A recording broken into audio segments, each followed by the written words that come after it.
Chapter 192. Facing Shuirui's question. Yushu told him everything about how Baiqing and Qiu Biao deceived everyone and colluded with water bandits to rob the merchant ship after they boarded the ship. She only left out the part about Jing Chun and did not mention much about how she saved Xia Mingming. Shuirui felt a wave of shock in his heart when he heard this. He'd known since long ago that it wasn't easy for the two of them to leave their hometown and come all the way to the capital, yet he never expected that there would be such a dangerous story behind this. She'd actually almost been killed on the way and lost her life. If she was not lucky enough to escape, how could she still sit in front of him and talk? Shuirui's face couldn't help but turn ugly. At this moment, his mood was complicated. He was interested in Yushu. He admired her magnanimity and liked her slyness. That day when they were engaged, he had the chance to marry this girl. However, because he pitied her life and knew that she did not like to be restrained, he followed her wish and let her go. He thought that with her intelligence and ability, it would not be difficult for her to leave the Ji family and live a stable life with her brother, who knew that she was ambitious and traveled all the way to Anling to study. That was how they met again in the capital. He admitted that he approached her with the mentality of not wanting to let go of her even though he couldn't get her. Taking care of her was also intentional. Although there was a bit of sincerity in it, it was mostly because of his pride as a man. It wasn't that he didn't expect her to be moved. He had originally enjoyed the process of her avoiding him, adapting to him, and finally having the intention to rely on him. He had even thought of using the restaurant as an excuse to keep her by his side. But now, after knowing how she had narrowly escaped death to come to the capital, how she had endured the danger of being killed, and how much hardship she had secretly swallowed, it was unknown to anyone. She did not tell anyone. He just realized the burden on her back was much heavier than he had imagined. But he was taking pleasure in attracting a girl who lived a serious life like this, and tempted her to rely on him. If she knew what he was thinking when he treated her well, she would probably disdain him. Shuirui laughed at himself and suddenly felt that he was a little hateful. That's what happened. Yushu finished telling the story. Seeing that Shuirui did not say a word, she continued. They know that I am not dead, so they will definitely find me to silence me. Only by exposing their faces and bringing these evil people who murder for money to justice will I be able to return to safety. Baiqing and Qiu Biao would definitely be punished for their crimes, and it would be hard for them to escape death. Only when the two of them were dead could she feel at ease. Only when she, a living witness who knew the truth, was dead could they feel at ease. When she spoke these words, she looked at Shuirui, and she was already prepared to be tactfully refused by him. After all, this matter wasn't an ordinary small favor, and it was related to murder, a murder case, and the slightest mistake would cause her to be covered in blood. There was no need for him to get involved with her. Shuirui sorted out his emotions. He did not take the initiative to make a decision for her like the previous few times. Instead he asked, "What's your plan now?" Yushu pondered and said, "I want to see the person who is in charge of the Taiheng Chamber of Commerce." When the ship was killed, the Taiheng Chamber of Commerce must have suffered a great loss. The owner of the Chamber of Commerce knows the true colors of Baiqing and Qiu Biao. He will not tolerate them. In this way, they will have no backer and I will have an extra helper. It will be much easier to punish them. Shuirui said, "The owner of this Tihan. I have a way to let you see him. The key is that there is no evidence now. How can you guarantee that the owner of the Chamber of Commerce will believe your words? I heard that this Baiqing is sinister and good at pretending. Don't be bitten by them." Yushu saw his attitude. He did not hesitate to help. It would be a lie to say that she was not touched. She temporarily suppressed her gratitude and said seriously, "I need your help." Shuirui nodded. "Speak. Can you help me find out where the people from the Xiajiang family are, and whether they are still in the capital?" Yushu saw that Shuirui didn't understand, so she explained. "That Xiajiang clan's fourth young miss entered the capital with me. We escaped from the ship together, and she was almost killed as well. If the Xiajiang clan were to find out that this group of people entered the capital, they would probably not let them off." Only now did Shuirui know how Yushu knew Xiajiangmen, and he was curious. "According to what you're saying, The Xiajiang clan probably wouldn't let this group of people off lightly. But why didn't I hear anything about the people from their clan that came from Jiangnan a while ago? No one went to the Ministry of Justice or the Yamen to complain. Yushu frowned and thought of a possibility. She hesitantly said, maybe they don't want to make a big deal out of it. For a family like the Xiajiang family, it would not be good for the young miss to leave home and travel alone. If it was made big, it could ruin Xia Mingming's reputation. Shui Rui thought it was very likely as Yushu said, but he still suggested, not necessarily. I will take you to the Xiajiang family first and see what they say. I heard from the people on the street that Xia Jiangying's coffin has been taken away. Are the Xiajiang family still in the capital?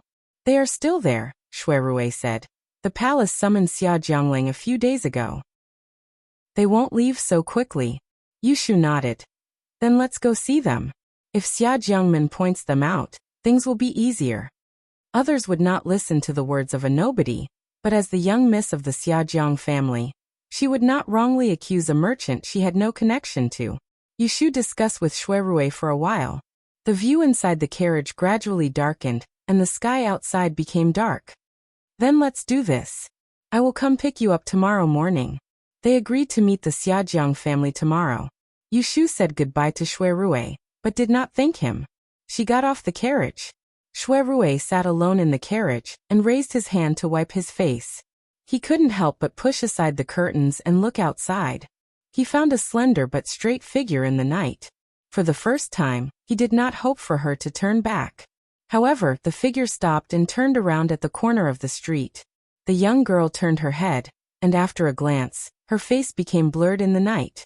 Shui Rui's chest tightened. He loosened his fingers and the window rolled down. He leaned against the wall of the carriage and clenched his fists on his knees. Sister, why did Brother Chao look for you? After dinner, Yu Xiaoxiu pestered Yushu and asked. Yushu did not intend to tell him about her encounter with Qiu Biao. She casually said, oh, he took a friend's horoscope and asked me to read his horoscope.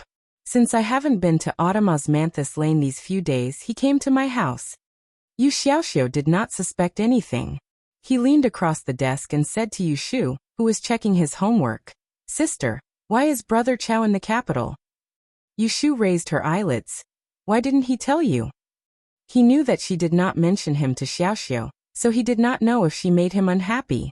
Yu Xiaoxiu gloomily said, no, Brother Chao told me to ask you. The corner of Yushu's mouth curled up. This meant that he was angry. It wasn't surprising. She was the one who was being unkind. When Yu Xiaoxiu entered the school, that person had been busy with everything and was even more diligent than she was. In the end, she didn't even mention him in front of Xiaoxiu. If it were her, she would also be unhappy and throw a tantrum. Do you know who suggested you to go to school? It was Brother Chao. Yushu looked at Yu Xiaoxiu's surprised face, as if he was not surprised enough. She said, no, you should call him Brother Shui now. Your Brother Chao's surname is Shui, not Chao. Chao Zixin is his fake name. His real name is Shui Rui. He is the eldest young master of the current government minister's family. Oh yes, he is the eldest young master Shui who wanted to marry the Ji family, and almost took me as a concubine. Yu Xiaoxiu's eyes widened little by little. He was completely dumbfounded. Yushu looked at his dumbfounded face and felt much better. She reached out and flicked his forehead. Yu Xiaoxiu rubbed his forehead and closed his jaw. He stammered. Then Yu Xiaoxiu scratched his ears and cheeks. He wanted to ask a question, but he couldn't get a complete sentence out. Yushu looked at him anxiously and waved her hand, interrupting him. Don't ask so many questions. Hurry up and wash your face and go to sleep. Yu Xiaoxiu could only drag his feet and walk away reluctantly. Shui Rui found out where Xiajiang's family lived the night before. The next morning he brought Yushu there. When they arrived at the door of a house, he asked her to get out of the car and waited outside. Yushu reported her name at the door. The guard went inside to report. After waiting for the time it took to brew a cup of tea, a maidservant came out to receive her and lead her inside. In order to avoid arousing suspicion, Xiajiang's family did not have a mansion in the capital. This house was temporarily borrowed from someone else. Along the way, there was no one in the garden. It was cold and cheerless. Yushu was brought to a hall in the south. As soon as she went up the stairs, she saw an ink painting in the middle of the hall. There was a man wearing a green robe with large sleeves. At first glance, this man looked to be around 30 years old. When she looked at him again, she felt that he should be older. Because of his handsome appearance, it did not show his age. However, his calm temperament was not something that a 30-year-old could easily have. This must be Xia Mingming's father, the second master of Xiaozhang's family, Xiaozhang's Helong. Yushu looked around the room and did not see Xia Mingming. She then looked at Xiaozhang's Helong, who was calmly sitting on a chair. When he saw her enter the door, he did not move at all. She understood in her heart that this trip would not go smoothly. When she looked at him, Xiaozhang's Helong also saw her clearly. Although he saw that she was dressed as a young man, he knew that she was a girl. "Miss Yu, please come in and sit." "Greetings, Sir Xiaojiang." Yushu walked in and thought for a moment before bowing. Then she found a chair and sat down.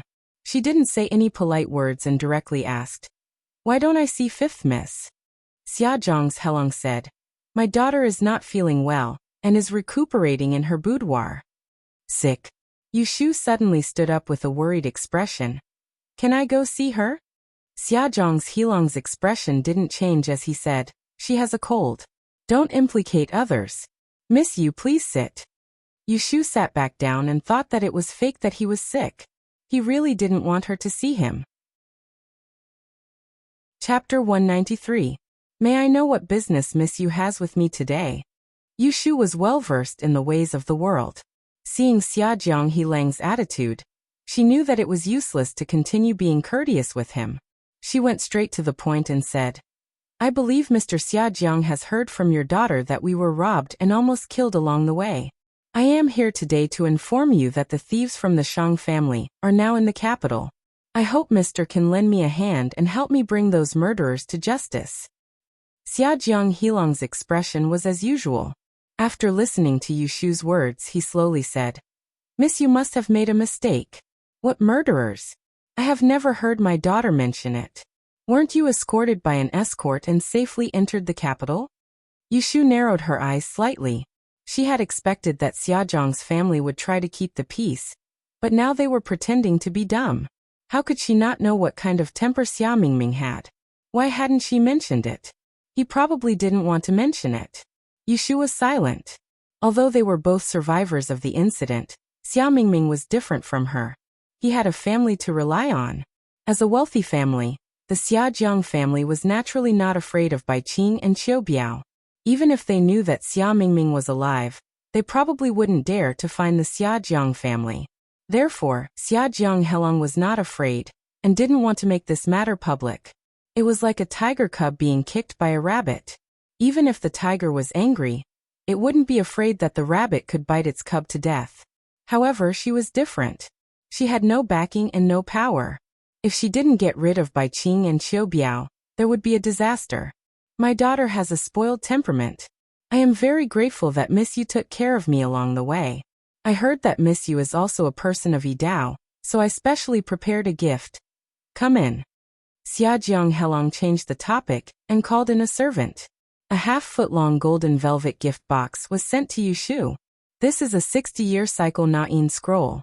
It has the annotations of several generations of my Xiaojiang family's ancestors. It is a secret that is not passed on to outsiders. I will now give it to Miss Yu to help you learn. Yushu looked at the brocade box in front of her. She stood up with an expressionless face and said to Xiaojiang, "I have disturbed Mr. Xiaojiang by visiting without notice.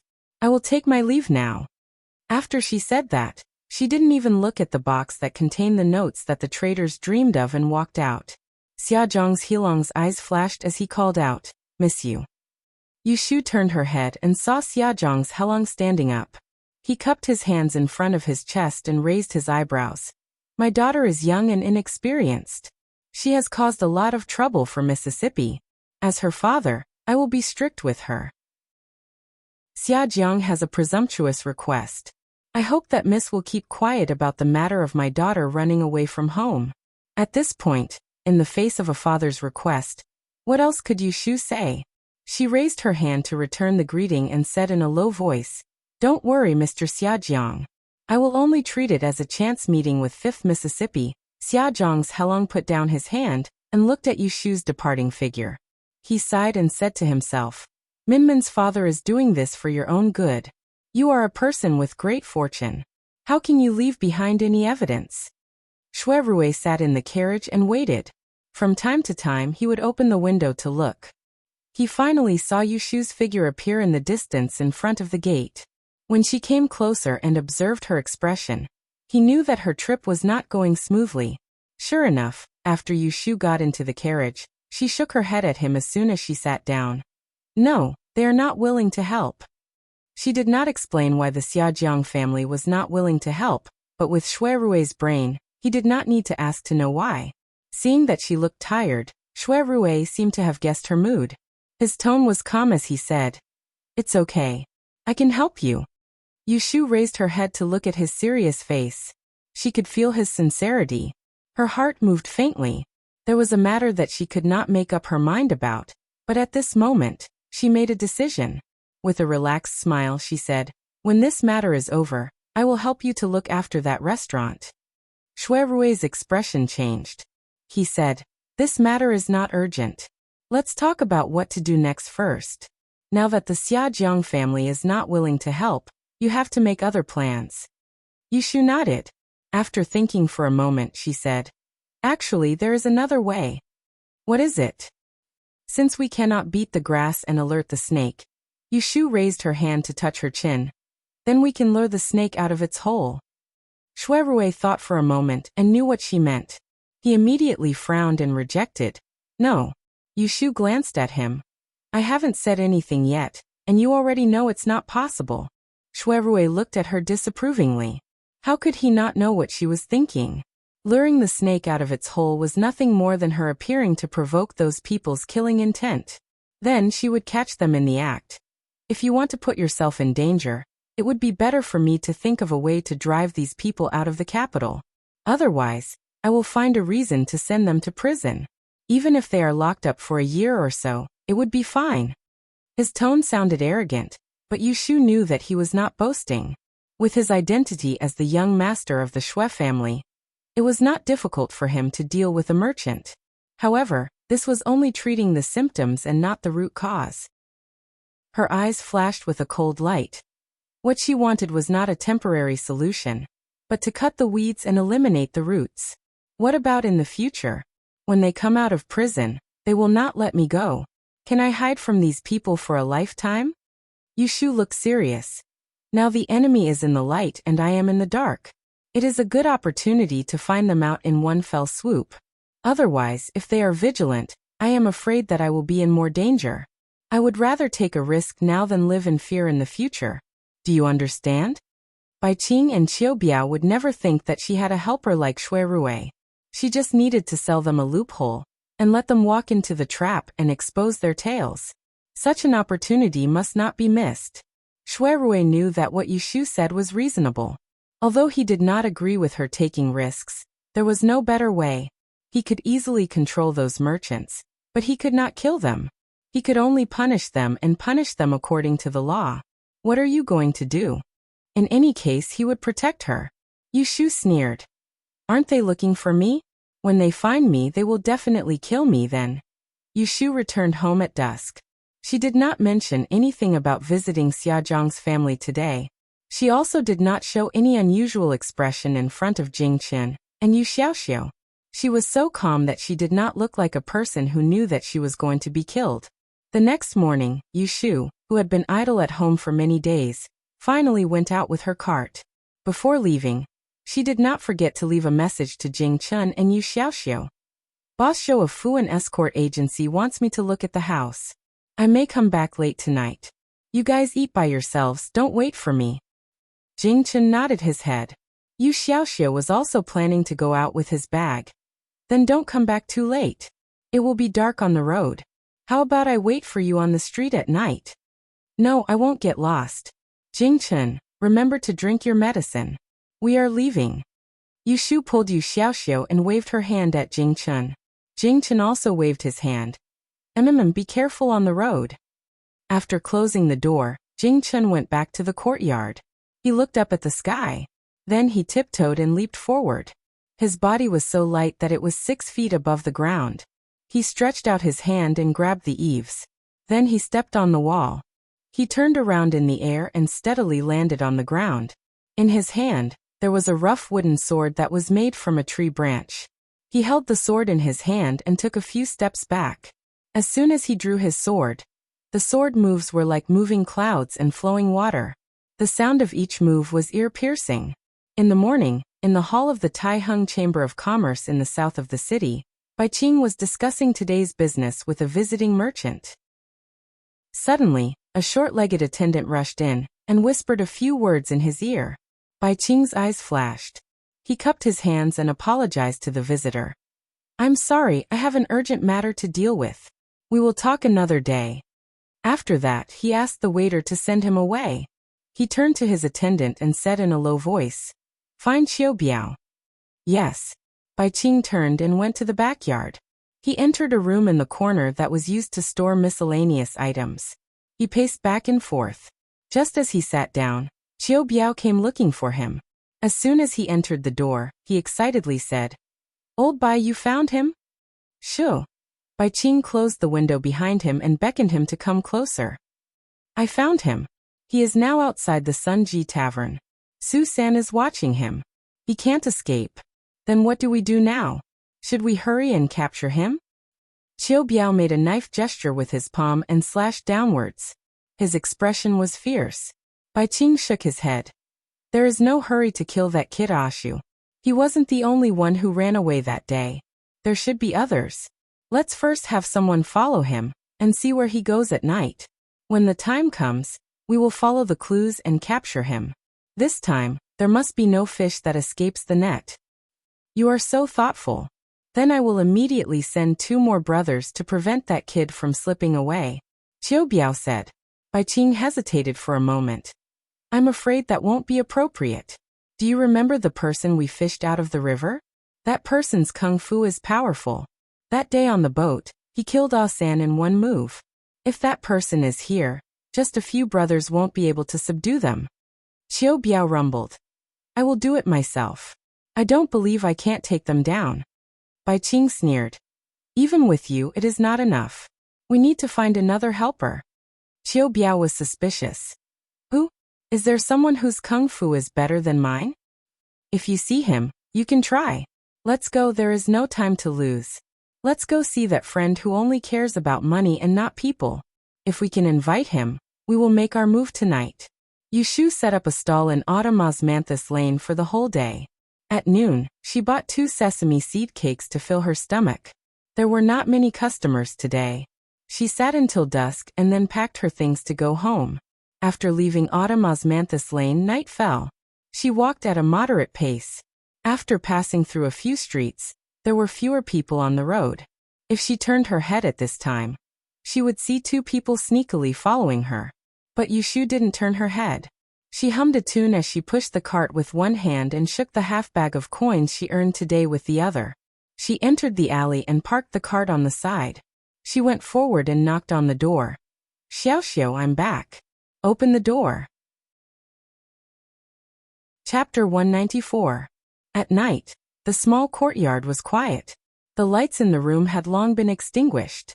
In the darkness, Yushu sat on a chair, bored to death as she looked at the figures standing by the window. She said softly, "I'm just afraid that they won't come tonight. If I have to wait here all night, Xiaoxiu will be anxious to death." Shui Rui was watching the movements in the courtyard through a crack in the window. Hearing the voice, he turned his head and laughed in a low voice. "Who told you to hide it from him?" It turned out that when Yushu left Qiuguifang, she did not return to her own home. Instead, she asked Shui Rui to find an empty house for her. In this courtyard, there were 2 rooms with a dozen highly skilled soldiers lying in ambush, waiting for the group of people to walk into the trap. With so many people protecting her, it was hard for Yushu to be nervous. She coughed lightly and said, "AI, isn't this an abuse of personal power?" She did ask him to find a few thugs, but she didn't ask him to find a group of soldiers from the yamen. How is this an abuse of personal power? Shui Rui sternly said. This robbery case has a record in Fengfeng Prefecture. As an official of the Supreme Court, I have the duty of supervising unjust cases. Of course, I have the responsibility to help solve the case and arrest the real culprit. Yushu curled her lips. Did he think she didn't know what the Supreme Court did? A case that happened in Fengfeng. How could he, a Jing official, be in charge of it? Shu. Shui Rui waved his hand at Yushu. His eyes narrowed and he said in a low voice, "They're coming." Yushu's expression instantly became serious. Afraid of making a sound, she sat motionless on the chair and pricked up her ears to listen to the movements outside the window. Just as she heard some light footsteps, before she had time to be nervous, she heard the sound of a teacup shattering in the room. The next moment, there was the sound of breaking doors and windows in the courtyard, followed by several shouts and the clanging of cold weapons. Hearing that there was a fight outside the courtyard, Yushu froze. She hurriedly stood up. Just as she took a step forward, Shui Rui raised his hand to stop her. "Let's wait a little longer."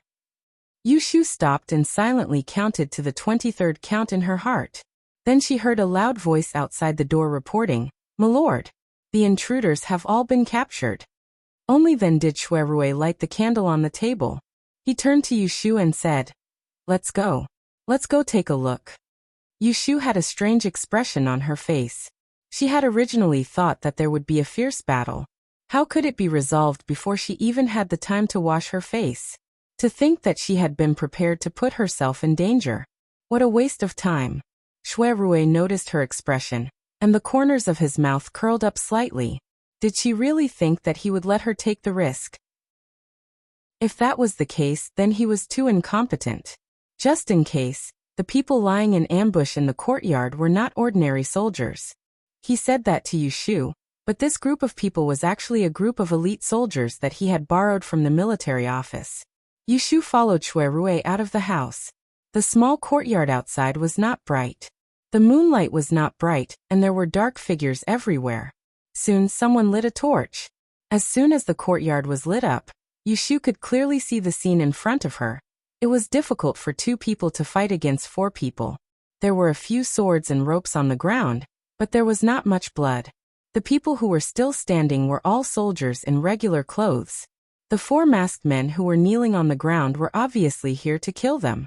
Yushu's eyes lit up when she saw a figure who was being restrained by two people, and was still struggling. It was a pleasant surprise. Yushu pursed her lips and walked forward. She pulled off the mask on his face. When she saw the signature beard, the anger that she felt when she was forced to jump into the river for a long time came back. She immediately sneered. "Captain Chiu, how have you been? In the middle of the night, you broke into a private house and even brought a sword. Did you enter the wrong house or do you want to commit crimes?" Chiu Biao knew that he had fallen into a trap. His face turned red. He was shocked and angry. He looked at the young man who was sneering in front of him. He did not know where the martial artists in the courtyard came from. For a moment he couldn't find anything to say. Shui Rui stood behind Yushu and did not interrupt.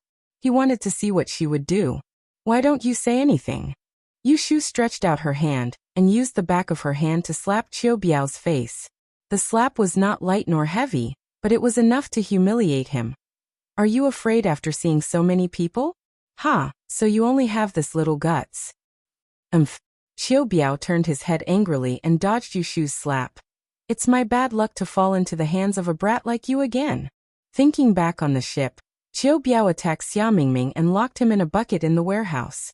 It was Yushu who saw through him.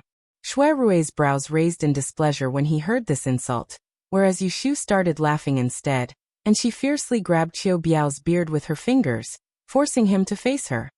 "It's not that you're unlucky, it's that you're stupid. Compared to that old fox Bai Qing, you're his dog and you're a stupid dog." Chiu Biao glared at Yushu with fire in his eyes. He wanted to eat her. "If you want to blame someone, blame yourself for seeing me on the street a few days ago. What do you think? Do you regret it?" Chiu Biao's beard was in pain from being pulled by Yushu. He roared with red eyes. "I only regret that I didn't kill you on the ship that day, you bastard, and let you live until today." Hearing this sentence, the corner of Shui Rui's mouth moved. What a stupid thing. Yushu's eyes turned cold. She leaned forward and whispered in his ear. It's too late to regret it. For the sake of ill-gotten wealth, you killed so many innocent people. You deserve to die. Qiu Biao shivered. He was about to pounce on Yu Shu, but he was pulled back by the soldiers behind him. He could only sneer. Do you think you can escape? You still have to. Before he could finish his words, his mouth was blocked by someone. He could only make muffled sounds.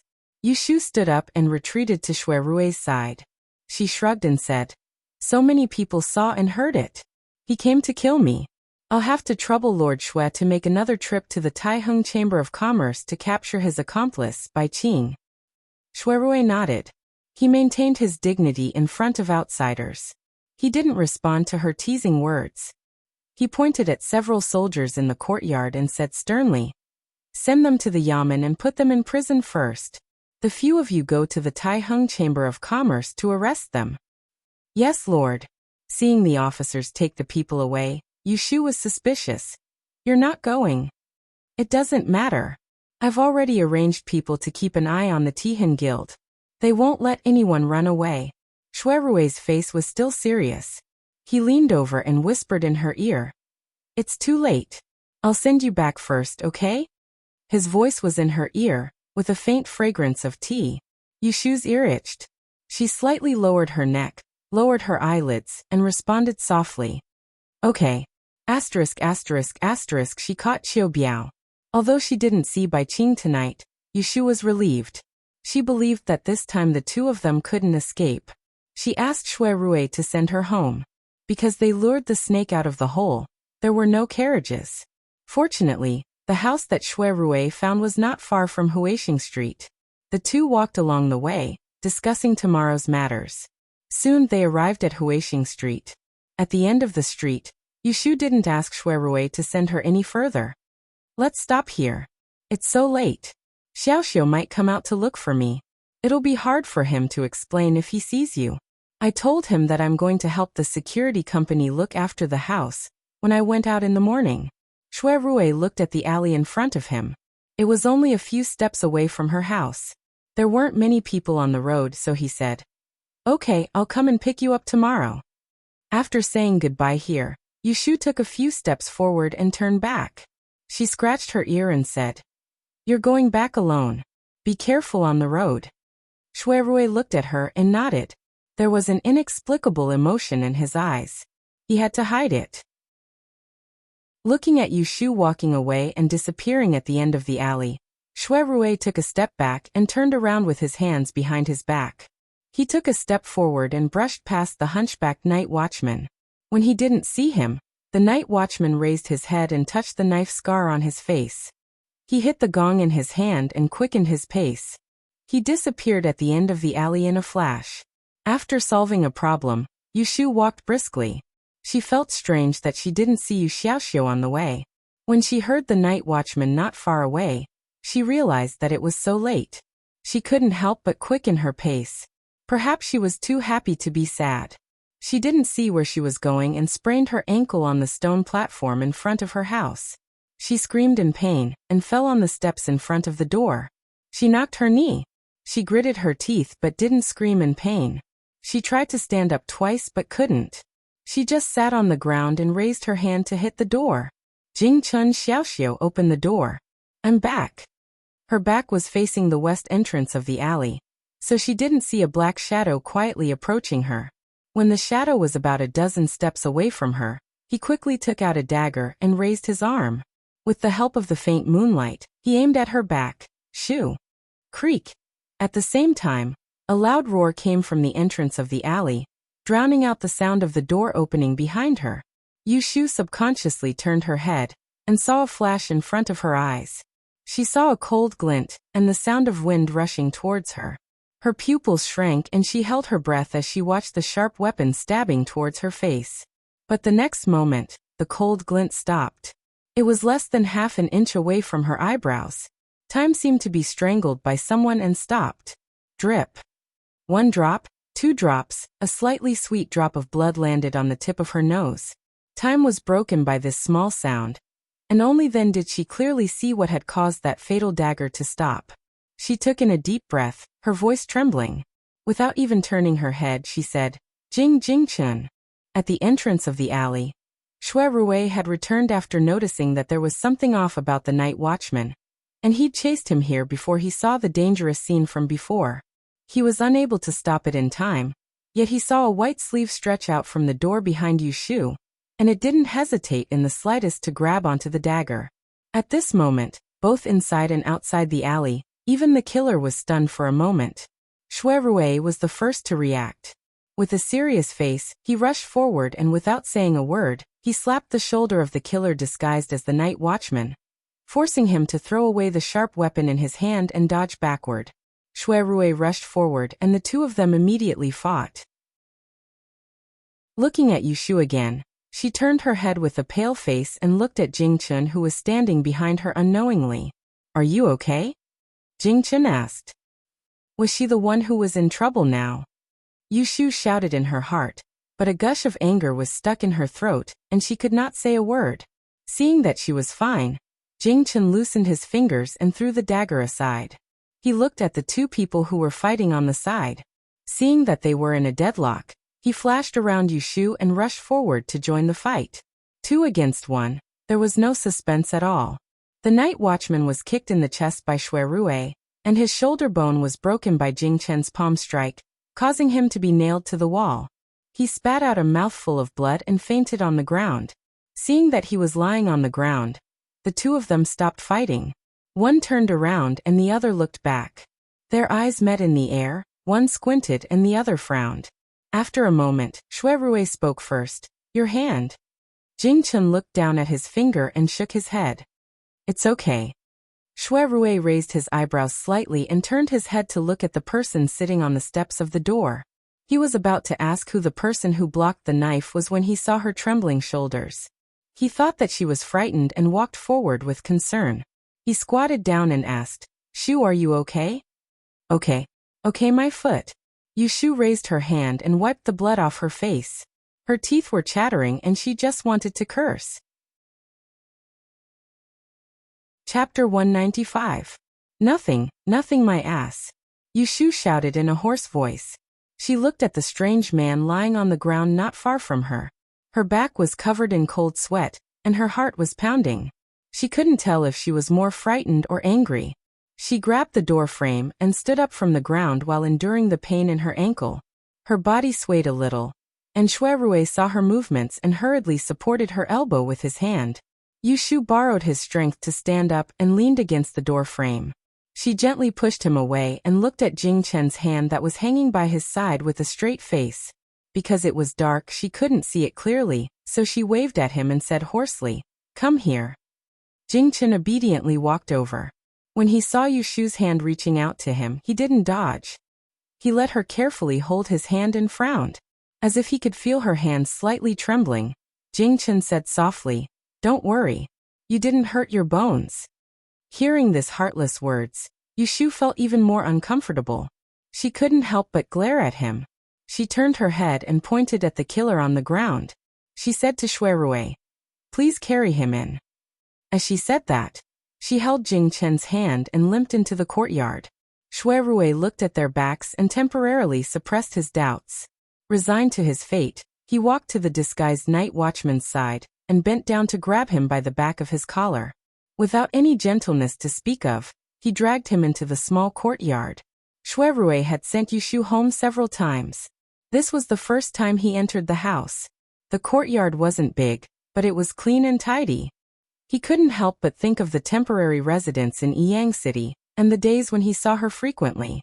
After a moment of absent-mindedness, Shui Rui casually threw the man against the wall. He found half a clothesline in the courtyard and tied the man up. He clapped his hands and looked at the house in front of him. The moment Shui Rui entered the room, he saw the scene in the room. Unknowingly, his footsteps stopped at the doorway. In the bedroom that was made up of walls, the furnishings were simple and crude. There was a bed, a cloth screen, and a study table by the window. There was an oil lamp on the table. A handsome, unfamiliar man was sitting on the chair, while she was squatting by his side. She was holding on to his blood-red wrist while concentrating on wrapping his palm with a towel.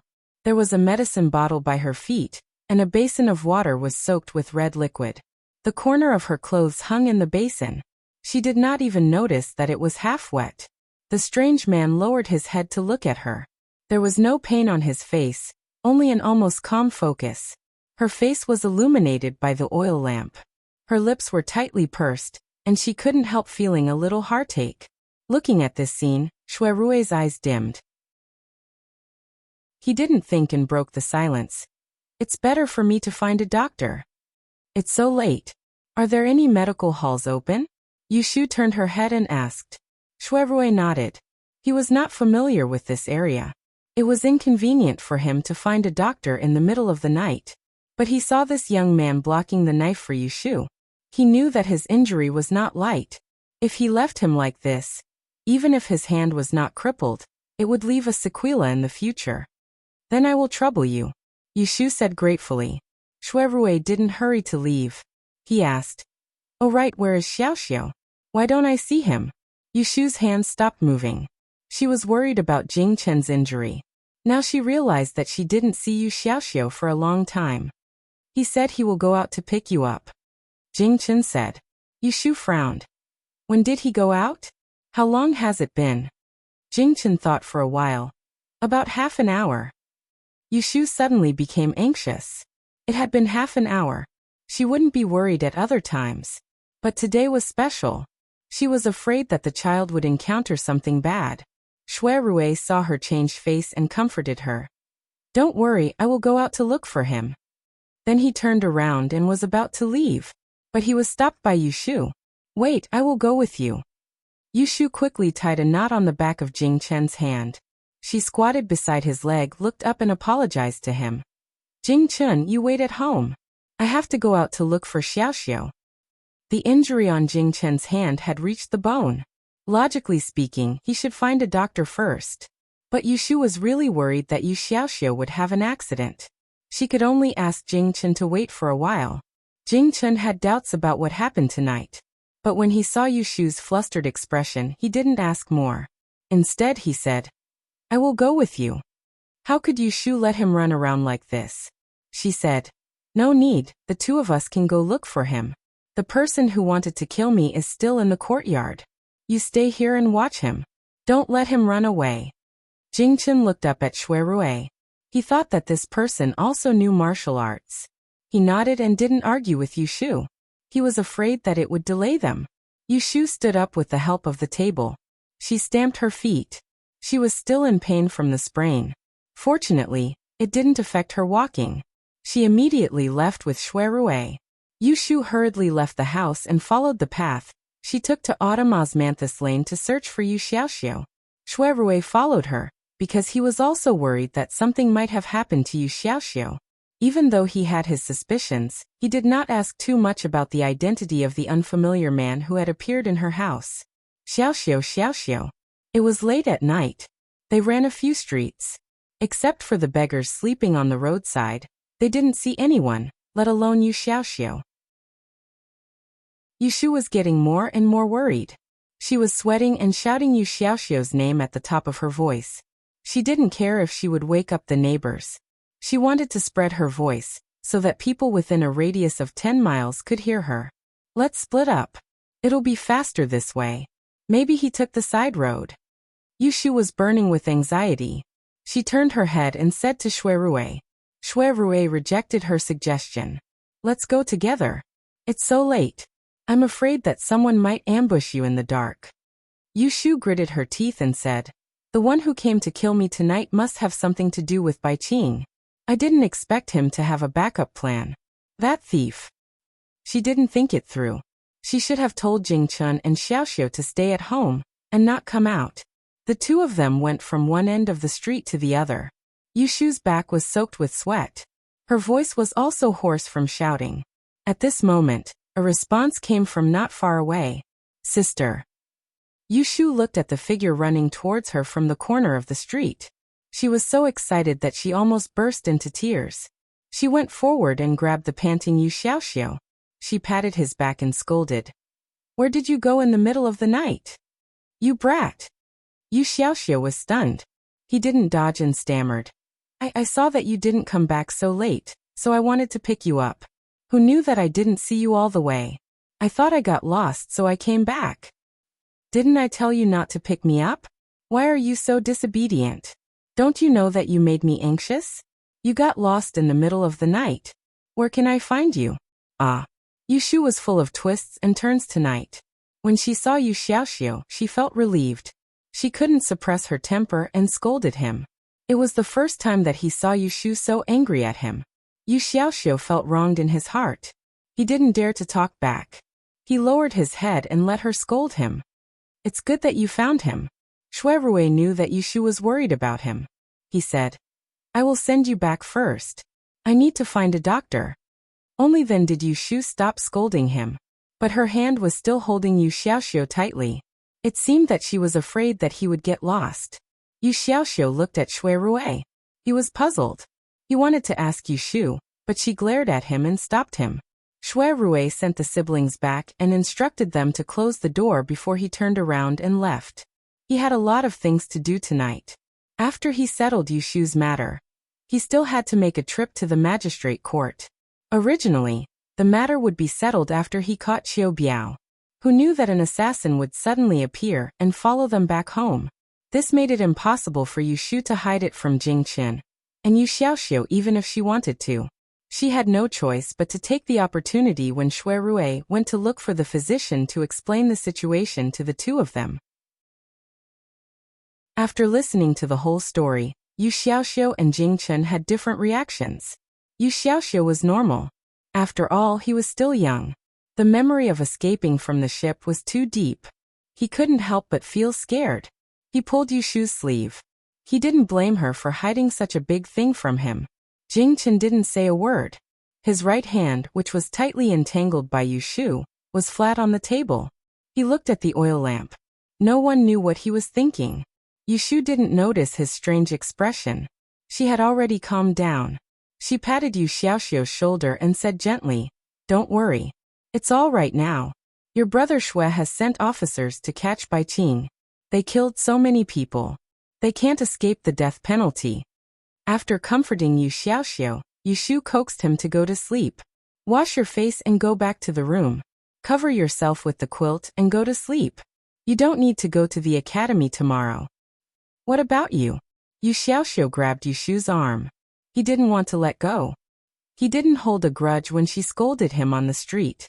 He only cared about his sister's kindness. There is a bad guy in the yard. I can't sleep. What are you afraid of? That person was beaten half to death by your brother Jing and brother Shui. He is unconscious. Go to sleep. How can he be so timid? Yushu pushed Yu Xiaoxiu back to the room to wash his face. She watched him lie down on the bed and covered him with the quilt. She patted him and closed the door. She stood alone in the yard for a while. She closed her eyes, inhaled and exhaled. She suppressed the palpitation of the cold dagger. She didn't think about the fear at that time. After she sorted out her emotions, she went to Jing Chen's room to find him. Jing Chen sat on the bed to rest. Yushu dragged a chair over and sat down. She looked at him with hesitation. Before she opened her mouth, she heard him say, My martial arts have recovered. When did this happen? Yushu didn't look surprised. About half a month ago, I mentioned to you that one night, I couldn't sleep and came out to practice swordsmanship. I felt that my body was getting better, but you didn't believe me. Jing Chen continued when he saw that Yushu wasn't upset. I realized that every time I practiced swordsmanship, my body would feel better. I practiced swordsmanship every day when you were asleep or not at home. After half a month, I feel that my body has recovered. Yushu raised her hand and massaged her forehead. She realized that sometimes she really liked to act smart, whether it was about Jing Chen or what happened tonight. Xiaoyu, my body has recovered, Jing Chen repeated. He sat up straight and leaned forward slightly. He raised his uninjured hand and gently pressed on Yushu's thin shoulder bones. Due to the loss of blood, his face was slightly pale. However, his clear eyes were full of seriousness that could not be ignored. This kind of gaze was too sincere and undisguised, allowing others to see to the bottom. This complete trust caused Yushu's heart of stone to involuntarily waver. She heard him say in a deep voice, Thank you for saving me on the river. taking care of me for so long in the capital, and putting in so much effort for my matter. Although I still can't remember what happened in the past, from now on, you don't have to treat me as a weak patient. So if you encounter any trouble or danger, whether it's worry or fear, you can tell me. Even if I can't help you, I will definitely protect you. As long as I'm by your side, I will do my best to not let anyone hurt you. I mean what I say. This simple and unpretentious words, at this moment, sounded especially heavy. Yushu looked at Jing Chen's face that was inches away from hers. Seeing the unmistakable sincerity in his eyes, she felt a wave of sourness in her eyes. After living for almost 30 years, she was used to putting on a strong front. She was always the one who used all her strength to protect others. In her previous life, it was Yulei. In this life, it was Xiaoxiu. However, this was the first time that someone said this to her so seriously. She wanted to laugh it off. She wanted to be indifferent, but at this moment, she couldn't help but have some greedy thoughts that she shouldn't have. She looked at this pure and innocent young man in front of her, who was willing to use his back to block a sword and his hands to block a dagger for her. Jing Chun, let me ask you. Yushu's voice was low and hoarse with a trace of uncertainty. If one day, you regain your memory and realize that I lied to you and hid many things from you, at that time, will your words still count? Jing Chen's expression didn't change. Without a hint of hesitation, he nodded lightly. Yes. Yushu raised her hand and placed it on Jing Chen's shoulder. Holding the back of her slightly cold hand, she raised her head and looked straight at him with her bright eyes. This is what you said. Don't regret it in the future. Shuirui left for over an hour before he returned with the doctor, and at the same time, he also brought along 2 soldiers. Shuirui let the doctor in to look at Jing Chen's injuries. He called out to Yushu, who was about to follow him in. Shu, it's not convenient to leave this killer here. I'll get someone to bring him back for interrogation. Yushu thought that this was a good idea and said to him, let's wait for the doctor to look at Jing Chen's injuries first. Shuirui didn't understand what she meant and asked her with his eyes. He saw Yushu sneer. If Jing Chen's hands were to make a mistake and become sick in the future, then this person's hands can be discarded. Hearing her harsh words, the corner of Shuirui's mouth stiffened. He didn't suspect that she was lying, but seeing how she was so protective of the man named Jing Chen, he felt a little suffocated. He coughed and took the opportunity to ask, it's been a busy night and I haven't asked you, who is this young master? Is he a neighbor? Shuirui didn't expect that Jing Chen lived with Yushu and the others. It was no wonder that Jing Chen's room was empty, and there wasn't even a piece of clothing hanging on it. At first glance, Shuirui thought that it was Yu Xiaoxiu's sleeping quarters. Yushu thought for a while and decided that there was nothing to hide. She said, he's not a neighbor. Jing Chen is my good friend. We met on the way and came to the capital together. Hearing this, Shuirui felt that something was wrong and asked, then why is he at your house at night? Yushu laughed. He lives here. If he's not at home at night, then does he sleep on the street? Yushu peeked into Jing Chen's room and was anxious to hear the doctor's explanation. She missed the moment when Shuirui's expression changed. Shu, what? At this moment, Shuirui had a belly full of words to say. He wanted to scold her for being careless and not being aware of the situation. How could a woman live with a man? He also wanted to say that if she did not have enough money, he would help her find another empty residence and let this Jing Chen move out. However, when he saw her absent-minded expression, he recalled that time in the alley when she unhesitatingly raised her hand to block the knife behind her back. When the words reached his mouth, they turned into 2 words. It's okay. Yushu didn't hear the little bit of tolerance in Shuirui and said to him, then I'll go in and have a look. Chapter 196. Fortunately, although Jing Chen's hand was bleeding profusely, it did not injure any muscles or bones. Even the physician was amazed and reminded Yushu to change his dressing on time and make sure that it did not come into contact with water. The wound would heal in about 2 months, but the knife was so deep that it would definitely leave behind a scar. Yushu knew that Jing Chen's hand would not leave any sequelae, but she was still angry. Before Shuirui took the man away, she went to the kitchen to find a rolling pin. Even if she did not cripple the killer's hands and feet, she would at least break 2 of his fingers to prevent him from using a knife to kill people in the future. Yushu's heart was hard, and she was not soft-hearted when she did this kind of thing. Shui Rui couldn't stop her, but he didn't think about stopping her either. He signaled his subordinates to come forward and hold a lantern to prevent her from accidentally hurting herself. Who knew that this light would allow Yushu to clearly see the killer's appearance? She hesitated. What's wrong? Shui Rui asked. This person, I think I've seen him somewhere before. Seen him before? Where? Shui Rui pursued. It was not easy to interrogate this kind of deadly killer. It was best to know his background beforehand. Yushu held the rolling pin and stared at the long scar on the killer's face. After thinking for a while, she suddenly knocked the mask on her palm and exclaimed, I remember now. This person is the vice gang leader of the Evergreen Gang. Do you still remember him? He's the local tyrant of Automosmanthus Lane. The Evergreen Gang that set up a gambling trap for me. I've seen this person at the gambling house before. I remember the scar on his face. It's him without a doubt. That day, in order to help Xia Mingming raise money for the Great Yen examination, Yushu had gone to the gambling house to inquire about the gambling place in the south of the city. That was when she met the vice gang leader of the Evergreen Gang. The vice gang leader of the Evergreen Gang? Shui Rui frowned and said, The Evergreen Gang has been investigated for secretly gambling, committing fraud, and bribing officials of the Imperial Court. They've already been investigated last month, and I remember that a few leaders have been imprisoned. Why isn't this vice gang master in prison? Why did he come out to kill people instead? Yushu said, You'll have to ask that Bai Qing. I've only met this person once and have no enmity with him. There are only 2 reasons why he came to kill me. Either a favor or a contract. Shui Rui nodded. I'll bring my men back now. I'll inform you when there's news. Okay, Yushu answered and bent down, grabbing the scar-faced man's arm. With a fierce look on her face, she fiercely knocked the dough stick on 2 of his right hand's fingers, making 2 crisp sounds. The man, who was still unconscious, couldn't help but let out a muffled groan in pain. The man was still unconscious and couldn't help but groan in pain. Shui Rui had thought that she had forgotten about this. Seeing her merciless actions, he froze and furrowed his brows but didn't say anything. Shui Rui had his subordinates carry the man out.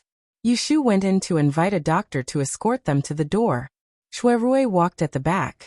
He stopped and said to Yushu, There's no need to send them off. Let's go back. You've been tossing and turning all night. Rest early. And then I'll see you tomorrow. Be careful. Close the doors and windows before you sleep. Shui Rui used the lantern in his hand to look at her face.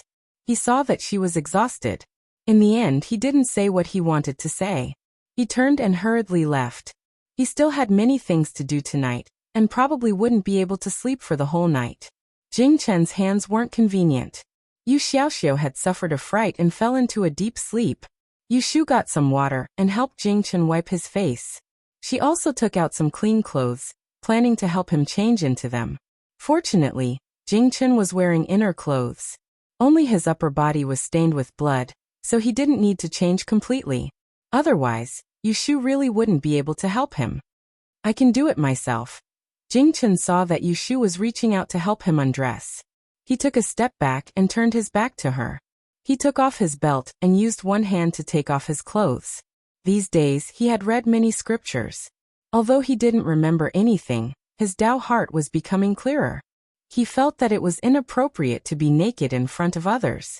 Yushu saw his actions and felt that it was funny. She put one hand on her waist and the other hand deliberately waited for him to take off his clothes. She patted his exposed shoulder and teased. Why are you hiding? It's not like you haven't seen it before. Why are you acting like a little girl? She was just joking. She didn't expect that when she patted him, her hand actually hurt. She shook her arm and didn't feel ashamed to look at Jing Chen's exposed shoulder. She was secretly speechless. Last time, she accidentally saw him changing clothes and saw that his shoulders and back were still thin. In less than half a month, he has developed a layer of strong muscles. Is he practicing swordsmanship or boxing? When Jing Chen heard Yushu's joke, he didn't take it seriously. He focused on putting on his clothes with one hand. He then turned around and said to her, "I'm done changing. You should go to sleep. It'll be dawn soon." As he said this, Yushu happened to yawn. She picked up his dirty clothes and said, "And I put the kettle on your bed. If you're thirsty, you don't need to get out of bed to pour it. Okay. Also, you have to sleep on your back. Be careful not to crush your hands. Okay. Call me if there's anything. Shout louder so that I can hear you when I'm asleep." Jing Chen responded to Yushu's nagging instructions one by one. After watching her walk to the door, he suddenly called out, "Xiu Yu." "What's wrong?" Yushu turned around. "That's Mr. Shui. Do I know him too?" Yushu tilted her head. "No, I don't think so." Jing Chen hesitated for a moment. "Then why do I find him familiar?" Yushu's expression changed slightly when she heard this. Jing Chen found the man familiar. If it was an item, it would be fine. However, if it was a person, it would not be good news. Why does he look familiar? Is it the same as the statue you saw in the Taoist temple? Yushu asked carefully, but it was not a good example. Since Jing Chen had not recovered his memory, he would not blame her for offending the ancestors of the three pure ones. After thinking for a while, he said, "I'm not sure." It was the same as not saying anything. "Forget it, I still have to see Shui Rui tomorrow. And at that time, I'll think of a way to ask him for his horoscope so that I can calculate a calamity for him. If there's really anything, it'll be good for me to give him a warning first, so as to prevent him from being muddle-headed and falling into a trap. Then go to sleep. Don't think too much. When it's time to remember, you'll remember." Yushu coaxed Jing Chen. Then she closed the door and left. After returning to the room, she first looked for Kim Bao. The little thing hid when it saw a stranger, and did not show up all night. She searched half of the room and finally found it under the wardrobe. Seeing it curled up and sleeping soundly, she could not help but feel a little envious. She reached out her fingers and rubbed its head. Then, she carefully took it out and put it at the end of Yu Xiaoxiu's bed. After a restless night, when Yushu finally fell asleep, she heard roosters crowing outside. Usually, she liked the diligent roosters in her neighbor's house, but when she was sleepy, she suddenly felt that the roosters were annoying. Ooh, ooh, ooh, ooh, she wanted to pull out all the feathers of the rooster. Yushu rubbed her ears and held on for a while. She could not stand it anymore and got up. She rubbed her aching forehead and sat on the edge of the bed. She woke up, lifted the quilt, and wanted to get out of bed. As soon as her feet touched the ground, she almost fell to the ground. Hiss. She sat back on the bed and lifted her leg to take a look at her trouser leg. She had sprained it yesterday and did not pay attention to it. After one night, it was swollen like a steamed bun. "Sister, you're awake." Yu Xiaoxiu, who got up early, came in while wiping his face with a handkerchief. When he saw Yushu's red and swollen foot, he hurriedly bent over to take a look. "What happened? You look like this." Hey, don't touch it. It hurts." Yushu grabbed Yu Xiaoxiu's hand to stop him from touching her. "Go get a basin of cold water. I'll wring a handkerchief and apply it. It'll be fine." After sending Yu Xiaoxiu away, Yushu stepped on her shoes and tried to walk. She sat back down in pain after just 2 steps. "This is bad. How can I go out?" Yushu crossed her legs in worry. She asked Yu Xiaoxiu to get some water. Yushu applied cold water several times. The redness subsided a little, but the swelling did not disappear. She could not walk. She could only say to Yu Xiaoxiu, "Xiaoxiu, change your clothes. Later, wait for your brother Shui at the west entrance of Huixing Street. Tell him and ask him to come to our house." The matter with Bai Qing and the others was not urgent. Because she wanted to get her horoscope, she had to see Shui Rui as soon as possible. She had no choice but to ask him to come to her house. "Do you want me to find a doctor?" Yu Xiaoxiu asked. "No need. It will be fine in a few days. What's the point of finding a doctor? It's a waste of money." She remembered that when she had just entered the workplace, she often sprained her ankle while wearing high heels. She lived in a dormitory with 8 people to a room. Everyone cared about themselves, and no one cared about her. She was the one who applied the water herself. and it was more effective than applying any kind of safflower oil. Yu Shu had the final say in the family. Yu Xiaoxiu could not persuade her, so he changed his clothes and went out to wait for Shui Rui. Not long after Yu Xiaoxiu went out, Jing Chen also woke up. When Yu Shu heard the movement in the yard, she jumped up from the bed with one leg. She jumped to the side of the bed with the other leg and opened the window.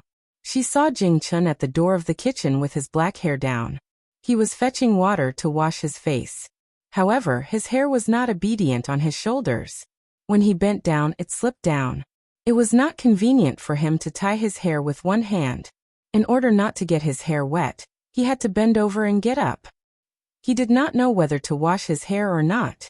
Yu Shu looked at this scene and laughed. Jing Chen heard it and turned around. He saw Yu Shu with her fluffy curly hair lying by the window and smiling, revealing her sharp canine teeth. For some reason, seeing her so happy, he did not even know why she was happy. He could not help but raise the corner of his mouth with her. "Come here. I will tie your hair." Yu Shu waved at Jing Chen and asked him to come to the window. She turned around and jumped to the bedside to get a comb and hair tie. Then she jumped back. Jing Chen walked to the window. When he saw her standing on one leg, he remembered that she was not able to move properly yesterday. He looked worried and asked, "Did you hurt yourself yesterday?" Yu Shu nodded and jumped to the window. She pointed at him and signaled him to turn around with his back facing her. She knelt on the chair and stood a little taller. She used the comb to comb his soft hair and said with a smile, "Isn't this good? You hurt your hand and I sprained my leg. The two of us can be brothers in hardship." Jing Chen heard this and turned his head. He frowned slightly and said, "Not good." Yu Shu was only joking. Seeing him so serious, she felt that he was cute. She turned his head back and combed his hair. She deliberately asked, "What's not good?" It was such a clear morning. It was rare for her to have a break. She did not need to earn money or do her calculations. She could have someone to talk to. Why would her leg hurt? "You're injured. What's so good about that? But I can be your companion this way. Don't you want to go through hardships with me?" "Of course I can go through hardships with you. That's it. It's hardships. If you're injured, of course I'll be injured too. Otherwise, how can it be called going through hardships together? Don't you think I'm right?" Jing Chen was not good with words. Hearing her words, he knew that she was wrong, but he could not win against her. He was speechless for a moment and then said, "Are you done tying me up?" Yu Shu laughed. How could she not know what he was thinking? He could not win against her, so he wanted to run away. He was simple, but he was not stupid. "No, don't move. I'll tie it up tighter for you." Yu Shu hummed a little tune as she twirled his hair with her fingers, mischievously twirling his hair. Chapter 197. Yu Xiaoxiu was waiting on the street, looking around. When there were carriages and horses passing by, he would take a second look. When Shui Rui arrived at Huixing Street, he asked the coachman to stop the carriage. He looked out of the window and saw Yu Xiaoxiu standing by the roadside. He got off the carriage and walked towards him. "Xiaoxiu. Brother Chao." Although Yu Xiaoxiu knew Shui Rui's real name, he was used to calling him that, and it was hard for him to change the way he addressed him. Shui Rui looked around. "Where is your sister?" Yu Xiaoxiu said, "My sister sprained her ankle yesterday. She is swollen and can't go out today. She asked me to wait for you here. Brother Chao, my sister wants to invite you to our house." Shui Rui frowned. It was dark last night. He did not notice if she did not mention it. Why was it so serious that he could not walk? He talked to the coachman for a while and left with Yu Xiaoxiu. On the way, Shui Rui tried to ask about Jing Chen. He wanted to find out who that person was, but Yu Xiaoxiu was evasive and did not seem to want to talk about it. This made Shui Rui suspicious. He saw that Jing Chen was handsome and had extraordinary skills. However, a young man living in the same house with a woman was not a relative but a friend. It was very disgraceful. It was obviously the behavior of a Jianghu person. Thinking about it again, Xia Jiangmin lived with Yu Shu. In other words, she also lived with Jing Chen. It was no wonder that Xia Jiangmin did not want to talk about it. If the daughter of Xia Jiangmin wanted to marry, she must be the legal wife of a high-ranking official. Even if she married a man of lower status, the man would not allow her to have a close relationship with a man before marriage, let alone living under the same roof. Shui Rui had known Yushu for more than a day or two. He knew that even though she was a little careless when it came to the etiquette between men and women, she was meticulous about everything. She was absolutely not a careless person. Thus, it was obvious that Jing Chen was not an ordinary friend. When he thought up to here, Shui Rui felt even more uneasy in his heart. When he arrived at the mouth of the alley that was sparsely populated, he intentionally slowed down his footsteps and turned his head to say to Yu Xiaoxiu, "Xiaoxiu, have you gotten used to studying in Baichuan Academy?" Mentioning this, Yu Xiaoxiu quickly thanked him and said, "Yes, thank you, Brother Chao. I heard from my sister that it was because of your help that the academy was willing to accept a foreigner like me." Shui Rui smiled noncommittally and said, "It is a long way from the south to the north of the city. You have to wake up early every day to go to school. Are you tired of walking back and forth?" Yu Xiaoxiu scratched his head and said honestly, "It is quite far, but I only have to walk back and forth every day. It is not a big deal." Shui Rui seized the opportunity to suggest, "Do you want Big Brother Chao to help the two of you find another residence that's closer to the 100 Rivers Academy? In this way, you'll be able to walk less to and from school every day." Yu Xiaoxiu waved his hand without thinking and said, "Don't bother. We are fine living here. My sister still has to go to Autumn Osmanthus Square to set up a divination. If it is closer to the academy, I will walk less. My sister is walking in the wrong direction." Shui Rui's eyes sparkled and his face was gentle. He reached out and patted him on the shoulder. "Your sister loves you so much. It is good that you know to think for her." So he did not mention the matter of moving to Yu Xiaoxiu again. As they talked, they walked to the door of Yu Shu's house. The door was not closed. Yu Xiaoxiu went forward and pushed the door open. He shouted towards the courtyard and turned sideways to let Shui Rui in first. "Sister, Brother Chao is here." Yu Shu had just finished changing her clothes and was sitting on the edge of the bed to wrap her socks. When she heard Yu Xiaoxiu's voice, she hurriedly picked up her shoes and hopped over to the window. When she saw Shui Rui who had just entered, she said to him, "Quickly come in. I've really troubled you to make another trip."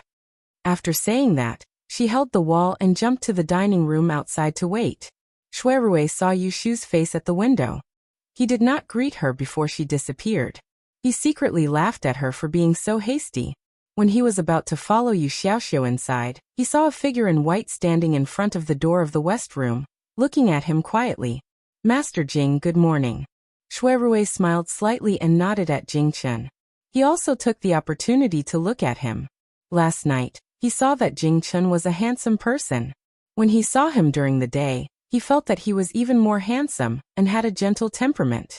If he did not guess that Jing Chen might be a person from Jianghu, he would have thought that Jing Chen was a young master from a scholarly family. But what happened to his hair? Did he not have time to tidy it after he got up? "Good morning." Shui Rui saw that Jing Chen was staring at him. It was not good to just greet him, so he stopped and asked, "Is your hand better?" Jing Chen did not have much contact with people, so he did not know that Shui Rui was only saying those words out of courtesy. He raised his right hand that was bulging from the bandages and answered, "I'm much better now. Lil, you just helped me change the bandages." Shui Rui raised his eyebrows. When he heard these words, it was not without a trace of provocation. He smiled and said, "That's good." After saying that, he did not say anything else and turned to enter the big room. Yu Shu was standing by the table with one leg crossed, waiting for him. When she saw him come in, she asked him to sit down. "Quickly tell me, how is it? Have you caught Bai Qing? Have you interrogated them?" When Shui Rui saw that she didn't avoid Yu Xiaoxiu at all, he sat down. He first took a look at her legs before he said, "They've all been captured and interrogated. Even though those two people, Qiu and Bai, refused to give up no matter what, some of their subordinates have already confessed. Coincidentally, one of them was one of the escorts who participated in your ship's voyage. They sent people to silence you and were caught red-handed. Last night, I took the confession and visited the owner of the Tai Hung Chamber of Commerce and told him about this matter. The other party was furious and immediately sent people to capture the rest of the survivors of the hijacking and bring them to the capital. This way, as long as you go to court and be a witness, none of them will be able to escape. Yushu's face lit up with joy. She slapped the table and said, "Great." Now that she had caught them all in one fell swoop, she could finally rest easy. Previously, she was afraid of alarming Bai Qing and her gang, so she did not even dare to contact Pei Jing. Now she could always write a letter to Yang to inform Zhao Hui that she was safe. Seeing that she was happy, Shui Rui took the opportunity to tell her a piece of good news. The killer who attacked you last night has also been identified. He is the vice clan leader of the Evergreen clan, surnamed Chu Hai. This person has been roaming the world for a long time, and is nicknamed Knife Target. This is not the first time he has done this business. There is an old case of a wealthy merchant's death in the south of the city that seems to be related to him. As for the specifics, we need to investigate further. However, he is locked up in prison and will not have the chance to come out. Hearing this, Yushu was surprised and happy at the same time. Later, she realized that he had been running back and forth all night and had done so many things. Wouldn't he not have the chance to close his eyes? As she thought about it, she stared at him carefully. He was wearing the same clothes from yesterday, and his sleeves were slightly wrinkled. Looking at his face, it was not difficult to see that his eyes were bloodshot. Feeling very apologetic, Yushu had an ashamed expression on her face. "This is my business. I made you run all over the place. If I had known earlier, I would have gone with you last night. To think that I was still sleeping at home. How shameful." Shui Rui shook his head and frankly said, "I didn't do it just to help you. This case has caused quite a stir in Kaifeng County. Since I was able to investigate it, not only will it be a political achievement, but the owner of the Chamber of Commerce will also owe me a favor. It is not as if I have nothing to gain. If I include next year's official examination, I might even be promoted by a rank or so and get a raise in my salary." Hearing his words, Yushu suddenly felt her heart lighten. Smiling, she said, "Is that so? Then do you want me to help you calculate when you will be promoted and rich?" Thinking that she was joking, Shui Rui cooperated with her and said, "Okay, help me calculate it. Just think of it as thanking me for helping you this time." This was exactly what Yushu wanted. She called Yu Xiaoxiu into the room to get a pen and paper. Then she asked Shui Rui to write down his birthday. Shui Rui saw that she was in high spirits and didn't want to spoil her mood, so he wrote down his birthday. "Wait a minute." Yushu immediately picked up her brush and began to calculate on the spot. Shui Rui was left to the side. He drank the coarse tea on the table and watched as she moved her brush. He saw that the paper she was writing on was full of crooked characters that he could not understand. Her hand was swishing nonstop, and it did not seem like she was writing notes for someone, but more like she was drawing talismans. He asked curiously, "What are you writing?" When Yushu was fully concentrated, she always had a pair of ears that she didn't have, so she didn't pay any attention to him. Instead, it was Yu Xiaoxiu who interrupted from the side. She moved closer to Shui Rui's ear with a slightly complacent voice and said, "Big brother Chow, don't be fooled by my older sister's bad handwriting. Her divination is very accurate. Let me tell you, as long as my older sister says that it will rain tomorrow, then she will definitely bring an umbrella. Also, last time when I went out and tripped, my sister knew ahead of time. Isn't she amazing?" When Shui Rui heard this, he was secretly surprised. Other people might talk big, but Yu Xiaoxiu was an honest child. Even if his words were exaggerated, there should be 90% truth. He originally thought that Yushu was good at learning. That day when he brought her to Dingbo Hall, he saw her other skills. Now, it seemed that she wasn't just faking her skills elsewhere. To have this kind of ability, she was much better than some of the children of the Yishui family he had seen. This kind of ability, where did she learn it from? Shui Rui sat and waited for a long time. When Yushu finished calculating his next 10 days of misfortune, she stopped writing. However, her expression was a bit serious. "How is it? Have you calculated when I will be promoted and rich?" "Promotion and wealth are definitely there." Yushu pretended to smile lightly. Then she hesitated.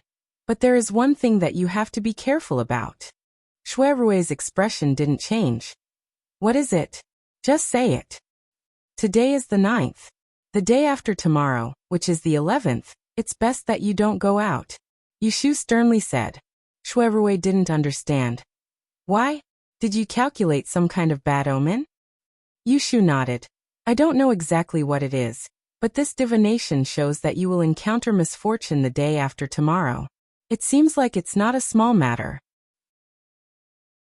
She thought for a moment, then said, if you believe me, then find another master who is proficient in omen to do a divination.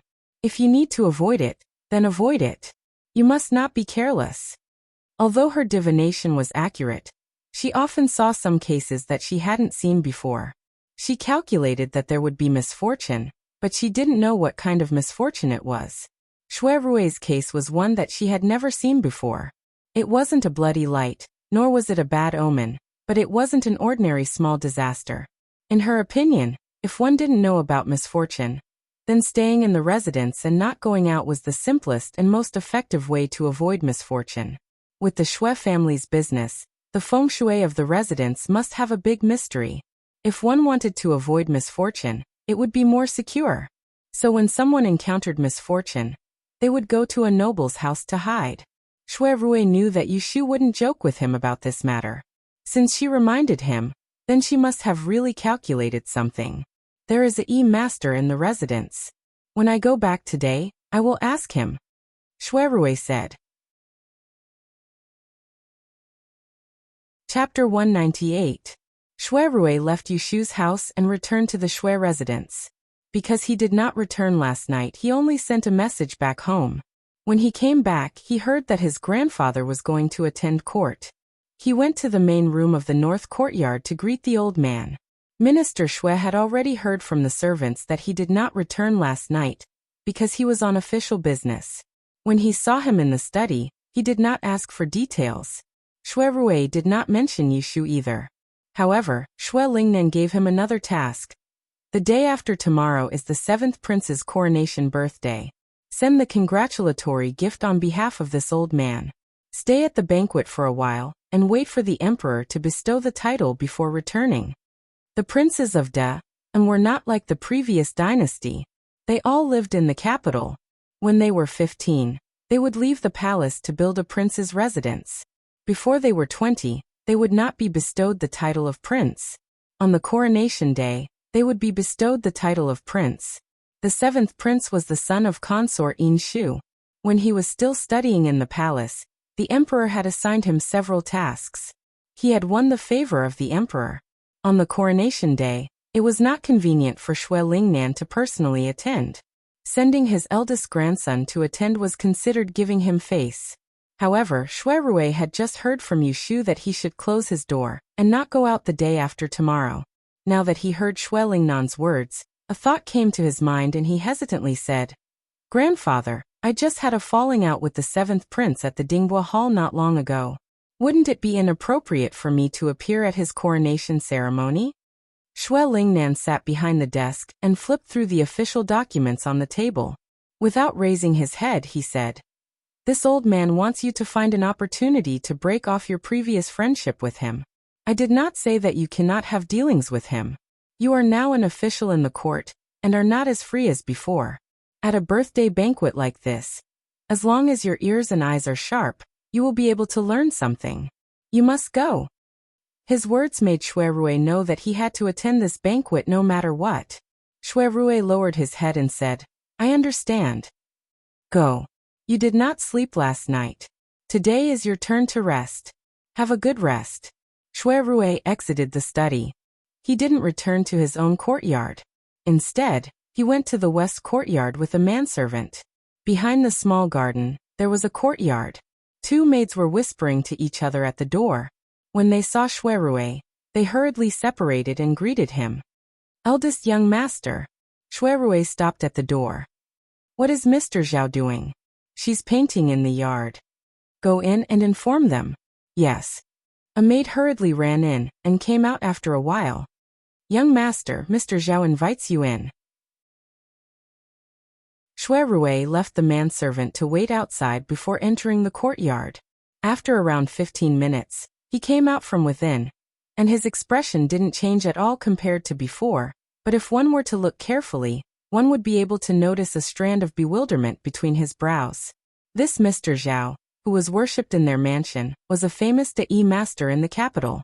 He was proficient in physiognomy and astrology. He used to have many visitors. Later, because he offended a noble, Shui Lingnan helped him out. That was why he stayed in the Shui mansion and became a guest of the Shui family. Yu Shu predicted that he would be in trouble the day after tomorrow. However, he had asked Zhao Yinlin to read his fortune for him. Zhao Yinlin said that he didn't look fierce. Could it be that she was wrong? Yu Shu's foot was swollen, so she couldn't go anywhere. She waited at home leisurely for Shui Rui's news. She asked Yu Xiaoxiu to write a letter. She planned to find a time to go out and find a courier to send it to Yang by horse. It rained last night, and the weather became colder. When Yu Shu woke up, she sneezed 3 times and found that one of the quilts was missing. Fortunately, she was prepared. After breakfast, she asked Yu Xiaoxiu to take out the new quilts from the cabinet and sent one to Jing Chen's room. Then, she removed the quilt from Xia Mingming's room and replaced it with hers. The winter in the north was cold. If one didn't have 2 quilts during the winter, they would freeze. Yu Shu was sitting at the table and instructing Yu Xiaoxiu to make the bed. When she heard the knock on the courtyard door, she asked him to go out and see who it was. Unexpectedly, there was an unexpected guest. "Brother Jing, Brother Yu, I'm here to see you. Come out quickly. I brought tea eggs cooked by my mother for you to try. It's delicious." As soon as she heard the voice, Yu Shu felt a headache. She stood up with the help of the table and looked out the window. She saw Zhou Fangfang standing in the courtyard with a basket. Couldn't she just let her sleep peacefully for a day? "Brother Jing, what happened to your hand?" Yu Shu limped out of the room and saw Zhou Fangfang standing at the door of Jing Chen's room. She screamed at Jing Chen's heavily bandaged right hand. Jing Chen didn't know how to explain. He turned his head and saw Yu Shu coming out. He gave her a questioning look. "I chopped firewood yesterday." Yu Shu casually made up a story. She smiled and glared at Yu Xiaoxiu, who was rolling his eyes at the back of Zhou Fangfang's head. Zhou Fangfang also thought about it carefully. The firewood Yu Shu bought at home was ready-made. She didn't need someone to chop it. She just pouted and scolded Jing Chen. "How can you be so careless? Your hand is used for writing. Why did you chop firewood? Is it serious? Have you seen a doctor?" Jing Chen didn't know how to lie and didn't know how to answer, so he simply kept silent. However, the little girl was too talkative and kept complaining. In the end, she even talked about Yu Shu. "Brother Yu, you're too much. Brother Jing's health isn't good. Why did you ask him to do such rough work?" Yu Shu also couldn't help but roll her eyes. The little girl only looked at her brother Jing. Why didn't she see that she was limping? "It's not what he asked me to do." Jing Chen finally said something after a long time. He turned his head and looked at Yu Shu, who was standing on one leg, and said, "Go back to the room and sit. Doesn't standing hurt?"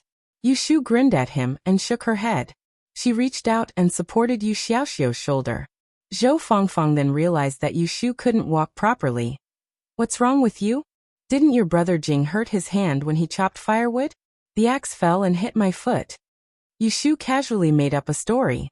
Zhou Fangfang firmly believed it, so she didn't blame her anymore. Yu Shu asked, "We're visiting relatives today. Isn't Aunt Sue at home?" Zhou Fangfang raised the basket in her hand. "Yes, I'm here to give you tea eggs.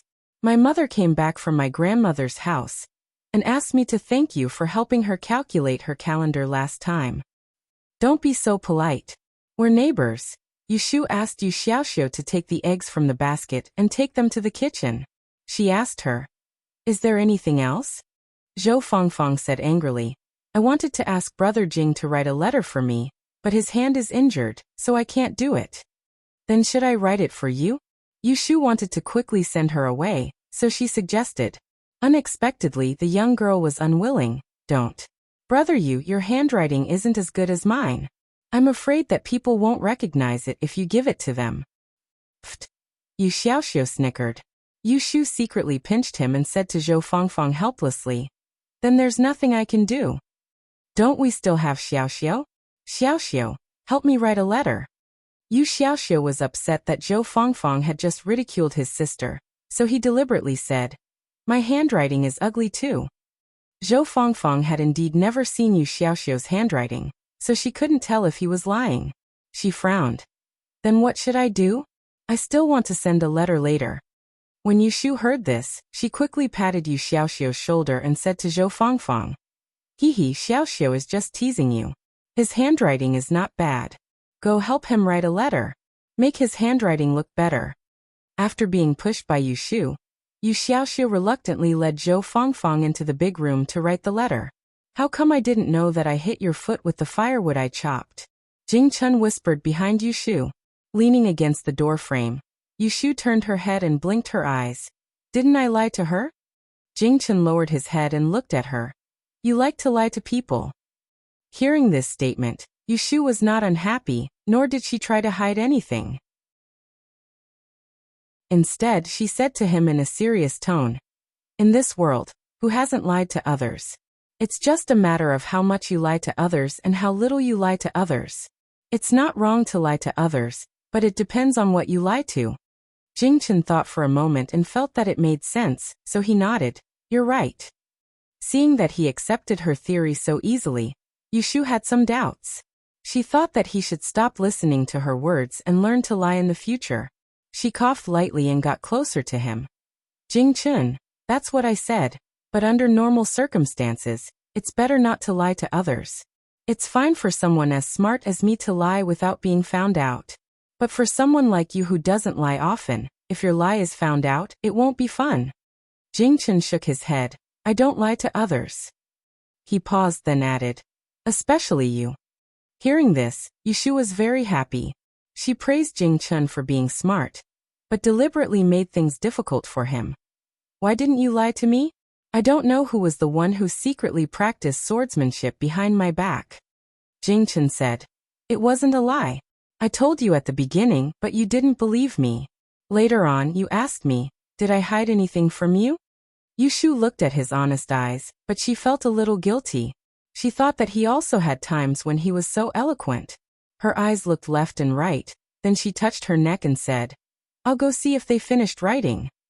After she finished speaking, she jumped away on one leg.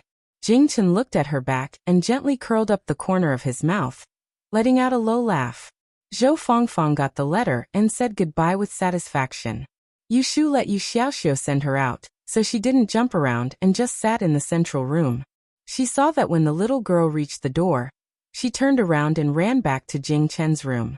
She took something from her basket and gave it to Jing Chun, then she shyly turned around and ran away. Yu Shu raised her eyebrows and lightly clicked her tongue. When she heard the door open, she shouted, "Jing Chun, you're here." When Jing Chun heard this, he walked towards the big house. In his hand, he was still holding the thing that Zhou Fangfang had stuffed into his hand. Yu Shu narrowed her eyes to take a look. It was a pair of white soles with cotton pads. The corners were even embroidered with patterns. It looked like a girl had painstakingly embroidered it. The size was perfect for Jing Chun. Yu Shu saw the insoles and smiled. She said to Jing Chun, "This Miss Zhou is really biased. I also treat her well. Why did she give it to you?" Jing Chun sat at the table and put the insoles on the table. He frowned and said, "Next time she comes, return it to her." Hearing this, Yu Shu's eyes sparkled. She held her chin and asked, "Why should I return it to her?" Jing Chun turned his head and looked at her with a puzzled expression. "The book says that men and women should not touch each other. What's wrong?" Chapter 199. The 11th was the 7th Imperial Prince's birthday. The birthday banquet was held in the evening. Shui Rui left early and took the gifts that the housekeeper had prepared to the Imperial Prince's fu. On the day of the coronation, there were many guests. The carriages in front of the Imperial Prince's fu were like dragons. The fu was decorated with lanterns and streamers. The night was as bright as day. The birthday banquet was held in the western courtyard. There were 100 tables in the banquet hall. Shui Rui, the heir of the Xiang Prince, Lu Jiang, and the son of General Feng Xiaomiao, sat at a table for 8 people. Not far away, the seventh imperial prince, Lu Hao, sat alone. He was born with a strong appearance. Today he was dressed in an apricot yellow robe and a sleeveless white robe around his neck, making him look even more handsome. His face was radiant. Facing the toasts around him, he did not refuse and laughed brightly. This is really a joyous occasion.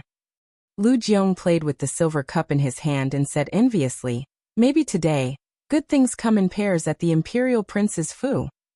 Feng Zhaomiao asked curiously, what other good things? Lu Jiong smiled. His voice was not loud, just enough for the table to hear. The seventh imperial prince's fu doesn't lack for anything right now, just a good marriage. There has been no news from the palace before. Isn't it because of this good day? Shui Rui picked up some food to go with the wine and raised his head. From the time he had sat until now, he had not spoken much. Everyone at the table knew that he did not get along with the seventh imperial prince and did not force him to joke around. Originally, it was enough to surprise everyone that he had come. That time at Dingbo Hall, Shui Rui and Lu Hao had fallen out and broken their friendship with a cup of wine. Who didn't have eyes to see that? After 3 rounds of wine, gongs and drums sounded outside the western courtyard. A decree had come from the palace. When the decree team arrived, everyone at the banquet stood and bowed to listen. The Taijian read loudly, carrying out the imperial decree. The seventh imperial prince, Lu Hao, was bestowed with the title of Ning Wang. The imperial prince's fu was changed to Ning Wang Fu, and the Ministry of Works was ordered to repair it. He was also bestowed 12 sets of regular clothes, a scarlet gold ribbon, a purple cloud sable, 300 taels of gold, and an official sedan with a white jade roof. Lu Hao accepted the edict with a beaming face. He must have known that there was a second edict, so he did not hurry to get up and reward the eunuch. He continued to kneel on the ground. As expected, the old eunuch held up the yellow cloth in his hand and shook it open. He continued to read. Ningwang Lu Hao. She was the youngest daughter of the Grand Secretary of the Hall of Heroic Marshal, Chui. The two of them are a match made in heaven. I am fond of her. Chui Shi's Ling Xian is hereby betrothed to be Ningwang Fei and handed over to the Ministry of Rights to handle. Bestowed by the Emperor as a token of appreciation. This decree of marriage was expected by some people and also by others. In the banquet, other than those who were listening to the excitement, there were a few people whose expressions changed. The newly ascended Ning Wang Yi, who had been smiling just a moment ago, after hearing the decree, his expression clearly froze and he looked in a direction. Slightly further away from the main seat, there was a group of female guests, one of whom had a green floral fan covering her face. His expression could not be seen clearly in the light. Ning Wangye, accept the decree. I understand. Thank you for your grace, your highness. Strange, why isn't it her? Lu Jiong muttered, but no one heard. He looked at Lu Hao, who was smiling and toasting in all directions. He shook the cup in his hand and said to the two people beside him, let's also go toast. Feng Zhaomiao turned to Shui Rui and said, Brother Rui? Shui Rui nodded, stood up to take the wine and went with them. Now that there were so many people, it was better to toast. It was better than later when there were fewer people and they would attract attention. There were a few layers of people around Ning Wang. When they saw Lu Jiong coming forward, they consciously made way. Ning Wang, this little brother will toast you. Congratulations on your double happiness. In the future, when this Ning Wang Fu is repaired, don't forget to hold a feast. Lu Jiong must have seen that Lu Hao was not satisfied with this marriage, so he did not pick this marriage to congratulate him like the others, but avoided the important and focused on the trivial. All right, Lu Hao responded forthrightly and drank a cup. His face was already drunk. When it was Shui Rui's turn to toast, someone bumped into him from the side. The wine spilled out and the entire cup was poured on him. It was a mess. Lu Hao happened to see this scene and frowned. Someone come, bring Mr. Shui to change clothes. No problem. Shui Rui brushed the wine stains on his body. It was a good opportunity to bid farewell. He bowed to Lu Hao and said, Congratulations on Ning Wang's coronation. Thank you for your hospitality today. It is inconvenient for me to be here, so I will leave first. Lu Hao did not allow him to leave.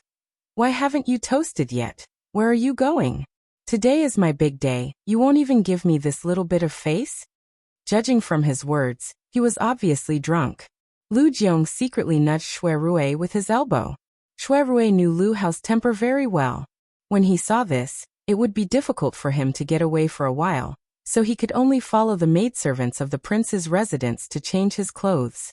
Not long after he left, Lu Hao also staggered out of the banquet. The prince's fu was very large.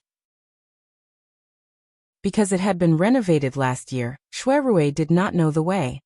He followed the maids after many turns to a guest room, and took out the spare outer robes of the guests who stayed over when they were drunk for him to change into.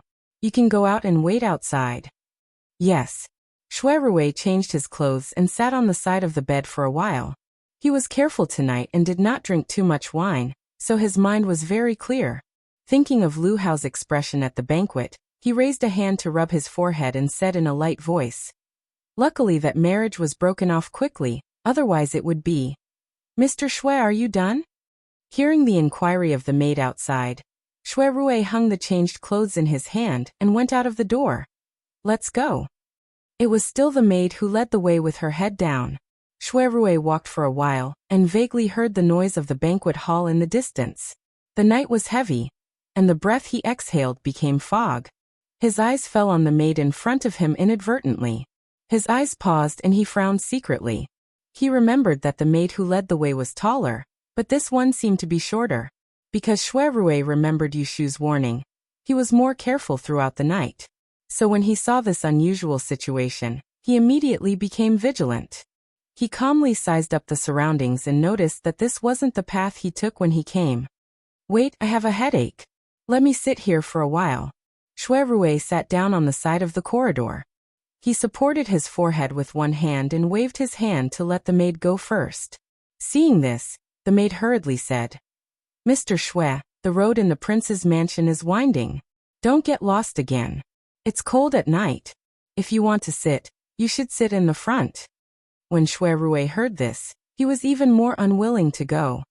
He probably knew that this person led him to the front for no good, so he closed his eyes.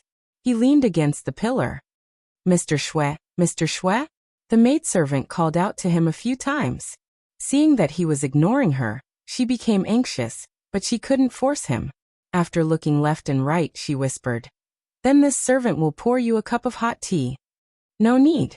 I don't know the way in the prince's mansion. What if I get lost after you leave? Who was so bold to set a trap in the prince's mansion? He just sat there for a while. Someone came to find him in the front. Brother Rui, why are you sitting here? Why don't you go back to the banquet? Shui Rui opened his eyes and looked at Feng Xiaomiao who was striding towards him. He glanced at the maid and stood up. I drank too much. Let's go. The two walked forward together. There was a road on the left and right side of the corridor. When Shui Rui was recalling where to go, he heard a faint reprimand. Please behave yourself. Shui Rui's footsteps stopped. This voice sounded slightly familiar, and he was just thinking about who it was. Feng Xiaomiao turned her head and asked suspiciously, Did you hear that? Yes. Feng Xiaomiao looked around. Let's go and take a look? Shui Rui hesitated for a moment. Then he heard a woman's panicked whisper not far away. He had no choice but to go and take a look. Let's go. The maid couldn't stop them. The two strode down the corridor. After passing through a bush, they saw a man hugging a struggling woman in a small pavilion in front of them. The night was dark and the moon was blocking, so they couldn't see who it was. Seeing this situation, any man with guts would not just stand by and watch. The two's face changed and they hurried forward. Feng Xiaomiao shouted, Don't be rude. Shui Rui and Feng Xiaomiao pulled the man away from each side, leaving the woman to her own devices. The woman was free and retreated to the side of the pavilion in a panic, looking at them with a pale face. Xingxuan, I only love you. Why don't you believe me? Your Highness, don't talk nonsense. Xingxuan has a selfless relationship with you. It's your wishful thinking. Hearing this, how could Shui Rui not know who the man and woman in the pavilion were? Let go, you two. Lu Hao was drunk, and he was enraged in his heart, So he shouted out loudly before swinging Feng Xiaomiao away with one arm and smashing his fist toward Shui Rui, who was at his side. Shui Rui was caught off guard, and he took half a step back before tilting his head to dodge this fist. And then Lu Hao turned around and kicked towards Feng Xiaomiao. Feng Xiaomiao was old General Feng's grandson, so how could he not have a few moves of martial arts? He immediately began to fight with Lu Hao, exchanging blows in the small pavilion, neither showing any signs of weakness. Taking advantage of the chaos, Shui Rui turned around to look at the woman hiding behind him. Recognizing that it was indeed Ji Xingxuan, he secretly frowned. Just as he was about to let her leave first, he saw a few lanterns swaying over from the corner of his eyes and heard voices. "What's going on over there? It seems like a fight. Hurry! What are you all doing? Stop!" Among the people who came, there were some that Shui Rui recognized, but there were also some that he didn't. They worked together to separate Feng Xiaomiao and Lu Hao. As soon as the lanterns were lit up, everyone in the pergola would be able to see who was who. Ji Xingxuan's expression suddenly changed, and she lowered her head to hide behind the tall Shui Rui. When Shui Rui noticed this, he stood there without moving. Because of this, no one actually noticed that there was a woman in this pergola. After venting his anger, Lu Hao had already sobered up a little.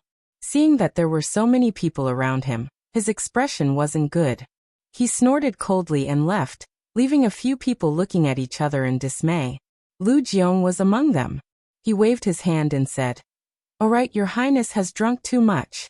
Let's disperse." No one saw what happened tonight. After Lu Jiong sent everyone away, he turned around to look at Feng Xiaomiao and Shui Rui. Out of the corner of his eyes, he noticed that someone was hiding behind Shui Rui with the corner of her skirt exposed. He asked suspiciously, "How exactly did this happen?" Feng Xiaomiao wiped the blood from the corner of his mouth and didn't say a word. This was related to a woman's reputation. He wouldn't say anything. "Many thanks to the two young masters. I will take my leave." Seeing that everyone had left, Ji Xingxuan lowered her head and bowed to Shui Rui and Feng Xiaomiao respectively before leaving in a hurry. Shui Rui looked at her retreating figure. His expression didn't change, but his heart was filled with relief. Tonight's incident, if he wasn't careful and didn't have Feng Xiaomiao with him, if he fought with Lu Hao and was seen by these people, coupled with Ji Xingxuan's presence, even if he had 100 mouths, he wouldn't be able to clear his name. What would people think of this incident as? The eldest young master of the Shui family and the seventh prince fighting over a woman. Chapter 200. After Shui Rui returned to the mansion, he didn't tell Shui Lingnan about what happened in the seventh prince's mansion. He spent the whole night thinking about it. Tonight's incident was a fluke. If people misunderstood that he and the seventh prince were fighting for a woman's favor, it would definitely remind people of the quarrel they had in the Dingbua Hall not long ago. If they reconciled, it would turn from a personal grudge into a real scandal. Not only would it ruin his and Lu Hao's reputation, but it would also make it difficult for the young lady of the Ji family to get married in the future. Although it was killing 3 birds with 1 stone, it should be aimed at Lu Hao. Recently, because of the emperor's favor, the seventh prince's limelight had risen, and there were many people who wanted to smear him. But the person who set this trap could reach the seventh prince's mansion, and knew his and Lu Hao's temperament like the back of his hand. There were only 2 or 3 candidates. Even if he couldn't confirm who it was, he would double his guard against these people in the future. In Anling City, anyone who wanted to move up might fall into the mud if he was not careful, so he had to be alert to deal with it. Late at night, Shui Rui sat up from the bed, put on his clothes, and walked to the window. He opened the window and breathed in the cold dew. Looking at the bright moon in the sky, he suddenly remembered the days when he stayed in Yang City. He woke up early in the morning and came back late at night. He didn't have much to worry about. It was a pleasure to see the clever waiter every day. Thinking of this, Shui Rui stopped thinking and decided to see Yushu tomorrow after he got off work. He was more than a little interested in the fact that she could predict that he would be in trouble tonight. The next afternoon, Shui Rui finished dealing with the files of the Supreme Court. He planned to go home to change his clothes and go to find Yushu. Outside the magistrate's office, he was stopped by a waiter. "Your Excellency, a letter for you." Shui Rui looked at the unfamiliar manservant in front of him and opened the letter. The handwriting on the paper was clear and elegant. There was only one sentence. Please meet Sir Shui at Xian Tea House. It was signed with the word Xing. After reading the letter, Shui Rui folded the paper and handed it back to the manservant, saying, Go back and tell your master that I have something to do today and can't go. He had just escaped yesterday, and he wasn't a brat who didn't learn his lesson. Moreover, he didn't think that there was anything to say to Miss Ji. Whether or not he touched Lu Hao's people, he couldn't be bothered to provoke them. Seeing that he was about to take a detour, the manservant hurriedly called out to him, Sir, wait, there's another one. Shui Rui stopped and looked at the servant. The servant took out another letter from his bosom. Out of curiosity, he took it and opened it. This time it was simpler. There were only 4 words on it. Miss Lianfang. Shui Rui raised his eyebrows and thought for a moment. He stuffed the second letter into his sleeve and raised his chin at the manservant. Lead the way. The manservant's face lit up. He bowed and led the way. This way, young master. Xian Tea House's private room was different from other tea houses. It was located in a corridor on the first floor. When he pushed the door open, there was a screen in front of him. He didn't know if it was intentional or not, but the picture of a carp flying through a lotus was embroidered on it. Shui Rui glanced at the screen and walked around it. He saw Ji Xingxuan sitting behind the tea table, drinking tea. Half of her face was still covered with a veil, but only her eyes were exposed. No matter who saw them, they would praise them as beautiful. Shui Rui and Lu Hao had known each other for a long time. He knew that Lu Hao loved beautiful women. When he heard Lu Hao's drunken words last night, he didn't know if Lu Hao really loved this woman. But he was sure that this Miss Ji, who could make Lu Hao lose his composure because of her, was definitely not simple. Young Master Shui. Ji Xingxuan stood up and bowed when she saw Shui Rui. And she only sat down after Shui Rui chose a table on the opposite side and sat down. And then she lowered her head and said apologetically, I was presumptuous to invite you here today. I hope you don't blame me. The first time they met was in Yiyang City. At that time, the Ji family was still discussing marriage with the Shui family. Later, they met several times during Xia Jiangying's murder. They couldn't be considered close, but they had a general understanding of each other. Miss Ji, if you have something to say, please say it. He originally had some admiration for this woman. She was only the granddaughter of the right judge, but she was able to establish a foothold in the Imperial Historian's library, get to know princes and princesses, and make friends with the leaders of Jiangnan. But after Xia Jiangying's case, he lost interest in her. He always kept a respectful distance from women who were too scheming. It was enough for him to be fooled by an exception. Ji Xingxuan was silent for a moment, then softly said, Thank you, young master, for helping me out last night. Shui Rui said, I just happened to pass by. There is no need to thank me. Ji Xingxuan was exceptionally intelligent. How could she not hear the alienation in his words? She didn't mention the matter again, nor did she explain what happened last night. Instead, she picked up the freshly brewed fragrant tea and poured it for him before sitting back down. Shui Rui picked up the cup and smelled the fragrance of the tea. Before he took the cup, he heard the voice from the other side. I have a question. What is it? That day at the Dingbo mansion, the Lianfang girl next to Mr. Shui was once a young miss of my Ji family. Her surname is Yu. Shui Rui had already expected this and wasn't surprised. So what if she is? So what if she isn't? If she isn't, then it's fine. If she is, young master, please tell her that I want to see her. Ji Xingxuan didn't beat around the bush and directly requested. Why do you want to see her? Forgive me, Xingxuan, for not being able to tell you. Shui Rui looked at the woman in front of him. Although it was a request, she didn't sound humble at all. He knew that she was testing him, so he smiled. Then forgive me for not being able to tell you. As he said this, he put down the untouched teacup and stood up. I still have matters to attend to. It's not convenient for me to stay. Miss Ji, goodbye. Seeing that he was about to leave, Ji Xingxuan didn't stop him. She also stood up and watched as Shui Rui walked around the screen and disappeared. It seems that it really is her. Ji Xingxuan expressionlessly lowered her head and muttered to herself. So it turns out that this person learned Shifu's Luyao. She went to Yushu's house to recuperate for a few days, and was finally able to walk. Although it's still sore and swollen, it's much better than hopping around on one foot.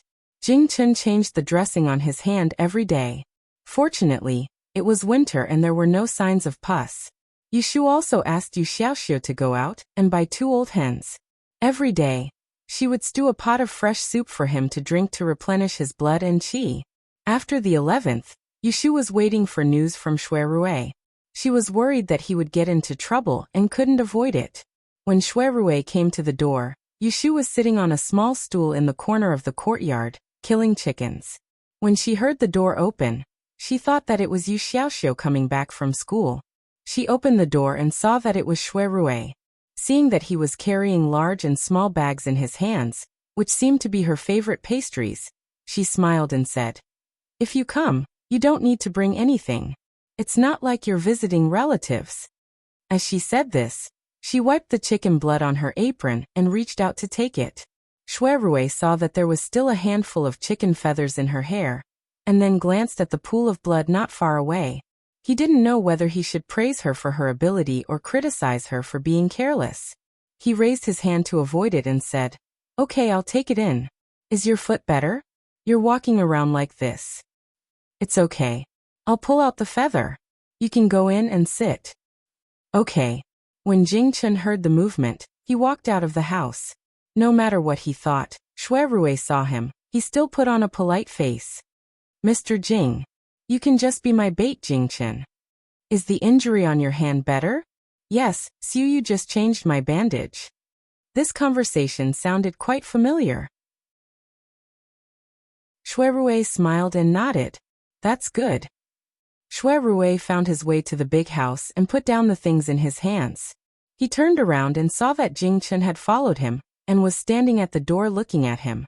He did not take the initiative to speak. When Xuerui sat down at the table, Jing Chen also came over and sat down. Yushu was still taking care of the old hen outside. Xuerui looked outside the house and turned around to ask, "When did you and Xu meet?" "In March of this year," Jing Chen replied. That was what Xiaoyu had told him. "Oh," Xuerui said. He was still in Yiyang in March. Why had he not heard Xu mention it? "I can see that you're quite skilled. May I ask which sect are you from?" Xuerui asked again. "It's not convenient for me to tell you."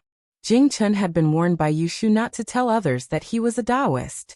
Moreover, Jing Chen did not know which sect he was from, so he was not lying. Xuerui asked a few questions but could not find out anything. When he saw that Yushu had washed her hands and came in, he did not continue to ask, "Are you staying for dinner? I'll make some chicken giblets and 2 side dishes. I'll ask Xiaoxiu to get a pot of wine later." Yushu asked Xuerui, "Sure, I haven't tasted your cooking. It's just average, don't think it's disgusting when the time comes." When Yushu saw Xuerui's appearance, she knew that he had most likely avoided that disaster. She smiled and sat down between him and Jing Chen, then asked, "You came to find me because there's news from the Yamen again? When will the trial begin?" "There's still a few more days to go. I came to look for you today to express my gratitude." Xuerui looked at Yushu. "Thanks to your reminder, I was lucky enough to avoid a disaster last night." Yushu sat up straight. She looked curious. What happened? If she could gather more information, she would know what to do next time such a disaster happened. "Let's not talk about it." Xuerui raised his hand and turned to Jing Chen. "I have some personal matters to discuss. Can you leave for now?" Jing Chen looked at Yushu. Seeing the latter nod, he got up and left. The door wasn't closed. Xuerui lowered his voice and said to Yushu, "I saw Ji Xingxuan today. She recognized you." When Yushu heard this, she frowned. It wasn't strange that Ji Xingxuan recognized her. When she and Xuerui went to Dingbua Hall to participate in the gambling, she had seen Ji Xingxuan face to face. As long as she tried to recall carefully, she might be able to remember who she was. She also said that she wanted to see you. Xuerui had copied Ji Xingxuan's words. He didn't pass on the message on her behalf, but to let Yushu know. "She wants to see me?" Yushu was suspicious. "Why? There was nothing to talk about between Ji Xingxuan and her. Judging from the fact that Ji Xingxuan couldn't even remember what she looked like, Ji Xingxuan knew that Ji Xingxuan didn't care about her at all. Ji Xingxuan must have long forgotten that she was punished because of a jade pendant. Shui Rui shook his head. I'm not sure about that. Let me ask you. After you left the Ji family, did you ask for a return card? Yushu recalled. At that time, the marriage between the two families fell through. The Ji family kicked me out. I took the opportunity to ask Third Master for Mai and Xiaoxiu's cards. I was afraid that they would use me again in the future. Shui Rui said. Then it doesn't matter. You're no longer a member of their family. Yushu snorted. I've never been a member of their family. She wasn't a dog that would recognize its master after eating a few mouthfuls of leftovers. She only had hatred for the Ji family. She had no feelings for them. It seems that your mother is still in the Ji family? Yushu took a deep breath. If there's a chance in the future, I'll pick her up. Every once in a while, she would read the fortune and misfortune of Aunt Shui. The divination showed that her life was smooth, so she didn't worry about it for the time being. However, if she kept Aunt Shui in the Ji family, she would become a weakness in the future. She had to find a way to get her out. Chapter 201. When Shui Rui said he had business to discuss, Yushu thought he was going to talk about opening a restaurant. Unexpectedly, he asked, How long have you been learning E? Yushu didn't understand what he meant, but she still told him the truth. Actually, it's been 8 months since March of this year. It wasn't that she didn't know, but she had unknowingly lived in ancient times for more than half a year. It was really a blink of an eye. Then what are you good at? 8 months is really short. The children of the Yishui clan usually start learning at the age of 6, Shui Rui thought. This was hard to say. Yushu thought for a while and answered selectively. I don't dare to say that I'm good at it. I learned the Book of Changes from the first move of Chimenduanjia, so I'm pretty good at timing and calendar. I've only dabbled in feng shui recently. As for the rest, it's the copper coin divination. Then what method did you use to calculate my horoscope a few days ago? Shui Rui didn't understand. Yushu's eyes flashed and she smiled sheepishly. It's a small divination skill. Her rule of time of calamity was really unimaginable. She used divination to calculate the horoscope, knew and judged disasters, and calculated every possibility. Even if people didn't think she was crazy, they would still think she was guilty of having a treasure. Small skill? Shui Rui thought. This was a disaster that even a great E-master couldn't calculate, but it was predicted by her. If she called it a small skill, wouldn't it be insulting? He knew that Yushu was holding back from him, but E-masters valued their knowledge, so he didn't want to pry too much. It was enough for him to know what she was good at. Why are you asking me this? Aren't we talking about serious business? Aren't we talking about serious business? Shui Rui asked. He lowered his head and pondered for a moment, then looked up and asked seriously, Shu, are you considering taking this year's De Yen examination? Hey, do you want to take the Great Yen examination? Shui Rui repeated once more, and as he looked at Yushu's dazed expression, he explained. In this Grand Yen examination that's held once every 3 years, not counting the top 3 in each subject, anyone who's able to seize 100 RMB will be able to obtain a master-changing moniker, and it will be recorded in the Imperial Astronomer's Register before being issued with official documents. With this changing moniker, everything will be convenient. So many people study the Grand Yen examination just for this changing moniker. I thought you were only proficient in mathematics and didn't know much about Iku, but now it seems that you have a good chance of passing. Why don't you give it a try? Yushu was silent. She had already considered this question. She did not participate in this year's De Yen examination for 2 reasons. Firstly, it was because of the Ji family. Secondly, it was because she had too many things to do. She had just moved to the capital and did not even have a stable place to stay.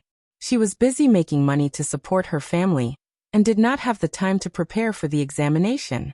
Shui Rui saw that she was silent and guessed her thoughts.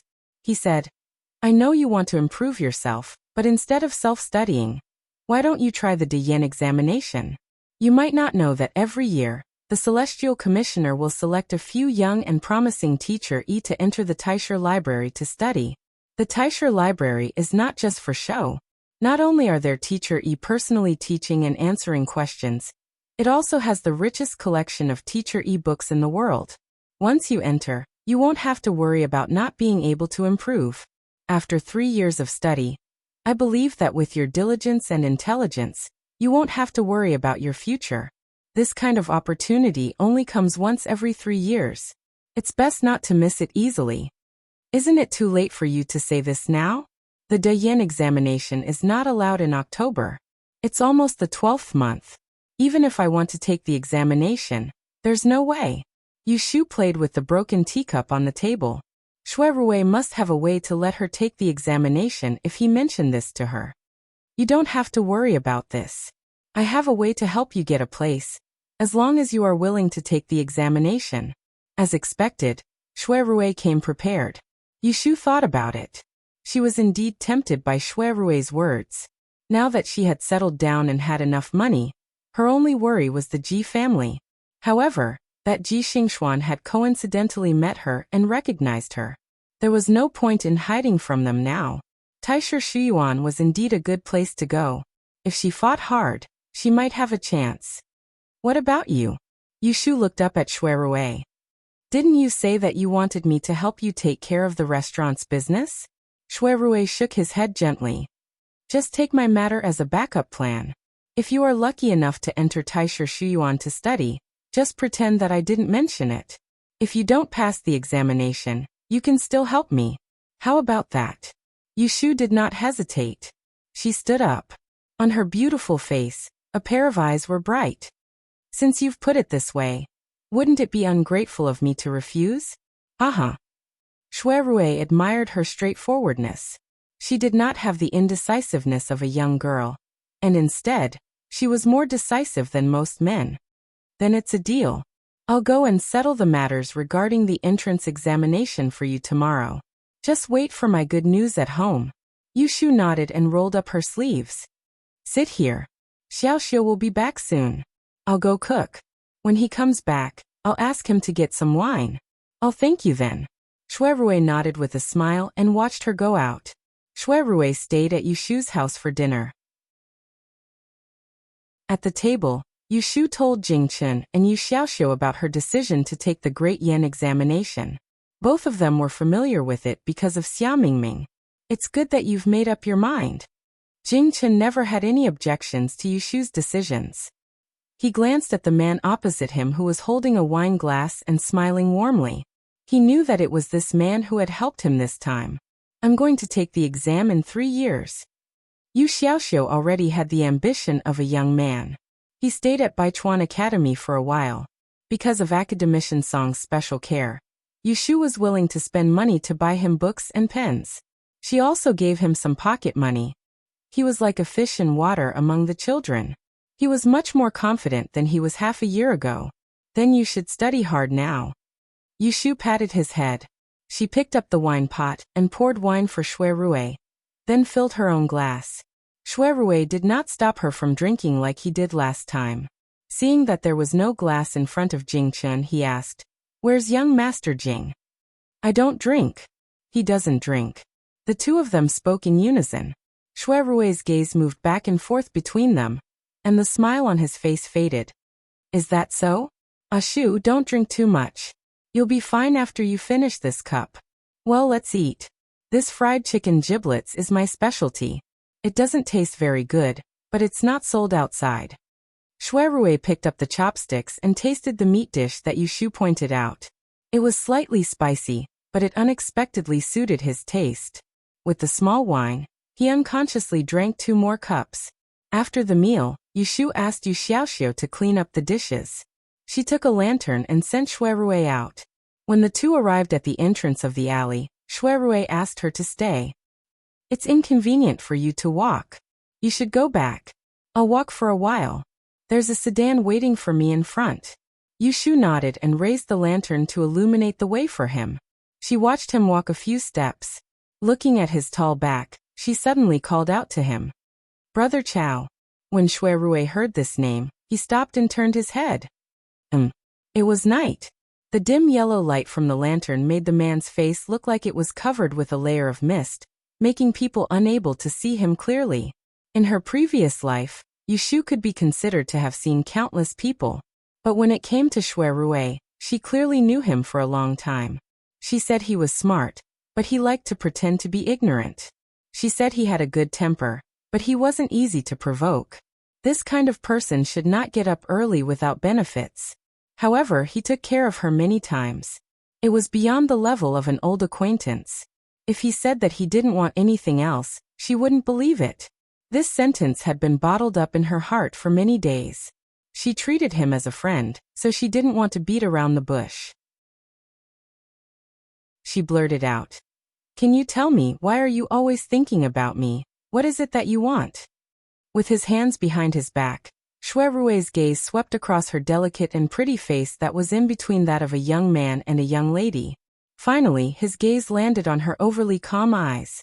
His dark eyes stared straight at her through the fog of light as he asked in a soft voice, "What do you think?" Yushu's eyelids slightly trembled. Being looked at like this by him, she actually felt a little scared. After a moment, her throat seemed to be blocked by something. She looked away and her eyes fell on the road not far away. Her lips moved and she forced out a bitter smile. "If I knew, why would I ask you?" Shui Rui gave a shallow laugh.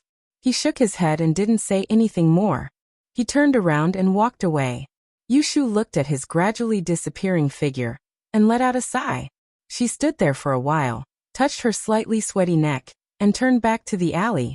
Just as Shui Rui left Huixing Street, half a city away, in the Ji mansion in the north of the city, Ji Huaishan, who had just returned from his evening work as a celestial commissioner, was sitting in his study. He looked up from a scroll of official documents. "Xianer, what did you say just now?" The patriarch of the Ji family was an important figure in Yiyang City. He was famous but never seen in person. He had many children and grandchildren, but he was in his 60s. There was not a single strand of white hair on his head.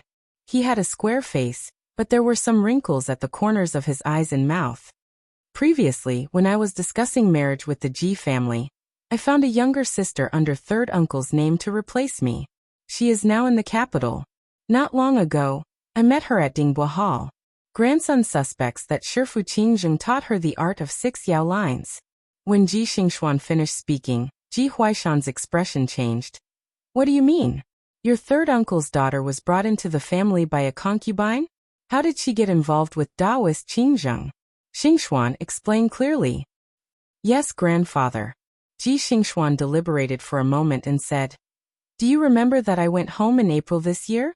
At that time, Shifu Qingzheng was still living in our Fu. I met him once. After drinking, I heard him say that he had accepted a disciple. At that time, I thought it was someone from outside.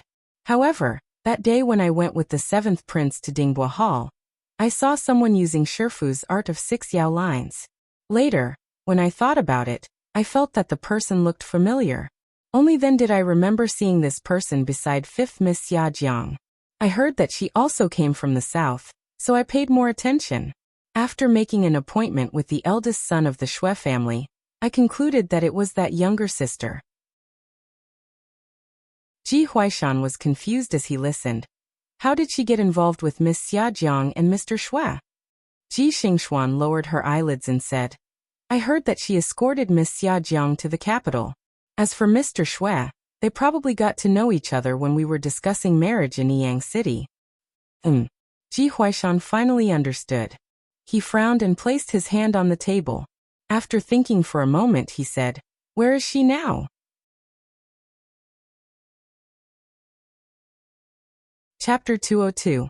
Since she was going to take the Great Yin examination, Yushu would definitely not continue to laze around at home.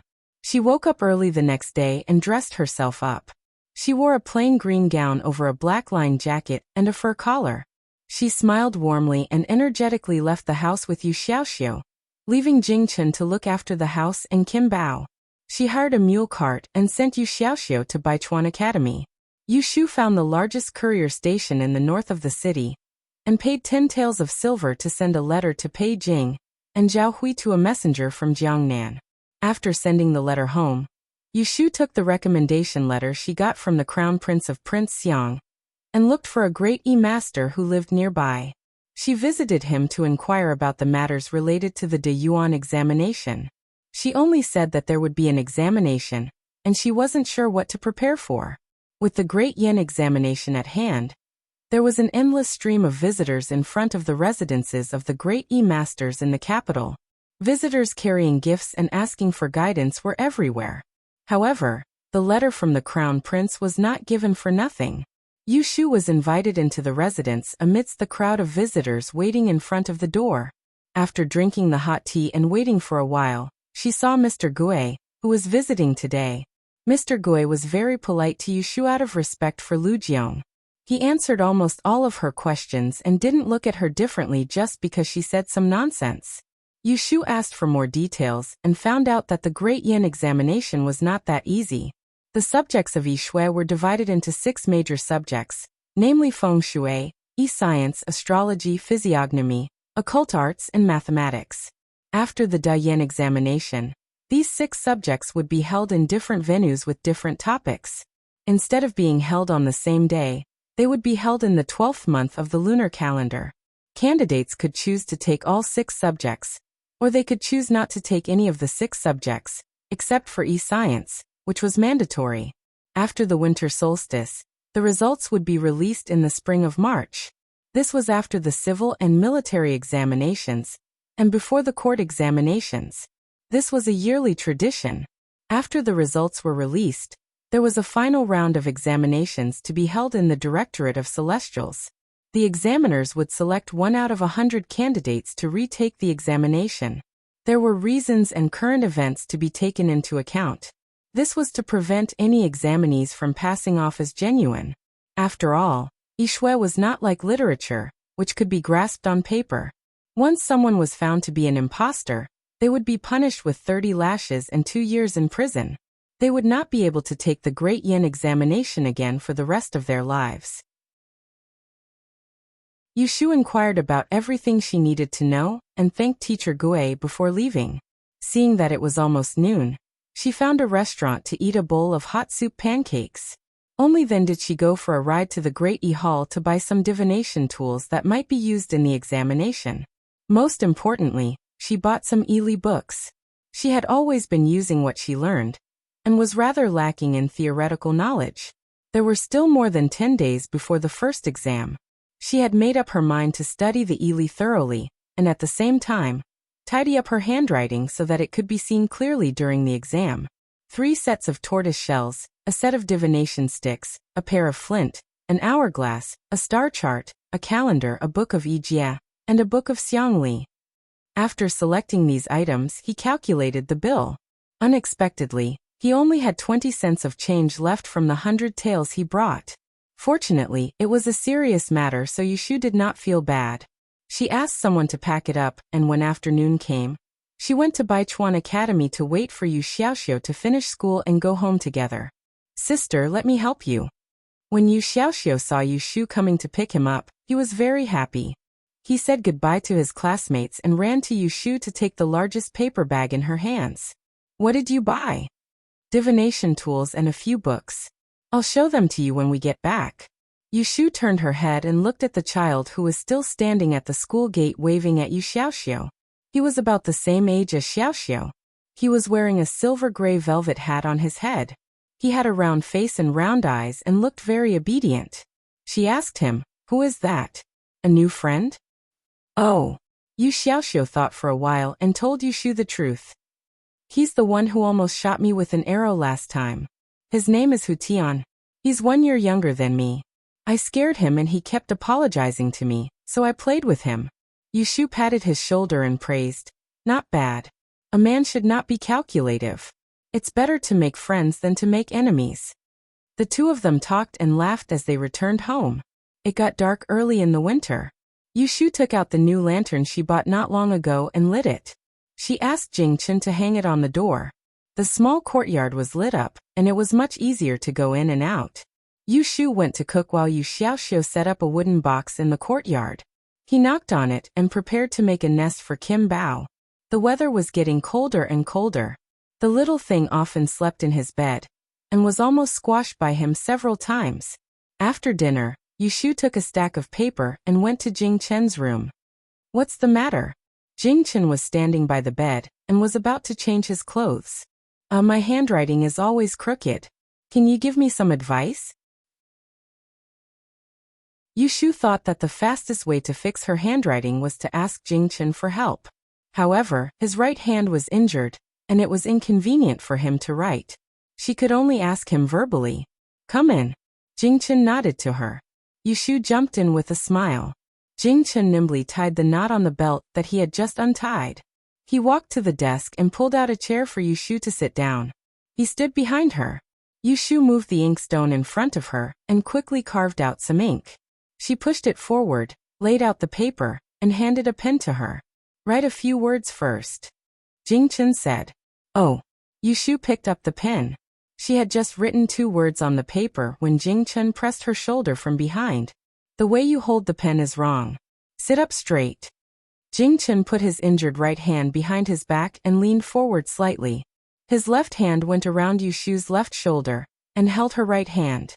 His slender fingers pinched the pen and lifted it up. Don't pinch it too hard. Like this.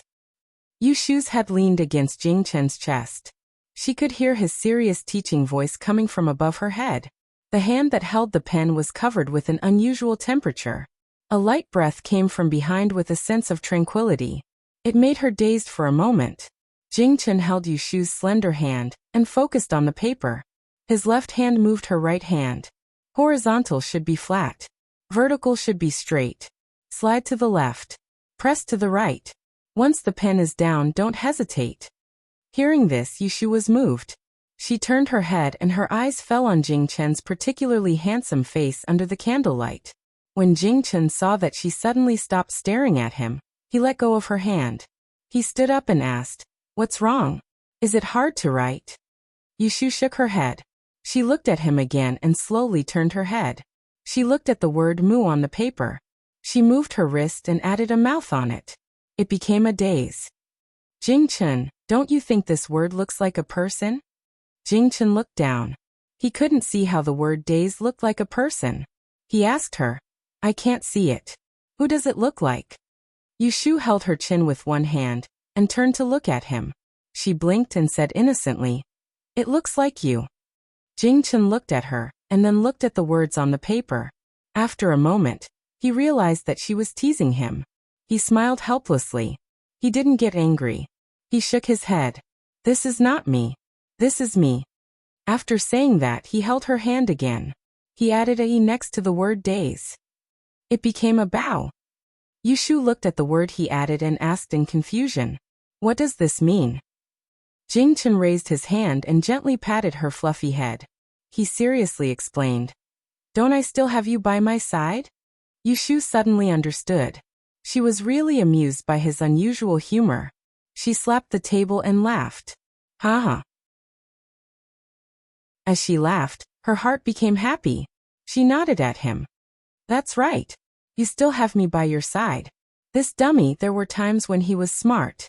Jing Chen saw that she was happy enough. He coaxed her. Okay, stop playing. Hurry up and write. Write a few more words and I will correct them for you. Yushu happily folded the word bow and put it aside. She took out another piece of paper. Oh.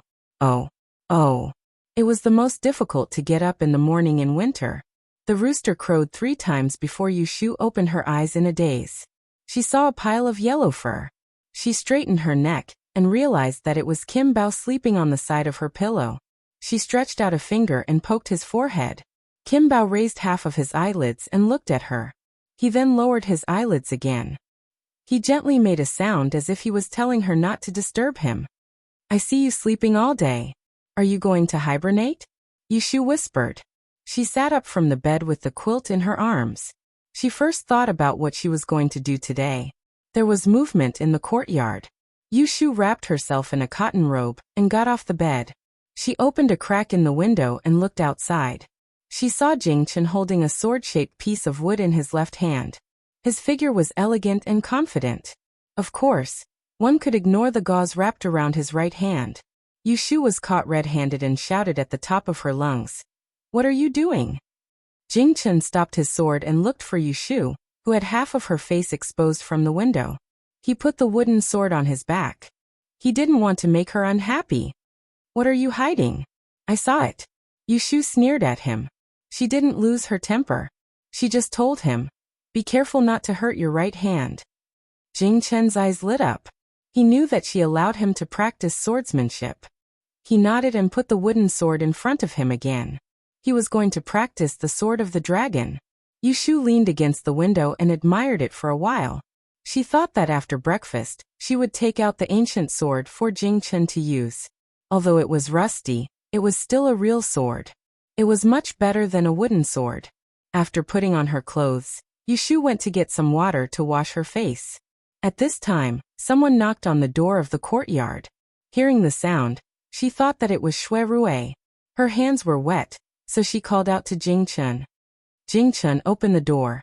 Jingchen tiptoed and inserted the wooden sword back into the eaves. He landed on the ground and turned around. He walked to the door and put his hand on the lock. He asked, "Who is it?"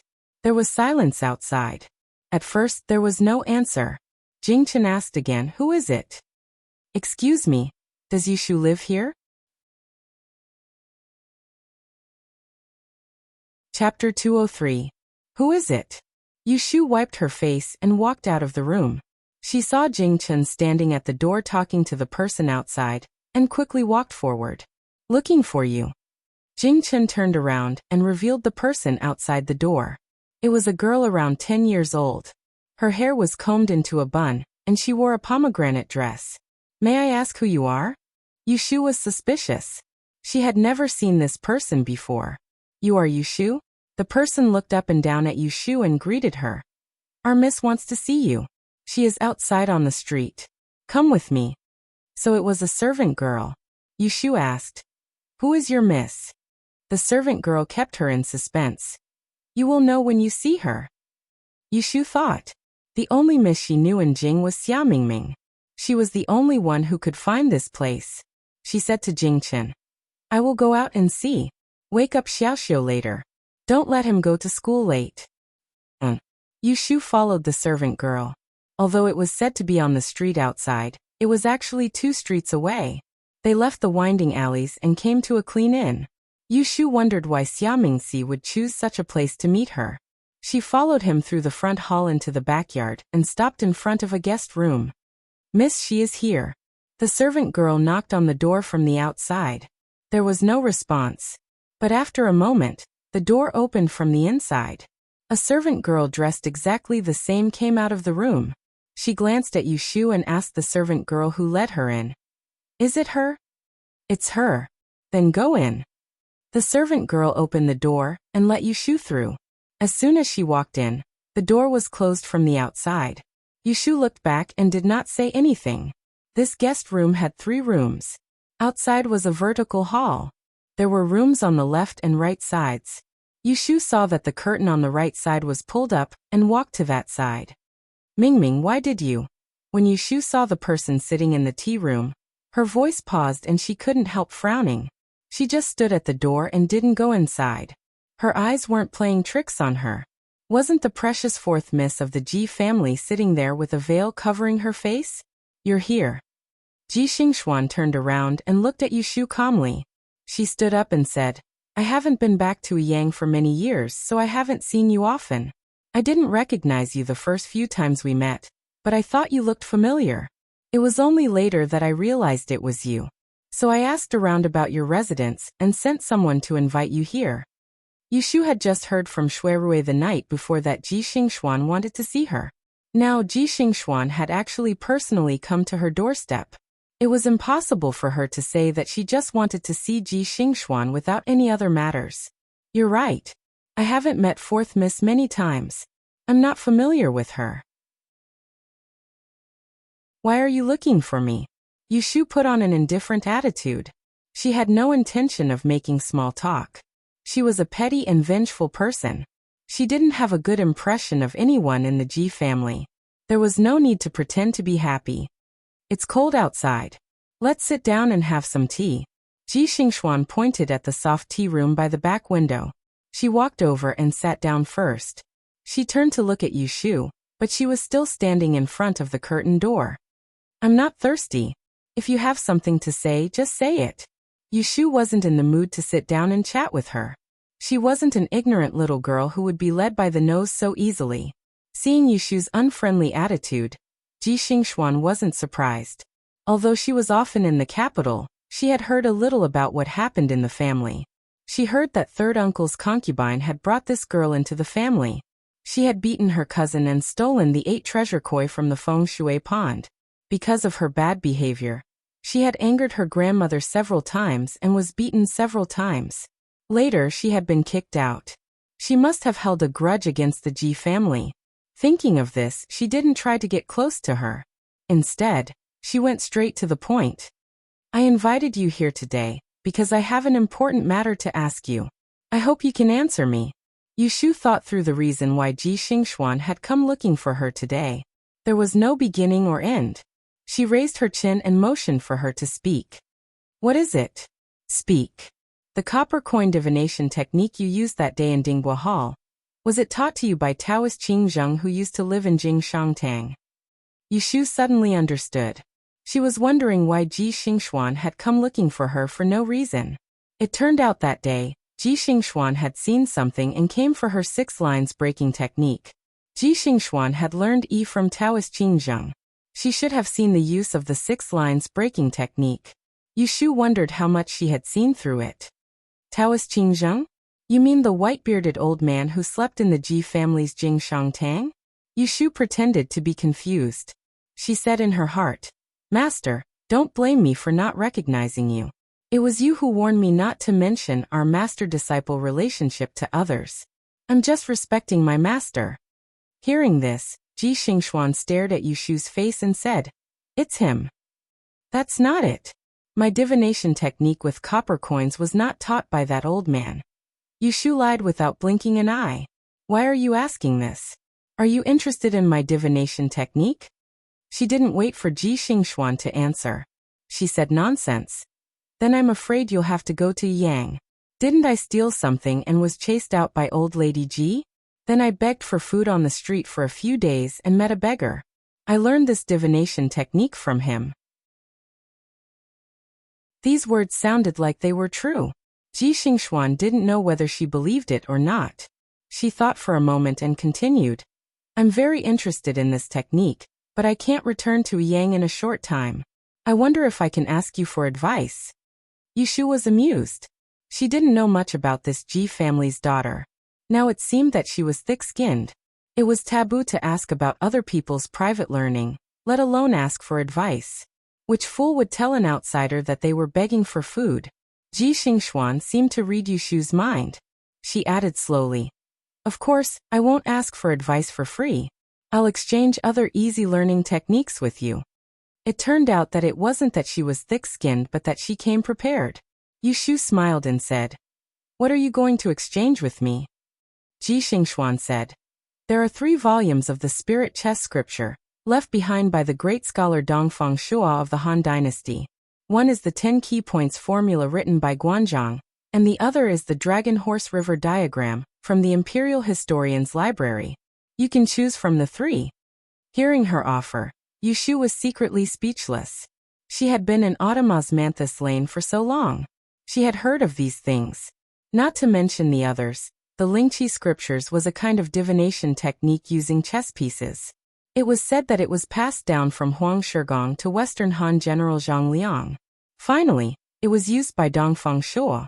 It had been passed down for thousands of years. With the help of the words and annotations in the scriptures, one could determine good or bad luck. In her opinion, it was really a stupid method of divination. As for the Dragon Horse River diagram, anyone who studied E would know that the 8 diagrams were performed by observing the river diagram. Most of the river diagrams circulating in the market were imitations.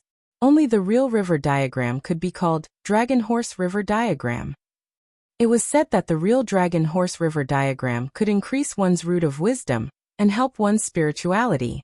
No one knew whether it was true or not.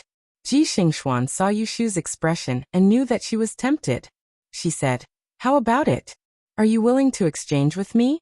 I just want to ask you the technique you used in Dinghua Hall that day." Yushu touched her chin and walked over to sit opposite her. She thought for a while and then said, "These are all good things. I'm just wondering how you know that my divination technique is worth exchanging for these. I learned it from a beggar. Aren't you afraid that I'll teach you randomly and cheat you of your things?" Hearing Yushu's alarmist words, Ji Xingxuan smiled. Her beautiful eyes flashed. No one knew whether it was confidence or warning. She said, "If you can deceive me with fake things, you can try." After Yushu tested her, she narrowed her eyes.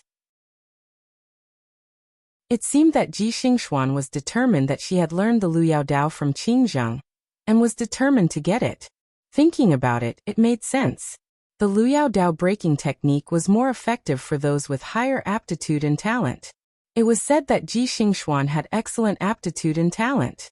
If she really learned this skill, she would be able to tell the universe with one throw. In time, she would be able to do whatever she wanted in the Taisher library. She would not be like Ji Xingxuan, who could only tell good and bad for herself, and was not punctual. Yushu secretly curled her lips. She suddenly suspected that the reason why Taoist Qingzheng taught her such an amazing thing, other than to make up for her misshapen 8 characters, was because she could not make the best use of it. To be honest, it was really a waste of a treasure for her to learn the Luyao Dao breaking technique. It would be better to exchange it for something she could use. She would not lose anything. It is too little to choose only one item. Why don't you exchange all 3 items with me? I will consider whether or not to teach you. Yushu saw that there was a teapot on the table. She picked it up and poured a cup of water to warm her hands. Then she turned her head and smiled at Ji Xingxuan. Hearing Yushu's request, Ji Xingxuan frowned and said, "Don't be too greedy. Any one of these 3 items is worth 1,000 taels of gold." Yushu covered the teacup and rolled her eyes. "It is up to you whether you want to exchange or not. It is not me who wants your blood. It is you who wants my items." 1. "Okay, I will exchange with you." Ji Xingxuan looked hesitant, but in her heart, she let out a sigh of relief. It was fine to pay a higher price, but she was afraid that the other party would not buy it. She lowered her head and took out an exquisite sandalwood box from under the tea table. She placed one hand on the box and said to Yushu, "I have brought the items. I can give them to you now, but you must first tell me the principles of the copper coin divination technique." Yushu looked at the box and raised her hand to drink the tea. There was still some soup left in the cup. She put down the cup and wiped the corner of her mouth. Then, she stood up and waved her hand. She smiled and said, "I was just teasing you. Don't take it seriously. I have no interest in teaching you. You can keep your items for yourself. Goodbye." This little girl was young, but she was very cunning. It seemed that before she came to find her, she had already seen through her thoughts. If she was a bit more inexperienced and greedy, there was an 8 or 9 out of 10 chance that she would obediently exchange with her. Unfortunately, she lacked experience and reputation. What she lacked the most was technique. Although the spiritual chess scripture was good, and the Dragon Horse River diagram was wonderful, she had the ability to judge misfortune. Why would she covet her playthings? Witnessing Yushu's ability to change her expression, even if Ji Xingxuan had a good temper, she could not help but feel angry. However, she did not lose her temper, nor did she ask Yushu to stay. She silently watched as Yushu swaggered away. Then, her expression sank and she closed her eyes. She raised her left hand and reached into her sleeve. She touched the small bead on her wrist and gradually calmed down. She opened her eyes and looked at Yushu's half-empty teacup on the table.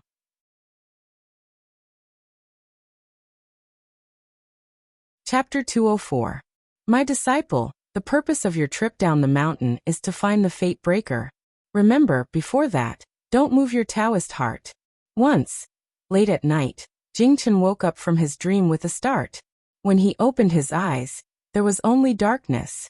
He raised his arm and pressed it against his sweaty forehead. His chaotic breathing gradually calmed down. He vaguely recalled the vague scene in his dream. After a while he got out of bed, put on his outer robe, and sat at the desk to light the lamp. He spread out a piece of paper and wrote on it, "Fate Breaker, Taoist Heart." Jing Chen looked at the 5 words over and over again. He sat quietly in front of the table, deep in thought. It was only when he saw the sky outside the window and heard the door open that he folded the paper and pressed it against a Taoist scripture. Then he returned to the bed and lay down. Even though there was no news from Shui Rui's side, Yushu still made preparations for the Dian. Every day, she would wake up an hour earlier than usual to memorize and practice her calligraphy. When the sky was slightly brighter, she would go out to the grocery store on the street and buy half a caddy of flatbread, 2 tails of salted vegetables and beans, and bring a pot of oil tea back to make breakfast. The weather was cold. Cooking in the kitchen during the day would be soaked in water, and it would be easy to freeze one's hands.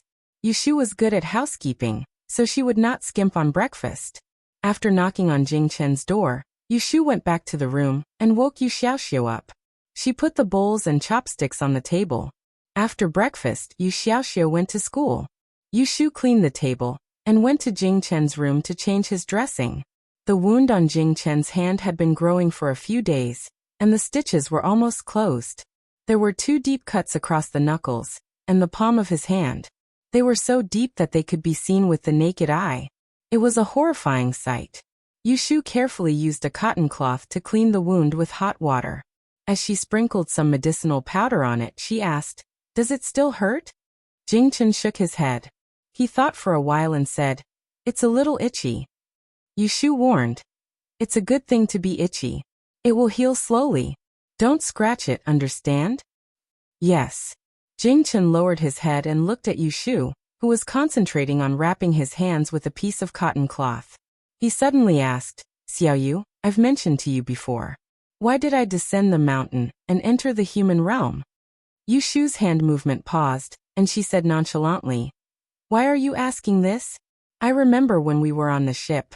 I told you that I don't know much about you." If she remembered correctly, he once mentioned to her that he went down the mountain this time to find someone who could break his K-to-star fate. "Last night, I dreamt that my master in the mountain gate told me that I came down the mountain to find the fate breaker." Yushu suddenly looked up at Jing Chen. "Do you know what a fate breaker is?" Jing Chen looked confused. He couldn't understand the reminder in his dream even after thinking about it for half a night. Also, what did the heart of Tao refer to? Yushu was surprised. Of all the dreams he had, why did he have to dream about this? How was she going to explain it to him? Was she going to tell him the truth that his fate was against Kata Star, and that he would always bring trouble to others? Yushu couldn't make up her mind. She didn't tell Jing Chen before because she was afraid that he would avoid her once he knew the truth, just like when they were in Yang City. However, she couldn't keep hiding it from him. After all, they had been together for so long, and he had even made a written promise to her. Even if she really explained it to him, he might not just walk away. However, what was the use of telling him? As long as he didn't remember it, even if he knew who the fate breaker was, he wouldn't be able to find it. This kind of thing before he recovered his memory would only make him suffer a blow for nothing. It might not be good for him. It was better to keep it a secret. Even if he remembered it in the future and blamed her, she would accept it. It wasn't that Jing Chen didn't know how to read people's expressions. Yushu's hesitation made him realize that she seemed to be hiding something about him from him. "Xiuyu, do you know something?" Yushu tilted her head. It was easy for her to make up a lie, but it was awkward to tell the truth. "Jing Chen, to be honest, I do know something about you, but it's not convenient to tell you. Let's wait until you remember it yourself." Jing Chen looked at Yushu's awkward expression and didn't want to make things difficult for her. At this time, there was a knock on the door. Yushu was afraid that Jing Chen would ask again, so she quickly tied the gauze on his hand. "I'll go open the door." Yushu ran out and opened the door. When she saw a handsome man in a white satin coat, she almost slammed the door shut again. "Why do you look like you don't welcome me?" "Haha, of course not. I just didn't expect you to come so early in the morning." Yushu laughed awkwardly. That night at the alley, Shui Rui had given her an ambiguous answer. She still felt uncomfortable about it. "How can I not be early to give you good news?" Shui Rui handed a box of snacks to Yushu and walked around her. When he passed by Jing Chen's room, he didn't forget to stop and greet him. Mr. Jing, is the injury on your hand better? Yes. Xiu, you just changed my bandage. That's good. I have something to talk to Shu about. I'll go in first. Every time they met, the two would only exchange a few words. They would never get tired of it. Yushu closed the door and adjusted her expression before following Shui Rui into the house. She put down the box of snacks and said, "Take a seat first. It's cold. I'll make you a pot of hot tea. I'll leave after saying a few words. The sedan is waiting outside." Shui Rui raised his hand and gestured for Yushu to sit down. He first looked around the house and didn't see any charcoal for the winter stove. He made a mental note of it and thought about what to bring next time he came. He didn't keep her in suspense. He directly took out an envelope from his fur collar and placed it on the table. He pushed it towards her. "You've done your job. This is your examination document. Keep it carefully and don't lose it. You can use it as a reference during the examination. After the examination, you still have to use it to take the exam." Yushu's face lit up. She picked up the envelope and took out the document inside. It was a rather exquisite piece of paper. The paper was slightly hard and white in color. There was a stamp on the bottom. There were words written on both sides. On one side, there was the year of examination. At the bottom, there was a large seal. It was the Celestial Commissioner seal. On the other side, there was the name and place of birth. At the bottom, there were two smaller seals. They were the Imperial Commissioner and Registrar seals. Yushu saw that below her name, Yushu, there was a female word printed in a red circle. She thought that this was probably what Xia Mingming had said. The Dian trial was used to distinguish between male and female examinees. This was equivalent to an examination ticket in ancient times. Yushu thought. Shui Rui said, "The first subject is Ili. It starts on the first day of the 12th month. On that day, you only need to bring a brush and paper to the Imperial Commissioner. It is different from the Imperial examination. The men and women are separated into different departments. The examination starts on the same day and ends on the same day. The only thing is that you have to go hungry at noon. Food is not allowed in the Imperial Commissioner, but there is a supply of water. You only need to ring the bell to summon the invigilator." Yushu had already inquired about the Dian trial from a Dei master, but after listening to Shui Rui's detailed explanation, she carefully noted it down. After the first subject, the second subject will be feng shui, astrology, physiognomy, occult arts, and finally arithmetic. The first four subjects are not necessarily written. Sometimes, they will test on current affairs. I will send someone to the Imperial Commissioner to inquire about it. If there are any changes, I will inform you. You only need to wait patiently." Yushu nodded. Knowing that it was best to have someone to help her, she did not decline. "Then I will have to trouble you to keep an eye on them for me. Why are you being so courteous? Today, I have another matter that I need your help with." Shui Rui took out a piece of paper from his sleeve and handed it to Yushu. "There are 2 sets of horoscopes on this. Can you help me read them in the next 2 days? See if these 2 people have any difficulties in the near future. Is that possible?" Yushu took it. She did not inquire about whose horoscopes were written on it. She only smiled and said, "What's wrong with your request? If you are not in a hurry to leave, I will read it for you now. It will save you the trouble of traveling again." Shui Rui glanced outside and shook his head. "I have to make a trip to the government in the morning to see how the trial of the Tai Hung Merchant Group's case is going, so I can't stay for long. I'll come look for you again the day after tomorrow." Hearing this, Yushu's expression became serious. "Good. I wanted to ask why I did not hear anything.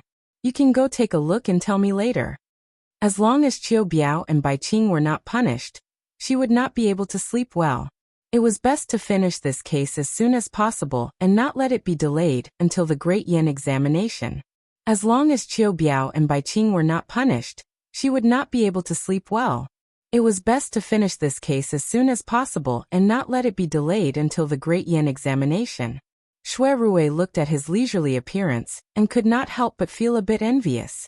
He had also lived this kind of life. Reading books to pass the time, sweeping the house, and also spending time with a certain simple-minded girl. There are other matters. I will come back another day. In a few days, when he was done with the matters at hand, he would look for an empty house nearby. He could not let them continue to live like this. Firstly, it was inconvenient. Secondly, he was worried. Take care. I will go out and send him off, Yushu said to Jingchen. After sending Shuirui out, she did not forget to close the door. Jingjian looked at the closed door. His face showed a bit of loneliness. Who else was as idle as him? Yushu sent Shuirui to the entrance of the alley. Then she remembered that she had forgotten to say something. She was thinking if she should mention to Shuirui about Ji Xingxuan's visit the day before yesterday. Shuirui saw that she had something to say. What's wrong? Oh, it's nothing. You should go first. Don't miss the time. Forget it. Ji Xingxuan did not do anything to her. Instead, she teased her once. There was no point in learning her words. Shuirui laughed. It's not a big deal. Say it. Yushu also laughed and waved at him. Why is there such a good thing? It's nothing. Let's go. When Shuirui saw that she was not willing to say it, he thought that it was not something important. So he shook his head and walked away. After walking a dozen steps, he looked back and saw that she was still standing at the entrance of the alley. She did not turn around and walk away. He was in a good mood and his steps became lighter.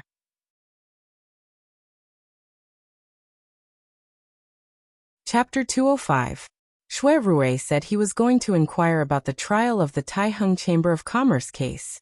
That night, a bailiff from the Yamen came to inform her to prepare for the trial the next day. Yushu readily agreed. Both Yu Xiaoxiu and Jing Chen were very concerned about the case. The former was afraid that Bai Qing and Qiu Biao would be released again, while the latter wanted to accompany Yushu to the court for the trial. I'll go. I heard from young Master Shui that Bai Qing and Qiu Biao pushed the case of hijacking the ship onto the people who were rescued midway. Isn't that talking about you? The less trouble, the better. It's best if you don't show up before the case is over. Yushu dismissed the idea of accompanying Jingchen. Then, she recalled to Yu Xiaoxiu how they were forced to jump into the river to save themselves on the ship. She hated Qiu Biao and Qiu Biao so much that her teeth itched. She just wanted them to be executed the next day. After dinner, they went back to their rooms to rest. Yushu was too excited to sleep because she was going to the court the next day. After lying down for a while, she simply got up to do some calculations. In the past few days, she had been preparing for the exam. She had put aside the algorithm for finding the yellow frost stone as soon as she made some progress. Tonight, she picked it up and continued to study it. She calculated a very strange phenomenon. Strange. How can I calculate it like this? The stone should be right beside me. It was clearly lost. Yushu touched her chin. After thinking about it, she could only say that she had calculated the wrong steps again. This method wouldn't work, so she had to find another way. Sighing to herself in pity, Yushu casually put aside the results she had calculated for most of the time. She pulled out a piece of paper and listed out all the numbers related to the yellow frost stone. She then used the algebra incantations of the 8 gates of life and death to find a suitable formula to reverse deduce it. Yushu slept in the middle of the night and woke up before the rooster crowed the next day. She was simply too excited to sleep, so she packed up and waited for the yamen to call her. Not long after, an official came to the door. The court for the trial was located in the yamen in the south of the city. It wasn't far and took less than an hour to get there. As soon as she entered the door, she heard a shout. Your Excellency, the witness of Yang Yushu has been brought. Yushu was still wondering if Shuirui would come today. The moment she arrived at the entrance of the main hall, she looked inside. She saw a capital official wearing a black veil on his head sitting behind the official's desk, and there was a wooden table that was purposely placed at the side. The person sitting behind the table was Shuirui, who was dressed in a vermilion official's robe. It wasn't the first time Yushu had seen him dressed in official robes, but every time she saw him in this robe, it was as if he was a different person. He was meticulous and proper, and he looked quite dignified. Seeing him present, Yushu unconsciously felt a little more at ease. Presumably, there wouldn't be any accidents with this case, and it would be settled. When Shui Rui saw Yushu being brought in, he nodded slightly to her without anyone noticing. He turned to the official behind the table and said, "Your Excellency Su, it's this person." When the merchant ship of the Taiheng Chamber of Commerce was robbed in July, he was lucky enough to escape. He also witnessed Bai Qiu and the others working with the water bandits to rob and murder. Only then did Yushu's line of sight fall on the few people kneeling on the ground in prison uniforms with disheveled hair. These few people were also turning their heads to look at her. It wasn't difficult to recognize the bearded Qiu Biao, and the other long-faced man who was staring at her unwaveringly must be Bai Qing. They had obviously been tortured in prison. All of their faces had scars, and the shackles on their hands and feet were bloody. However, after being locked up for a few days, their faces were sallow and their bodies emaciated from hunger. This was how it should be. Without the support of the Taiheng Chamber of Commerce, how could felons like them have an easy time in prison? After so many days, seeing this old enemy again, Yushu felt nothing but joy. She wasn't afraid of Bai Qing and Qiu Biao's evil eyes and sneered. "Boss Bai, you didn't expect this, did you? That night when I jumped into the river to escape from the ship, I ate the wind and dew in the forest, ate sparrow meat for half a month, and still managed to survive." Bai Qing thought that he still had a trace of desire to live, so he didn't retort under Yushu's provocation. He bit his lips and endured it. "Pa, are you Yi Yang's Yushu?" Hearing the sound of the wooden block, Yushu stepped forward and bowed, like a commoner, reporting to "Sir, it is me." "Do you recognize these few people kneeling? I'd recognize them even if they turned into ashes." Yushu used a classic line, and pointed at Bai Qing and Qiu Biao. She raised her head, and put on an indignant expression. "It's these two people who secretly poached the merchant's goods, and colluded with the bandits to murder the lives of all the passengers on the ship. I was lucky to escape and hid in the capital. Not long ago, I ran into them again. They were afraid that I would expose their evil deeds, so not only did they sneak into my house in the middle of the night to harm me, they even hired assassins to kill me." Yushu's face flushed red.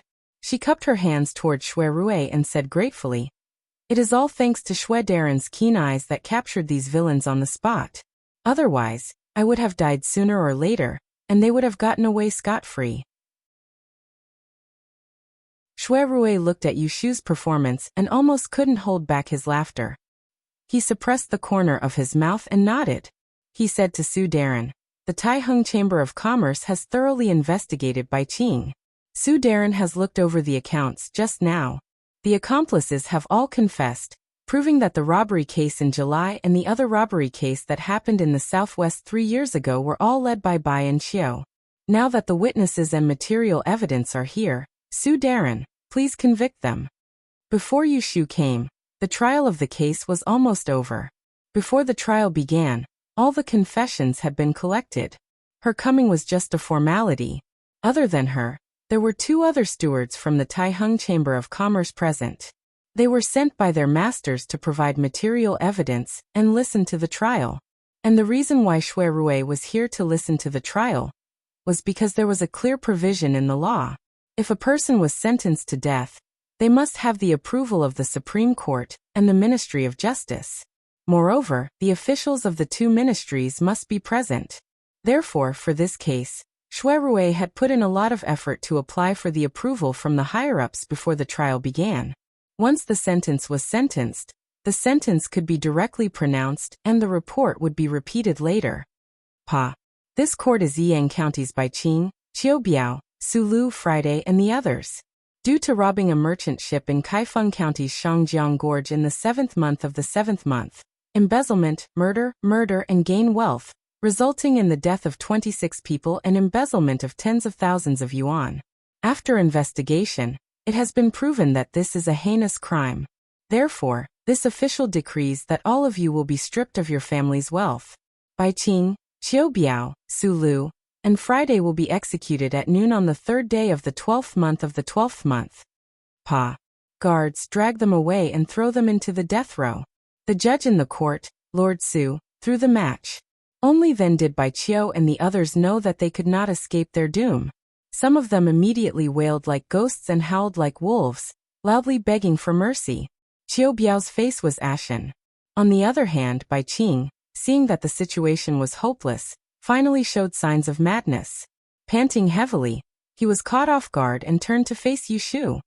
He thought that half of his life savings, painstakingly managed to fall into the hands of such a nobody. He was filled with regret and hatred. His eyes were bloodshot. He raised the heavy shackles in his hands and smashed them towards her head. Even if I die, I will drag you down with me. The bailiffs on both sides were not in a hurry to stop him. They only saw him pouncing towards Yushu.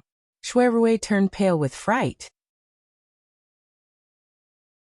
Without much time to think, he grabbed the jade paperweight on the table and was about to throw it towards Bai Qing's hands in an attempt to stop him. However, someone was faster than him. Yushu had gone out this morning to do her divination. She was already prepared for any accidents. She had been watching Qiu Biao and Bai Qing. When she saw that Bai Qing was about to attack, her eyes revealed a ruthless look. When he raised his hand to knock, she raised her leg and kicked the other's chest and abdomen with her thick soles with all her strength. Thud. Bai Qing had suffered in prison for a few days.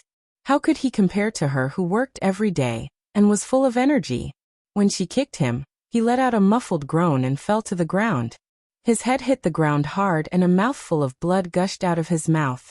His eyes rolled back and he fainted. When everyone present saw this scene, including Shui Rui, they were all dumbfounded. Who would have thought that a witness would kick a criminal to the point of vomiting blood in a public court? After a moment, Shui Rui was the first to regain his senses. He sternly said, "Hurry and drag the criminal away." Yushu lightly stamped her numb legs and lowered her head. She smiled coldly at Qiu Biao, who was staring at her dumbfoundedly from a few steps away. Qiu Biao immediately shuddered and watched as Bai Qing was dragged away by the arm. His legs went soft as he was dragged away by the yamen runners, and he did not struggle at all. Shui Rui just happened to see Yushu's expression. His eyes flashed. He knew that she was already prepared. That kick just now was probably because she had been accumulating strength for a long time. Therefore, when she saw danger, she did not dodge and counterattack. He was both angry and happy at her guts. He did not show any expression on his face. He gently put the paperweight in his hand back on the table. He smoothed his sleeves and said to Su Darren, "Su Darren is wise. I will return to the Supreme Court to record the case. Please send someone to Kaifeng Prefecture to inform me." Shui Darren, rest assured. This official will handle it properly.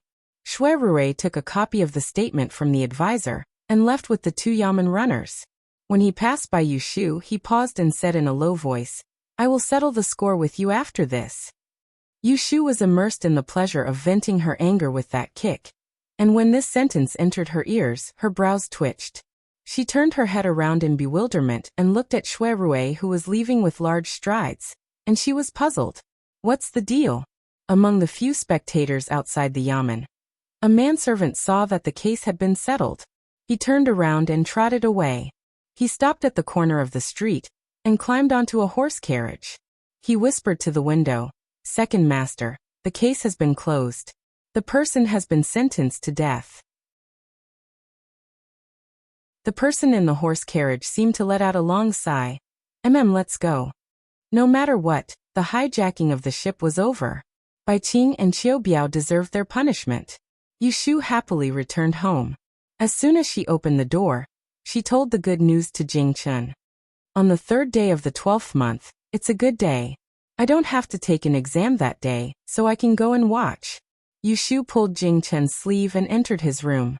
Coincidentally, there was a ready-made brush and ink on the table. She picked up the brush and wrote, "On the 3rd day of the 12th month," on the paper and drew a circle. Jing Chen looked at the circle, thought for a moment and asked, "Can I go?" Yushu tilted her head. "You also want to watch a murder? Aren't you afraid of seeing blood and heads fall?" Jing Chen asked. "Aren't you afraid?" Yushu stopped smiling and said in a deep voice, "Of course I'm afraid. But no matter how scary it is, it can't be scarier than the bloody scene we saw when we escaped. However, I want to see how they die with my own eyes." It was to let her remember the painful lesson of the shipwreck and not to trust others easily. She turned her head and asked Jingchen, "Do you also want to see how these two evil people get their retribution?" Jingchen shook his head and said honestly, "I just want to accompany you." If she was afraid, at least there was someone beside her. Yushu blinked her eyes and smiled knowingly. "Okay, then let's go together. When the time comes, we can find a high place to watch the execution. I heard that there are many people watching the execution."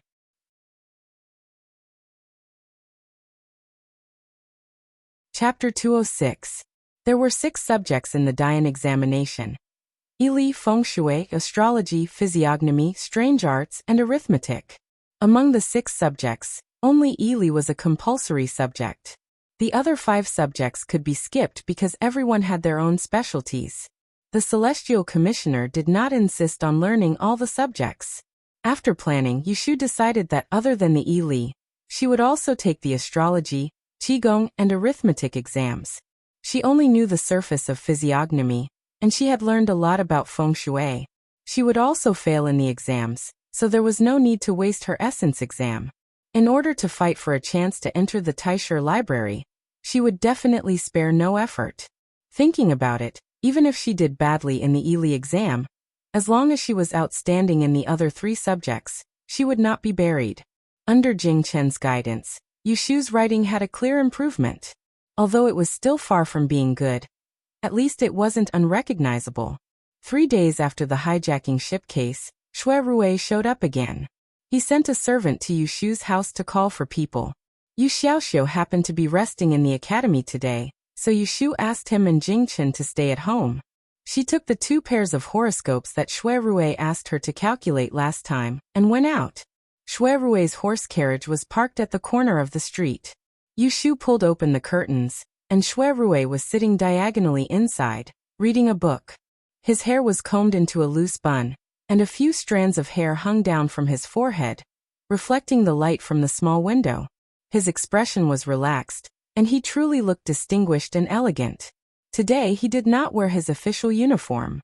He was wearing a dark green satin robe with flowing clouds, and a silver and white brocade belt around his waist was very eye-catching. His 2 long legs were crossed on the bunk, and the soles of his white boots were spotless. There were even 3 golden buttons on the edge of the shoes. He was as exquisite as he could be. Yushu rarely looked at him so carefully. Secondly, he never put on airs in front of her, so she ignored the fact that he was one of the top playboys in Anling City. The rice and salt he ate were more expensive than others since he was a child. The curtain opened and light came in. Shui Rui came back from the book and looked up. He saw Yushu's face by the door. He rolled up the book, put down his legs, and sat up straight. He smiled and said to her, "Get in the carriage first." Hearing this, Yushu got into the carriage and sat beside him. She took out the 2 pairs of horoscopes and handed them to him. She explained, "Among these 2 people, one is quiet and has no fortune or misfortune. The other one is born at 2:45 in the morning. He will be in danger in half a month and will see blood. If he is your friend or acquaintance, you'd better remind him to be prepared." Yushu did not ask who these 2 people were and stopped talking. Shui Rui nodded and did not explain further. He put the horoscopes with Yushu's annotations into his sleeve and changed the topic. "How are you preparing these days? Are you confident that you can pass the exam? As long as one can get into the top 100 of the exam, he will pass the exam and get the Book of Master, given by the Celestial Commissioner. If 2 subjects can get into the top 100, he will be a Master of Master E. Of course, arithmetic is an exception." Yushu was not modest and only said the truth. "I will definitely pass the exam in arithmetic. As for the other subjects, I am confident that I can also pass astrology and the strange arts. But the results will depend on what the exam is about. It's a pity that I can't look at the past papers, so I have no idea." She was part of the generation that had been baptized by the high school and college entrance examinations 500 years in the future. She had a lot of experience with exams and knew what she lacked the most in the Great Yin examination. What she was most afraid of was being at a disadvantage in the exam. When Shui Rui heard this, Scroll lightly tapped her palm and said happily, "You and I are thinking the same thing. Let's go. I will take you to a good place." Where are we going? Taisher Library. What? Taisher Library has the past Great Yin examinations exam papers. I will find someone to sneak you in to read them, so that you will have an idea. Yushu did not expect that Shui Rui would really take her to the entrance of Taisher Library. When they got out of the carriage, Feng Xiaomiao, the youngest son of the Jingguo general's residence, was waiting outside the two small doors. When he saw Shui Rui, he hurriedly greeted them. You are late by half an hour. I thought you were not coming. He then turned his head and glanced at Yushu, who was dressed in a robe and a ribbon. He politely withdrew his gaze, nodded, and said politely, Hello, Miss Lianfang. Fortunately, Yushu still remembered this person's name. Hello, Mr. Feng. Shui Rui called Feng Xiaomiao to the side, and he instructed in a low voice. Bring her to the treasury, and be careful not to lose her. It's inconvenient for me to enter, so I'll come pick her up in the afternoon. People were not allowed to enter the Imperial Historian's study garden easily, and even Shui Rui had only entered it a few times to investigate a case. Moreover, after Xia Jiangying was murdered, the control over it became even stricter, and it was easier said than done to bring someone in. It was only because Feng Xiaomiao's relationship with Shui Rui was strong enough that he was willing to go against the rules.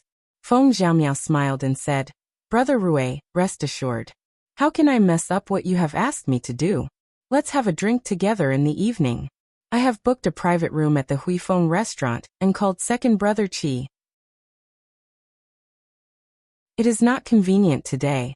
I have something to do tonight. How about tomorrow? I will treat you. Shui Rui patted him on the shoulder. Feng Xiaomiao looked disappointed. Well, it is a deal. You are not allowed to run away tomorrow. Okay. The two walked back to Yushu.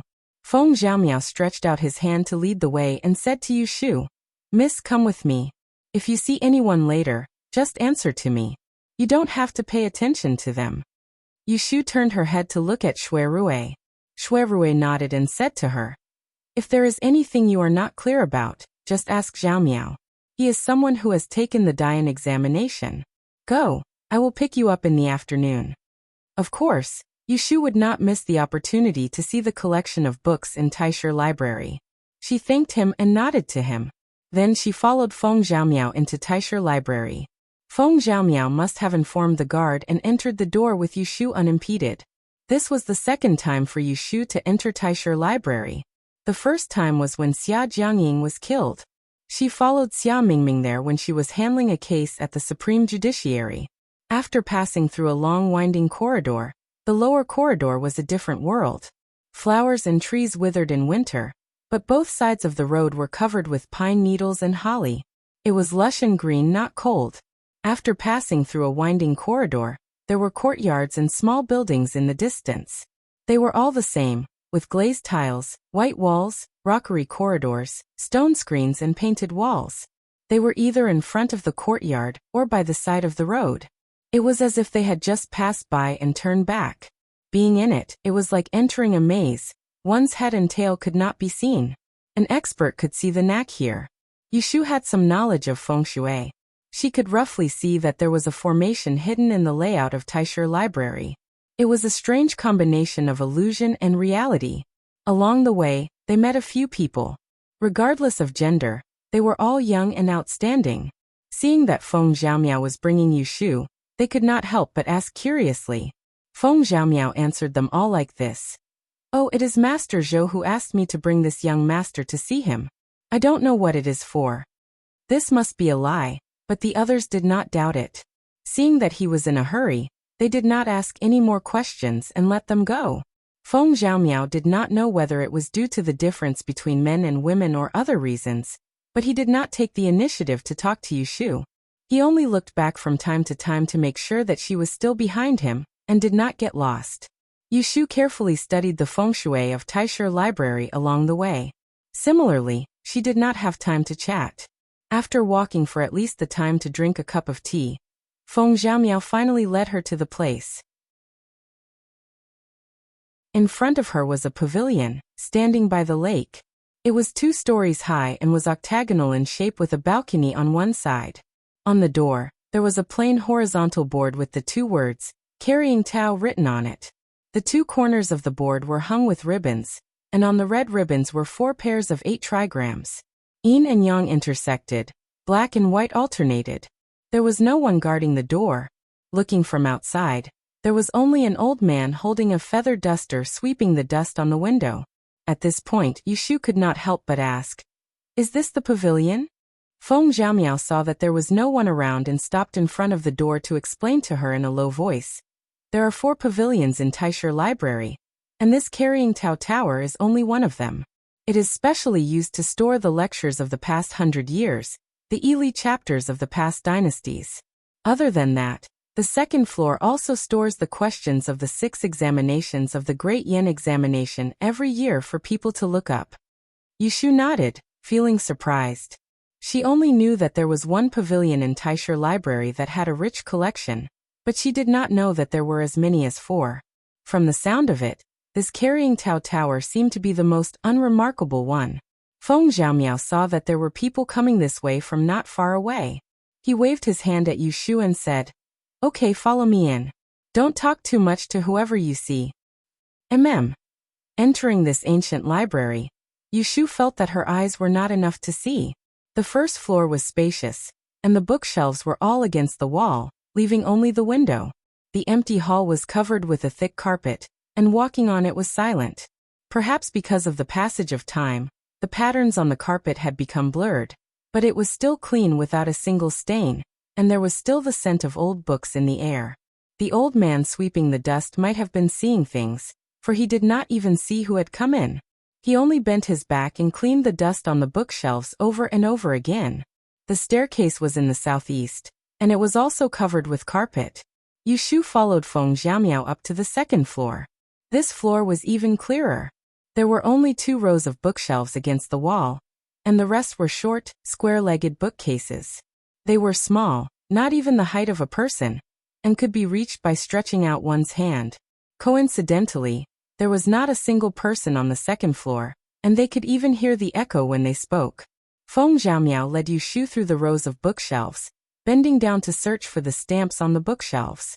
Finally, he found a row, and happily clicked his tongue. He squatted down to open the bookshelf, and took out an old scroll. He glanced at it with delight, and raised his hand to pass it to Yushu. He said with a smile, "This is the 15th year of Fengshan. It's a little old. You take it first, and I'll find the recent ones for you." Yushu took it, and saw that the title of the scroll was marked with the word Diyan. She couldn't wait to open it. The first one was Ili, and the title was Yin Flourishes and Yang Declines, so the dynasty does not take it. To her surprise, there was actually a student's paper attached at the bottom. As a result, Yushu placed the scroll on the shelf, and lowered her head to carefully read it. Feng Zhaomiao, on the other hand, sat on the carpet, and rummaged through the bookshelves on the left and right. When he saw a scroll that he was interested in, he would also stop to read it. Unknowingly, the 2 of them had stayed here for the whole morning, until the second floor's library came again. "Luer, you look from this side, and I'll look from that side. We must find all the papers from the Fengshan era."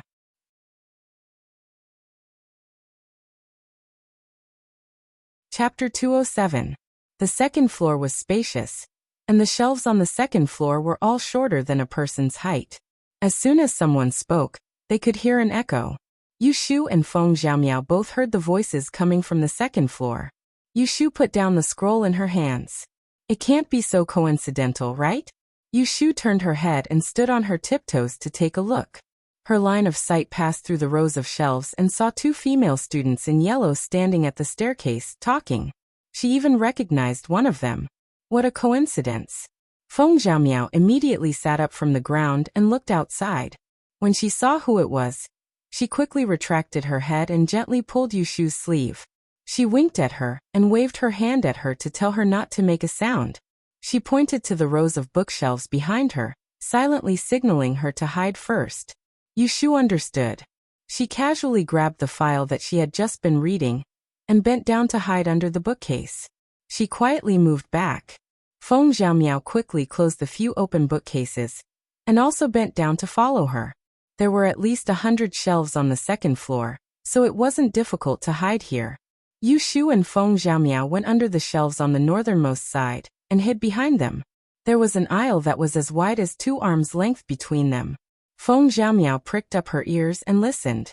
She covered her mouth with one hand and whispered to Yu Shu on the other side of the aisle. Unlucky. It's Zhao Luer and Ji Xingxuan. Ji Xingxuan has seen you before. I have a grudge against Zhao Luer, so I can't let her find out that I sneaked in with someone else.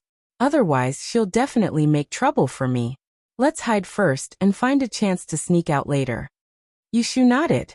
She and Ji Xingxuan also had a grudge against each other. In this kind of situation, it would be best if she could avoid meeting Ji Xingxuan. Otherwise, if Ji Xingxuan saw her here, it would be hard to guarantee that she wouldn't cause trouble. Just as she was thinking about this, they heard footsteps approaching their hiding place.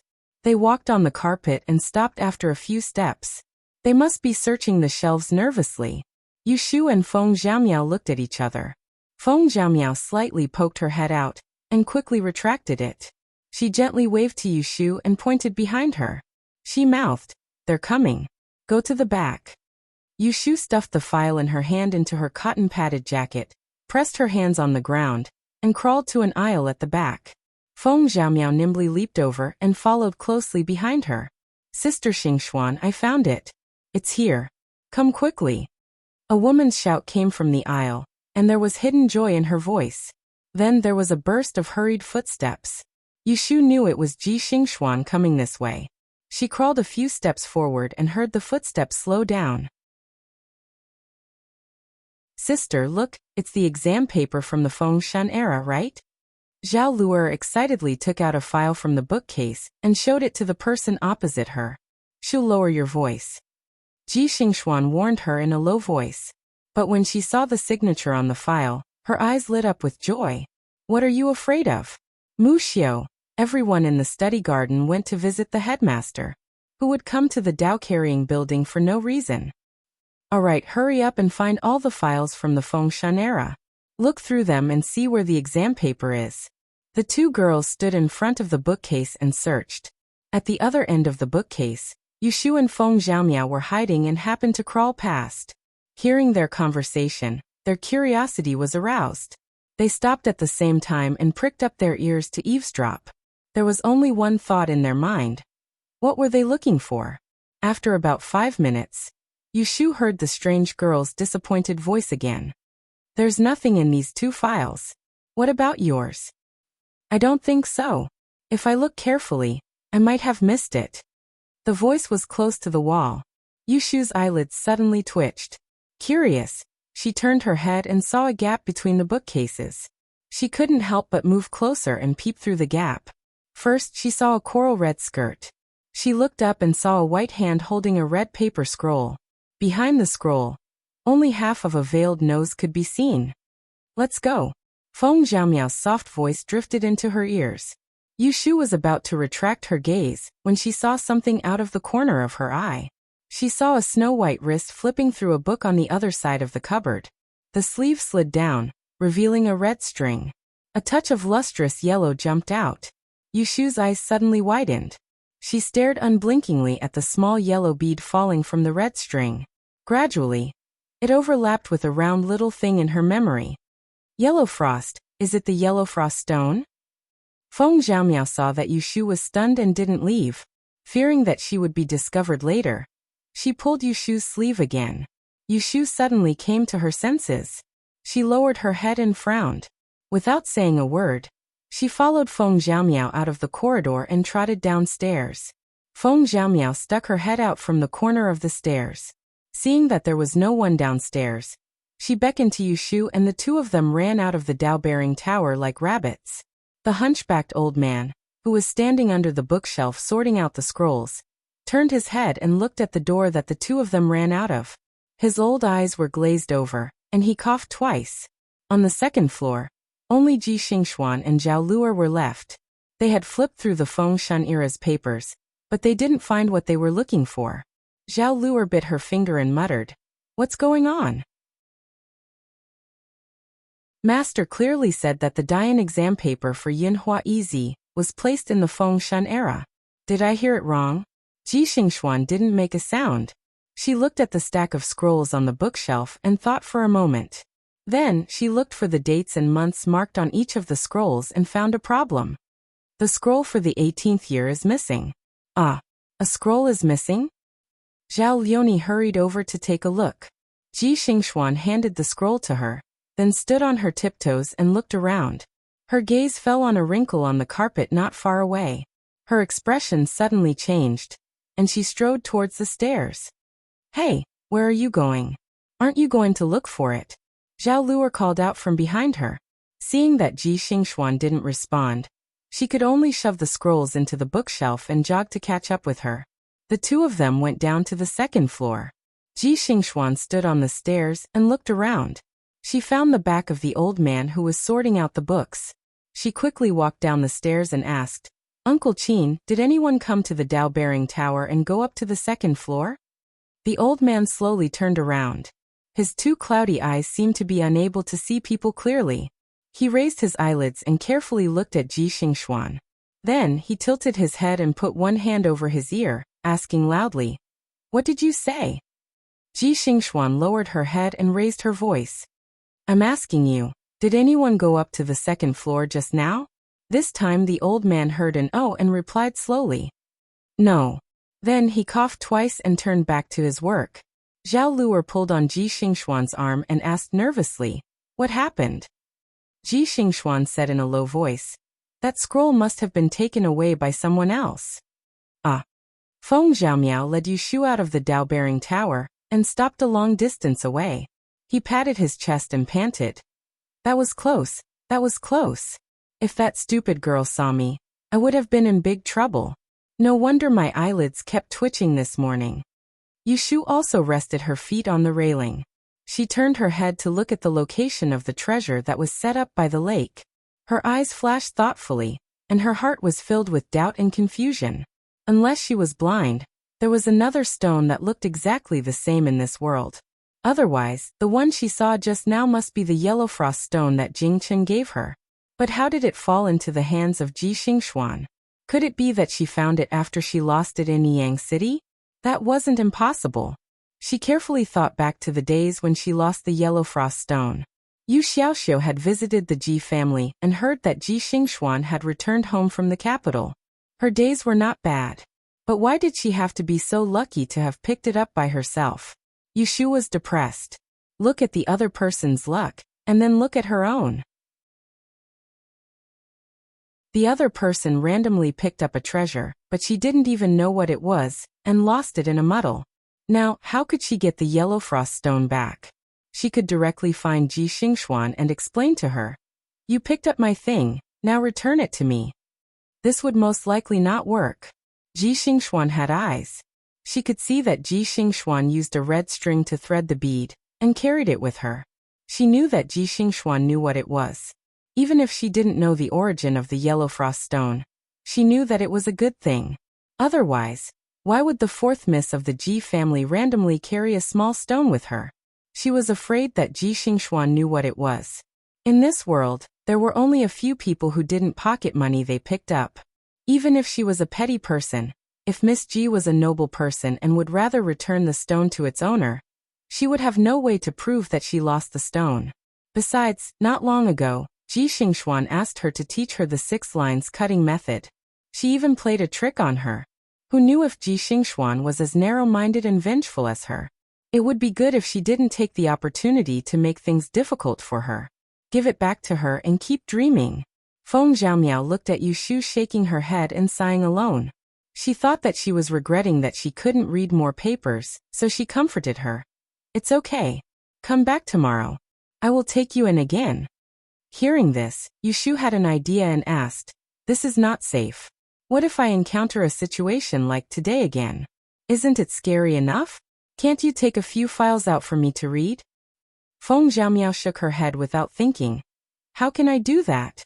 You don't know that the books in Taisher Library are absolutely not allowed to be taken out. They can't even leave the building. Once you are caught, you can forget about staying in school. Otherwise, why would I take the trouble to sneak you in? I can just find those files for you to read. I see. Yushu nodded with understanding. She thought that the rules of this Taisher library were quite strict. No wonder there was no one to look after such a big place. There was only an old man to clean it. They were not afraid of people stealing books. It turned out that there was such a severe punishment. As long as you were caught stealing a book, you would be expelled from school. It was really terrible. Let's go.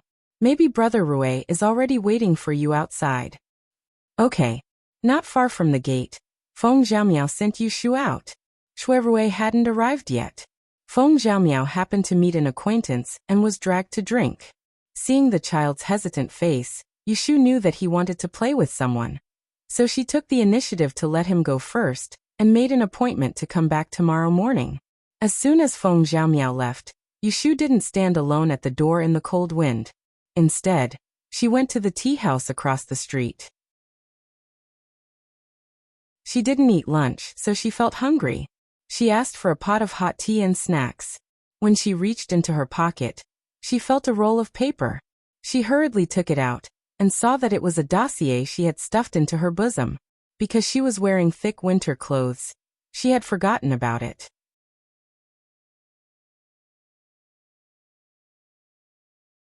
Chapter 208. Yushu had been sitting in the tea house for about 15 minutes when Shui Rue's carriage appeared on the street. She put down the silver and ran downstairs to his carriage. Shui Rue was still alone in the carriage. How was it? Did you get anything? Shui Rue asked. And I was able to see the past examination questions. My confidence has increased. I told Feng Gongzi to come back tomorrow. Yushu nodded. She did not tell him about the file in her bosom. She thought that she would come back tomorrow and sneak it back. Shui Rue said, I have business to attend to tomorrow and cannot accompany you. I will send a sedan chair to the south of the city to pick you up.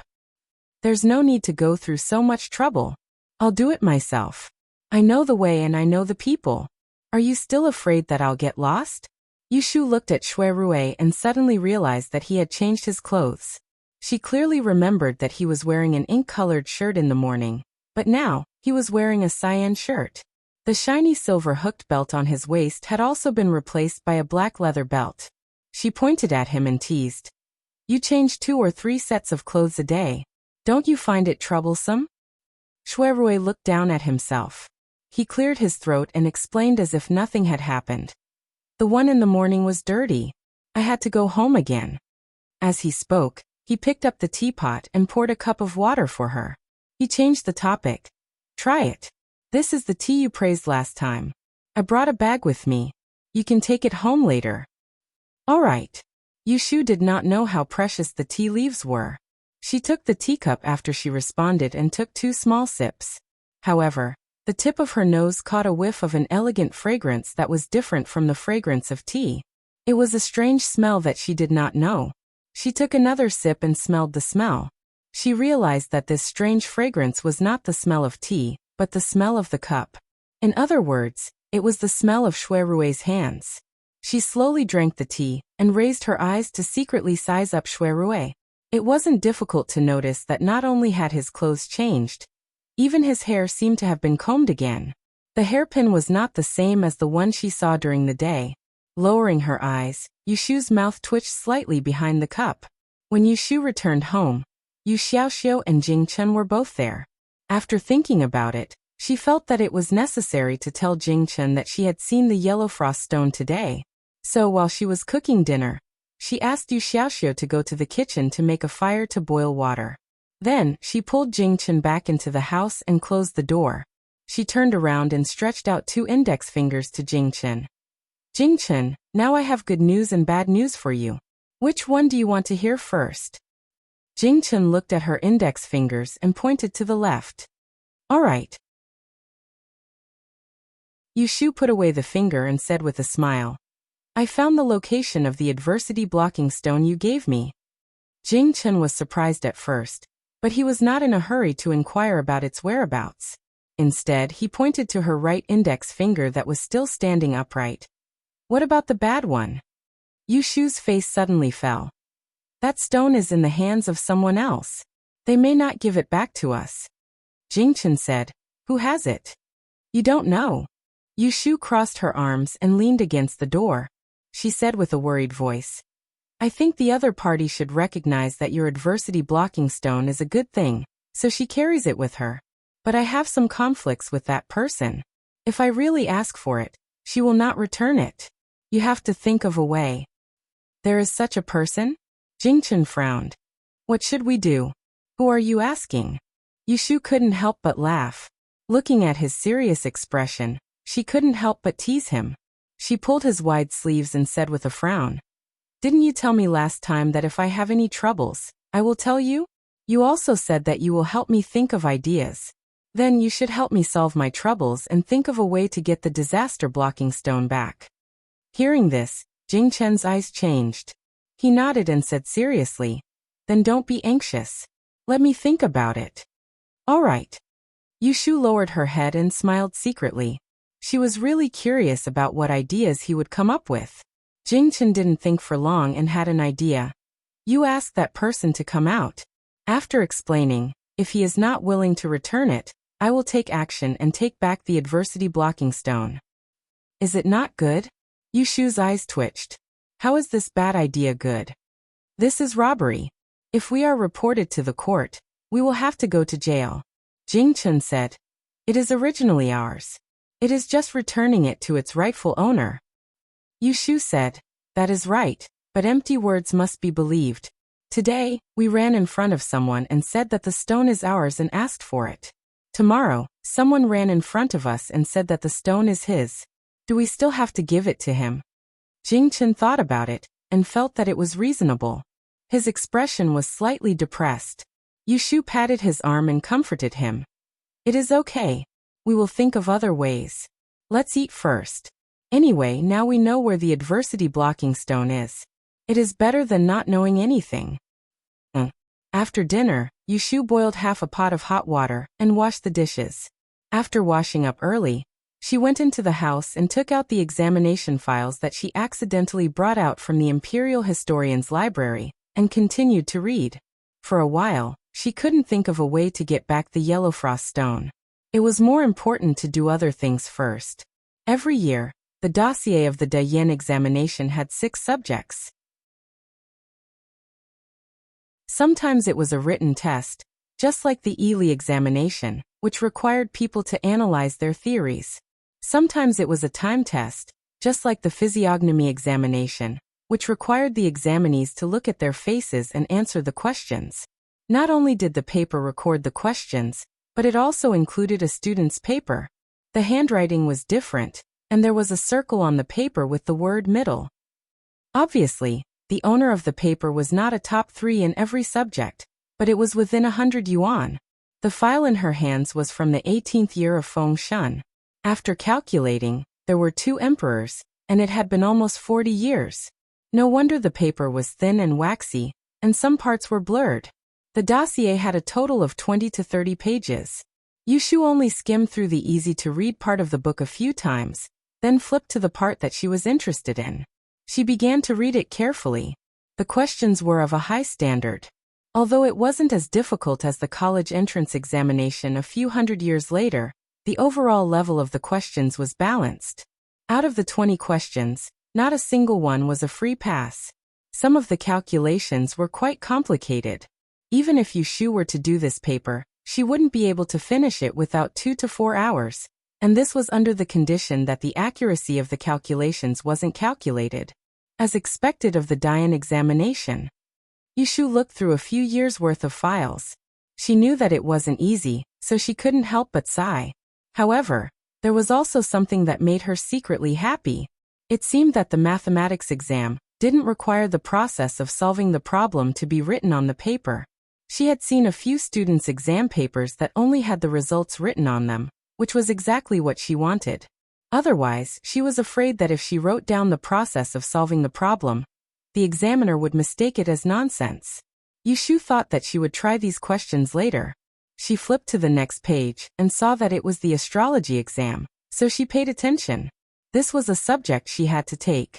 When she was in Yiyang City, Taoist Qingjing taught her how to identify the 3 permanents, 4 symbols and 28 mansions, and she watched the stars every night until her neck cramped every day.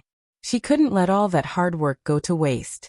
Even if the Dian examination was full of hidden talents, and the chance of getting into the top 100 was not high, she still had to try. The Fengshan 18th year astrology exam was a time test. The file recorded that on the night of the 15th of the 12th lunar month, 739 candidates gathered at Donghua Pavilion to watch the stars. They recorded for 2 hours, and 18 officials of the Big Dipper division under the Celestial Commissioner watched the stars and recorded at the same time. The one who recorded the most stars and recorded the most accurately would be rewarded 100 yuan.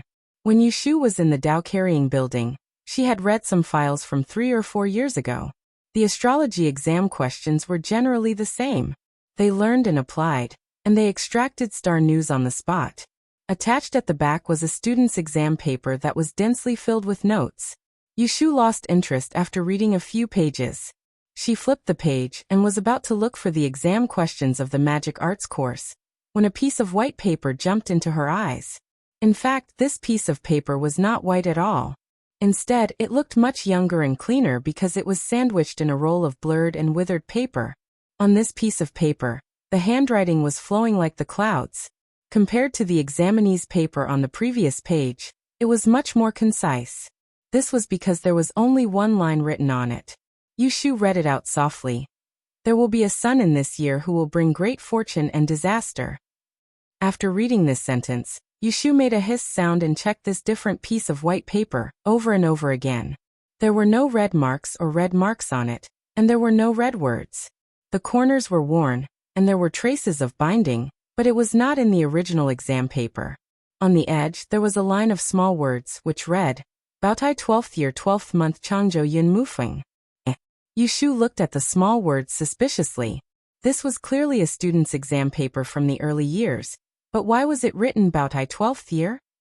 Wasn't she holding the exam paper from the 18th year of Fengshan? Baotai, this is the era name of an emperor in the Dan. Yushu counted with her fingers and determined that this exam paper was from about 20 years ago. Facing this Baotai exam paper from the Great Yin examination of the Fengshan year, Yushu made a hiss sound and suddenly remembered that during the day in Tibet, Ji Xingxuan and another girl were furtively looking through the second floor. They seemed to be looking for this Great Yin exam paper from the Fengshan year. Could it be that what they were looking for was this exam paper in her hands? Or, to be more precise, what they were looking for was this exam paper from the Baotai year. Yushu narrowed her eyes and looked down at the lonely line of words on the exam paper. Her suspicions grew. Her intuition told her that there must be some secret hidden in this exam paper. After thinking for a while, Yushu separated this unusual exam paper from the other files, carefully folded it in half, put it in a book, and put it in a drawer.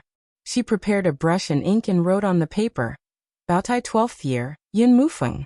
Tomorrow, when she went to Tibet again, she would look through the files from the 12th year of Baotai. She wanted to see which subject this mysterious exam paper in her hands answered. And this Yun Mufeng, what kind of god was he?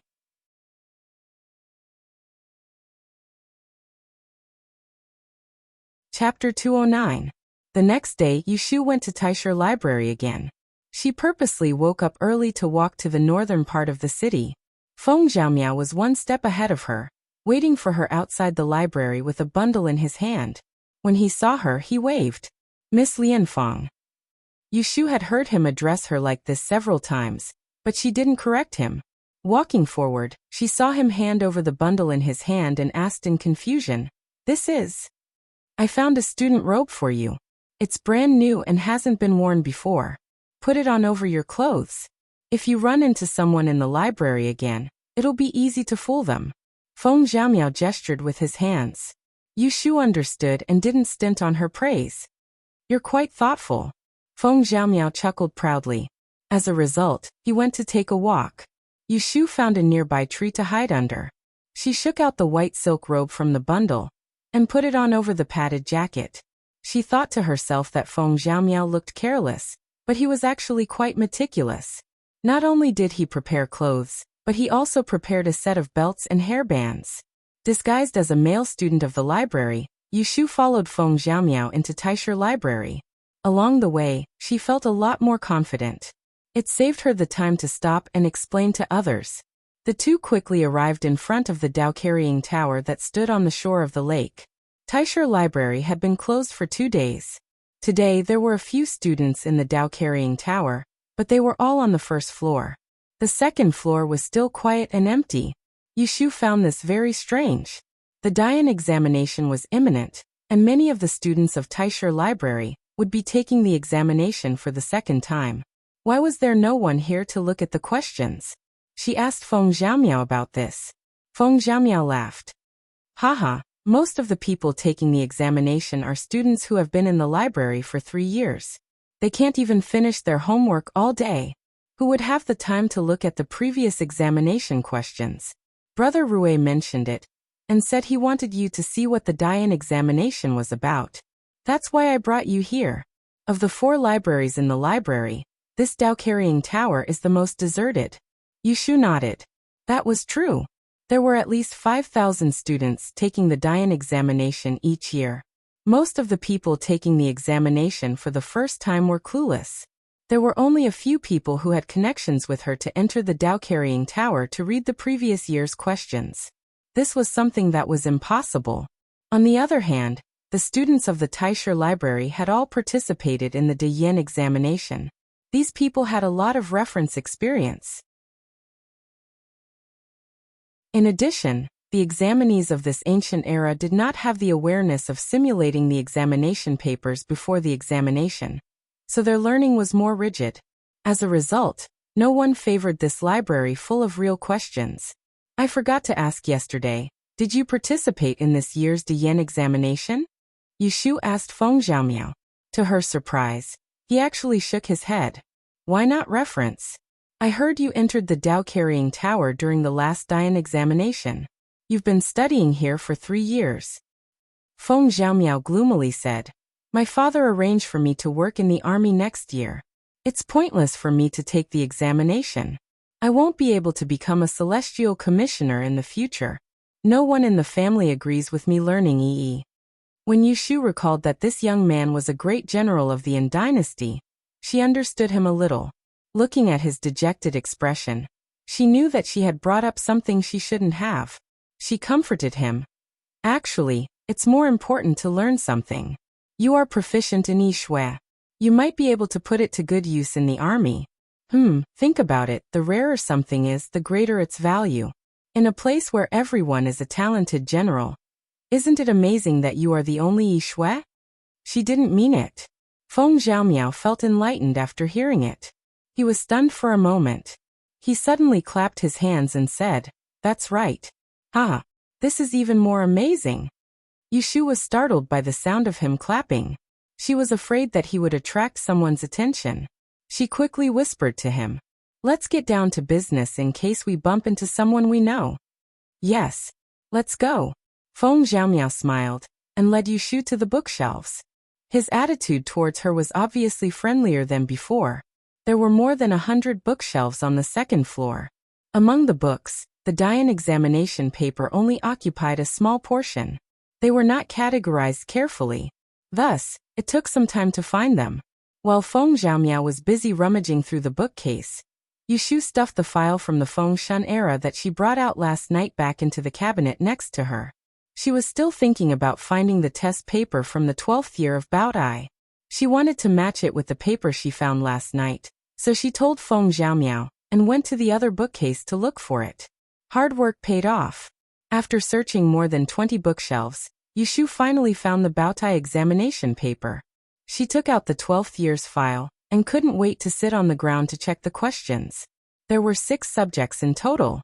It was not difficult to find the corresponding question with the mysterious paper, because among these 6 subjects, Yushu only found one subject with a single question. As she expected, it was the question of astrology. The file recorded, Baotai 12th year, the 16th of the 12th month of the 12th month, in Taiching Division. The first question was the solution. The Zhongtiankong Su, the Northway Su, the South Ghost Su.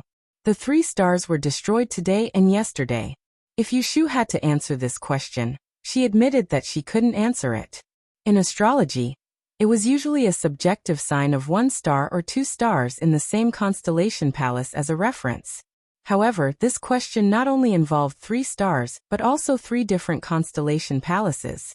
The positions of the north and the south were completely different. There was no connection between the 3 constellation palaces. However, it was imaginable how difficult it was to link them together. There will be a sun in this year. Is it because of the great fortune and disaster? Yushu softly muttered a sentence on the paper that she had seen last night.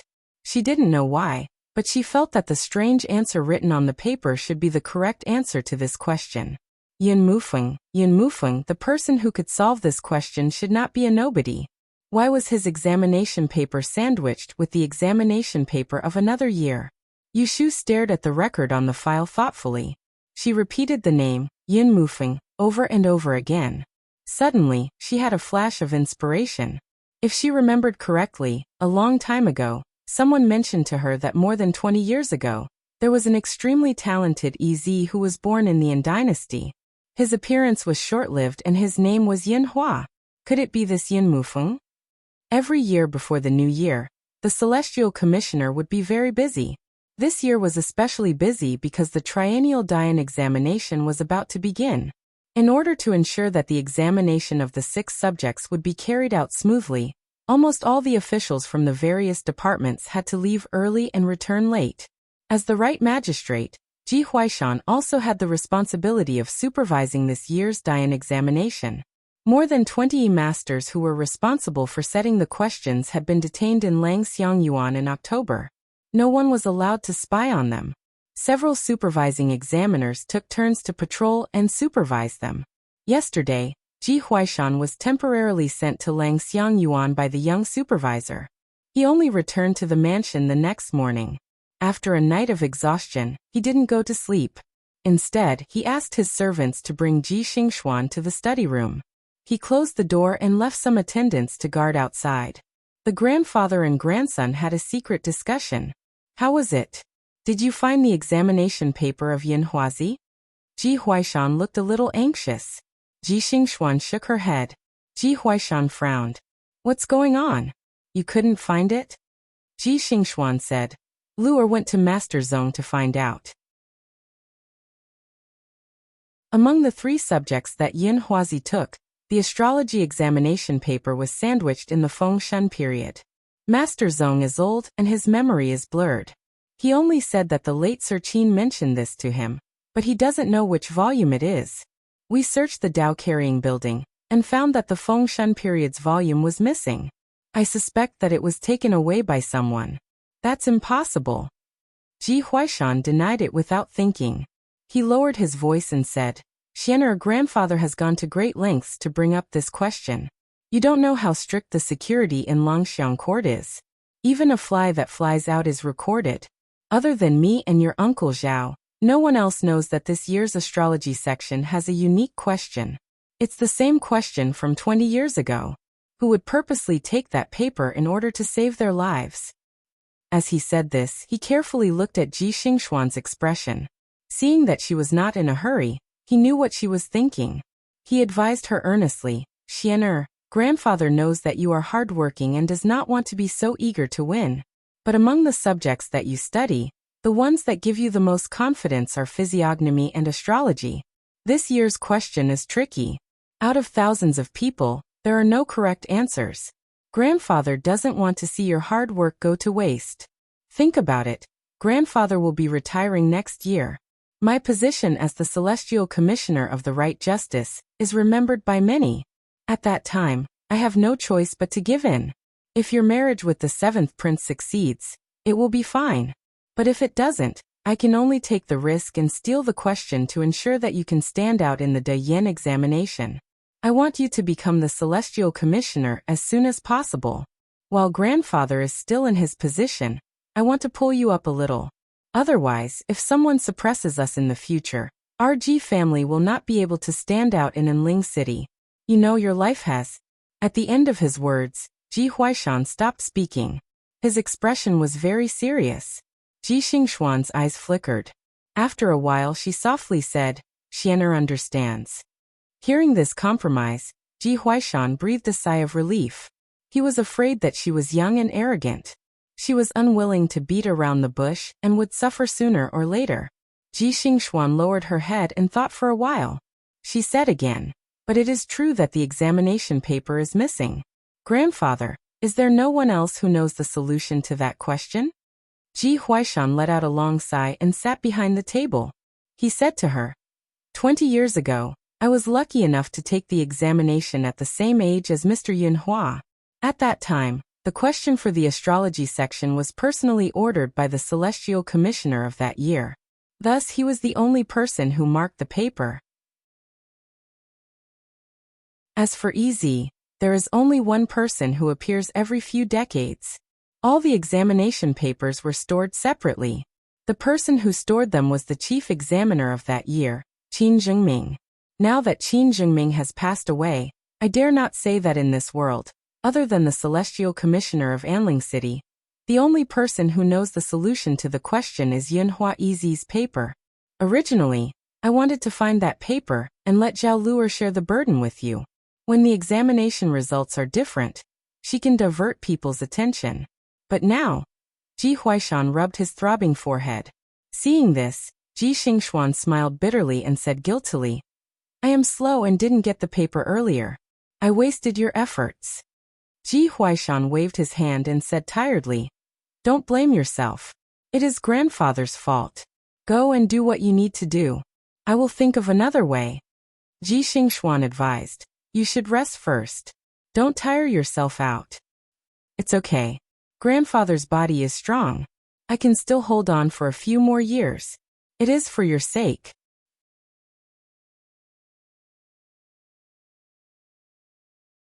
Chapter 210. Yu Shu and Feng Xiaomiao stayed at the Dao-bearing tower for the entire morning before leaving at noon. As they were about to reach the main entrance of the library, Yu Shu said to Feng Xiaomiao, Young Master Feng, are you free later? Let's go to the tea house. I have something to ask you. Sure. Feng Xiaomiao readily agreed. On the second floor of the tea house, Yu Shu chose a quiet table and sat down with Feng Xiaomiao. She ordered a pot of bilyuokun and 3 kinds of fruits before sending the waiter away. She asked Feng Xiaomiao, I'm curious, who sets the questions for the Dian examination every year? I know. Feng Xiaomiao said. Only the Master of Dai is qualified to participate in the Dian examination. Before the examination, the Celestial Commissioner and the Junior Supervisor will personally select about 20 of them. They may be from the capital or outside the capital, but they will all be brought to Enling before the 10th month. They are forbidden to leave or visit, and there will be people patrolling until the end of the 6 subjects. Yu Shu asked again, If that's the case, won't the families of the Master of Dai who sets the questions benefit from this? Feng Xiaomiao shook his head. The families of the Master of Dai who sets the questions are strictly forbidden from having their families take the examination. Once they are found out, it is the same as cheating. Yu Shu's eyes flashed. This meant that Ji Xingxuan would be participating in this year's Dian. The Ji family's old Master Ji, who held an important position in the Celestial Commissioner, was definitely not one of the test setters. This was interesting. She thought that Ji Liangshuan's sneaky search for the Baotai year's examination paper was most likely because the Dian examination's questions were leaked. Even if Ji Huaishan was not the test setter, he must have had some connection with it. This 3-star question had reappeared in the Dian examination paper after more than 20 years. Ji Xingxuan knew the question and came to look for the previous year's examination paper. In her opinion, this was superfluous. There were 2 possibilities. First, to prevent others from learning about this question and looking for it in the Dao-bearing tower, she wanted to find it and take it away. Secondly, perhaps the Ji family knew the question but did not know how to solve it, so they came to look for the test paper from that year. Regardless of which possibility it was, Yu Shu was sure that the paper written by Senior Yin Mufeng in her hands was indeed the correct answer to the question from that year. Between the 2 possibilities, she was more inclined to the latter. If Yin Mufeng was the Yin Hua Ez from 20 years ago, she made a bold guess. At that time, there was only one question in the astrology course, and it was only Yin Mufeng who was able to solve it. Moreover, the answer to the question about the omen of the 3 stars was not made public. Therefore, even if one knew the year and subject of the question, without knowing the answer, one would not be able to answer it. The only thing that did not make sense was that since Ji Xingxuan knew that Yin Mufeng's answer paper was hidden in the Feng Shun period's file, she must know the person who collected the paper. That person must have seen the answers on the paper. If she wanted the correct answer, wouldn't it be faster to ask that person directly? Thinking about it this way, she felt that the first possibility was more likely. Ji Xingxuan already knew the correct answer, and deliberately came to the Dao-bearing tower to destroy the paper. This time, Yushu was worried. If Ji Xingxuan did not know the correct answer, the paper in her hands would be of great use. If Ji Xingxuan knew the correct answer, then the paper in her hands was equivalent to waste paper. It was not enough to use it to report the Ji family for cheating, nor was it enough to expose any inside story. Just as Yushu was wavering in confusion, Feng Xiaomiao added, "However, in order to avoid cheating, sometimes the great teacher will personally participate in setting the question." Yushu asked suspiciously, "Does the great teacher also need to be grounded?" Feng Xiaomiao smiled, "Of course not. What kind of status does the great teacher have? Why would he need to be grounded? As long as the question is set by the great teacher, only he knows the correct answer. The marking of the paper will be done by the great teacher himself, no one else." "What about the marked papers? Will they be shown to others?"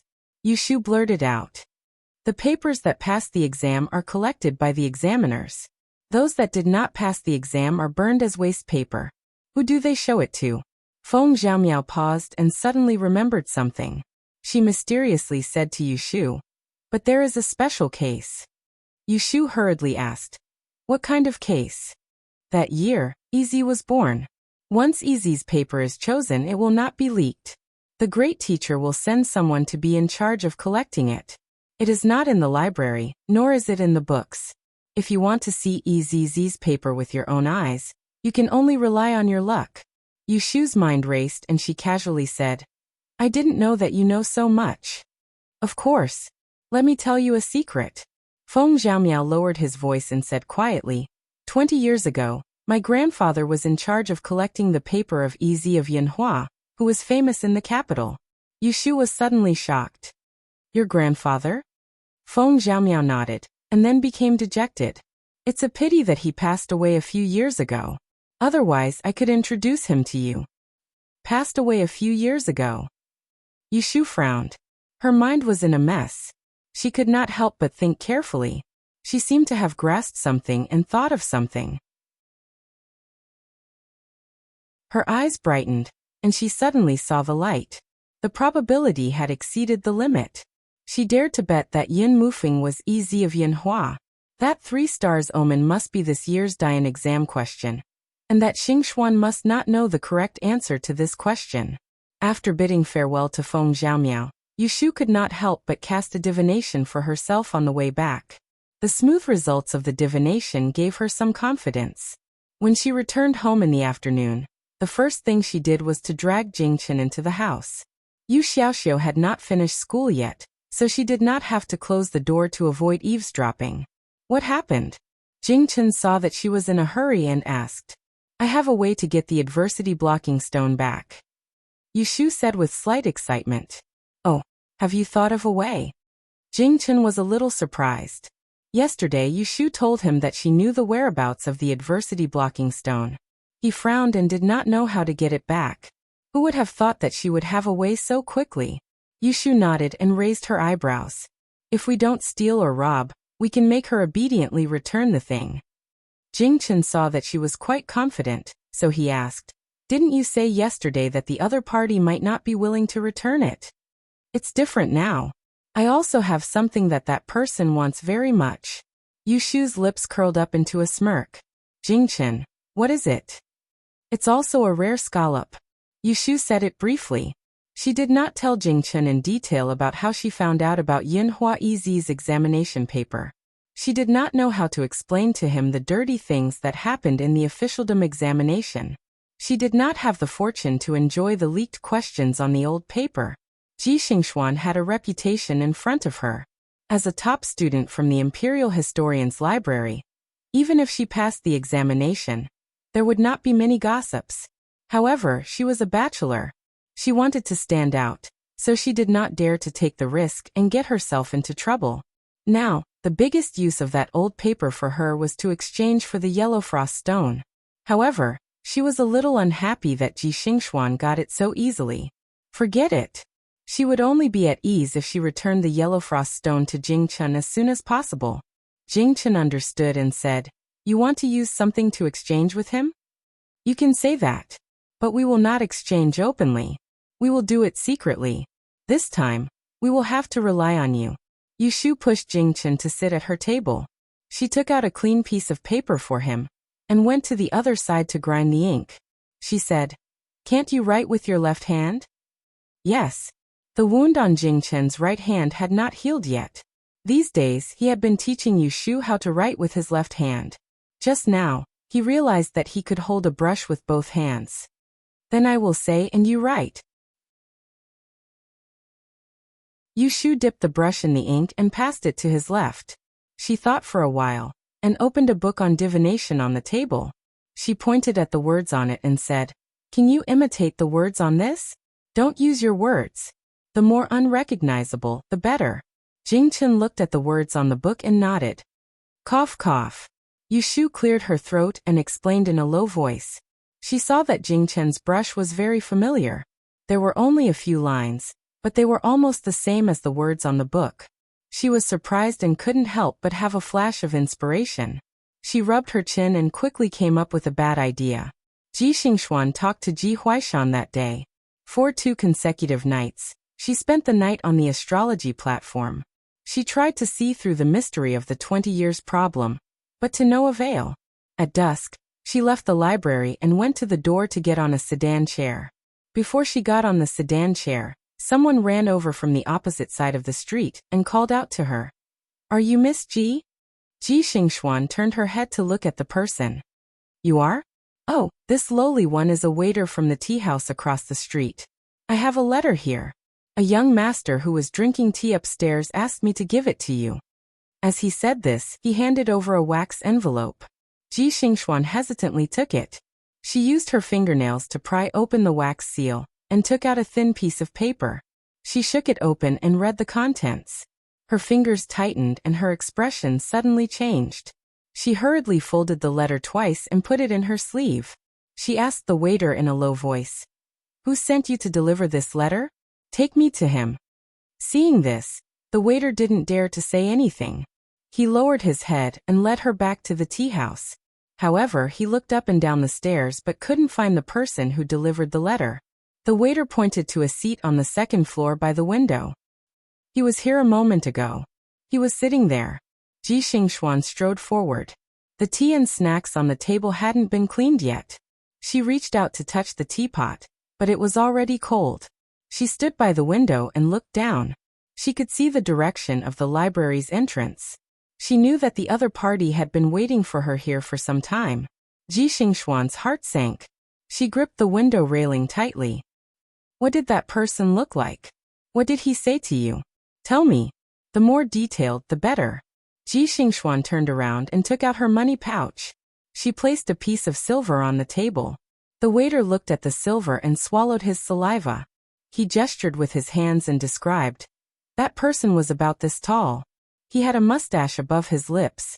He had thick eyebrows and big eyes. He looked like he was in his early 20s. Oh, that's right.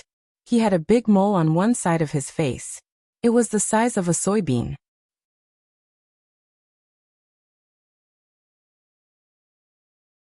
Chapter 211. In the evening, Ji Xingxuan hurried back to the Ji mansion. Seeing a carriage parked in front of the door, she knew that there were guests. She called the housekeeper who was working in the front courtyard and asked, "What guest has come?" "Miss, you've returned. It's Scholar Zhao from the Taisher Library. The great master is entertaining him in the warm room." Ji Xingxuan frowned and gave the housekeeper a few instructions. Then, she quickly walked in the direction of the rear courtyard. When she arrived in front of the warm room, she first had the servant girl waiting outside go in to report before lifting her skirt and entering the room. There were two people sitting in the tea room. The older one was Ji Huaishan, and the other was a middle-aged man dressed in cinnabar robes. He was one of the scholars of the Taisher library, Zhao Zhixue. Uncle Zhao. Zhao Zhixue said amiably. Ah, Xingxuan, have you just returned from the library? I heard from your grandfather that you've been studying very late these past few days before returning home. Although the Dian examination is near, it's good to work hard, but don't tire yourself out. Thank you for your concern, uncle. Xingxuan has been rude and disturbed your discussion. Ji Xingxuan first apologized. Then she turned to Ji Huaishan, who was brewing tea with a silver silk bamboo, and said, Grandfather, I have a friend who wants to borrow our family's Big Dipper ruler. Can you accompany me to get it? Seeing her slightly anxious expression, Ji Huaishan's eyebrows trembled. He turned to Zhao Zhixue and said helplessly, This child has been spoiled by me. She always casually borrows valuable items. I'll go with her to get it. You sit and drink your tea. We'll continue our discussion later. Zhao Zhixue smiled and said, Old Ji should be content. If our Lu'er was as sensible as Xingxuan, I would be laughing even in my dreams. You can go, I'll wait. I'm not an outsider. Ji Huaishan stood up and walked out with Ji Xingxuan. The two of them left the warm pavilion and went outside. Not too far from the courtyard, Ji Huaishan waved his servants away and stopped to ask Ji Xingxuan, What happened? Why are you so flustered? Although there was no one around, Ji Xingxuan still lowered her voice and said, Someone seems to have found out about the theft. Ji Huaishan's expression suddenly changed, and he said in a deep voice, What's going on? Tell me in detail. Ji Xingxuan then hastily recounted how she received the anonymous letter at the entrance of the library after school. She then took out the letter from her bosom and handed it to Ji Huaishan with both hands. Look, the person in the letter says that she found an old item from 20 years ago. Isn't it referring to Yinhua Yizi's examination paper? Ji Huaishan brought the letter to the light of the lantern and read it carefully. On it was written, Miss Ji, this lowly one has come across an old item from 20 years ago. I know that Miss is in great need of it, and wishes to fulfill your wish. Don't worry, Miss. This lowly one has no other intentions but to ask for an item from Mississippi. If you are interested, we will meet at noon the next day on Qianyuan Street in front of the Eternal Spring Square. One item for one item, the best of both worlds. If we do not meet at that time, I will assume that you have no intention of exchanging. When Ji Huaishan saw this letter, his complexion was not much better than Ji Xingxuan's. This clearly showed that the theft had been leaked. Although he believed that his hands and feet were clean, and did not leave behind any evidence of the theft, the sudden arrival of such a letter inevitably made him feel as if there was a blade on his back. He was frightened. This person said that he wants me to give him an item in exchange. He did not specify what it was, nor did he specifically say anything. After thinking about it, I'm afraid that what he wants is this calamity blocking stone. Ji Xingxuan hesitantly rolled up her sleeve, revealing the yellow stone bead on her wrist that was threaded with a red string. Ji Huaishan furrowed his brows and asked suspiciously, Even I, your grandfather, do not recognize this bead. If not for the junior supervisor who came to visit the estate and saw it by chance, giving you a few pointers and explaining its use, you might not have known that it was a treasure. Didn't I tell you to keep it well, and not show it to others? Did you mention it to anyone and let it slip? I have never mentioned it to anyone else. I don't know how this person found out. Ji Xingxuan shook her head. She held her wrist and thought. But since he could see it, he must be someone I know. Do you still remember that day when I went with Lu, or to the library to look for the exam papers? At that time, I sensed that someone was one step ahead of us. Maybe that person really has Yinhua Yizi's exam papers. Grandfather, what do you think we should do? The grandfather and granddaughter were silent for a moment. Ji Huaishan first said cautiously, Regardless of where this person came from, tomorrow you will go as promised. I will send a few more guards to secretly follow you and investigate this person's identity. If he really has that exam paper in his hands. He paused and his eyes became fierce. You must get it. Ji Xingxuan lowered her head and fiddled with the small bead on her wrist. She said, I am worried that this person might also be an examinee of the Grand Yen examination. Since he knows the questions, how could he not answer them during the exam? If that person also leaked the questions to someone else, even if I know the answers with Lou or Mimi's help, we might not only get 3 grades for that subject. We might even get 4 or 5 grades. What's the point of that? To this statement, Ji Huaishan disagreed. He stroked his beard and said, "You worry too much. This is the Grand Yen examination. Who would easily leak the answers to someone else? Even if he is that magnanimous, he has to think about whether it will bring trouble upon himself. This person must have a brain to write to you anonymously. Although he is greedy, he knows the principle of making the best use of everything. He definitely wouldn't do such a foolish thing. You can go tomorrow with peace of mind. Grandfather will definitely not let you lose this rock of disaster." Ji Xingxuan still wanted to say something, but Ji Huaishan waved his hand and interrupted her. He handed the letter back to her. "Take it and burn it. I still have something to discuss with your Uncle Zhao. You go back to your room and rest. I will arrange the details tomorrow morning." Ji Xingxuan clutched the letter and watched the old man leave. She raised her head to look at the stars in the sky and frowned. She had a vague premonition that things wouldn't go so smoothly. There were only a few days left in November. Seeing that the Grand Yen examination was just around the corner, Yushu had been reading Yi Li's essays day and night, as if she was preparing for the exam. Tonight, however, she turned off the lights early and went to bed. This made Yu Xiaoxiu, who had finally gotten used to sleeping with the lights on, feel very strange. In the dark, separated by a screen, he asked Yushu on the other side of the bed, "Sister, are you going to study tonight?" "Oh, I have to go out tomorrow. Rest early." Yushu yawned and turned over. Her hand touched the side of the pillow and grabbed a ball of fluffy kimbao. She casually pushed this little thing, which had a nest but didn't sleep in, to the head of the bed. She didn't want it to squeak and wake up if she accidentally rolled over in the middle of the night.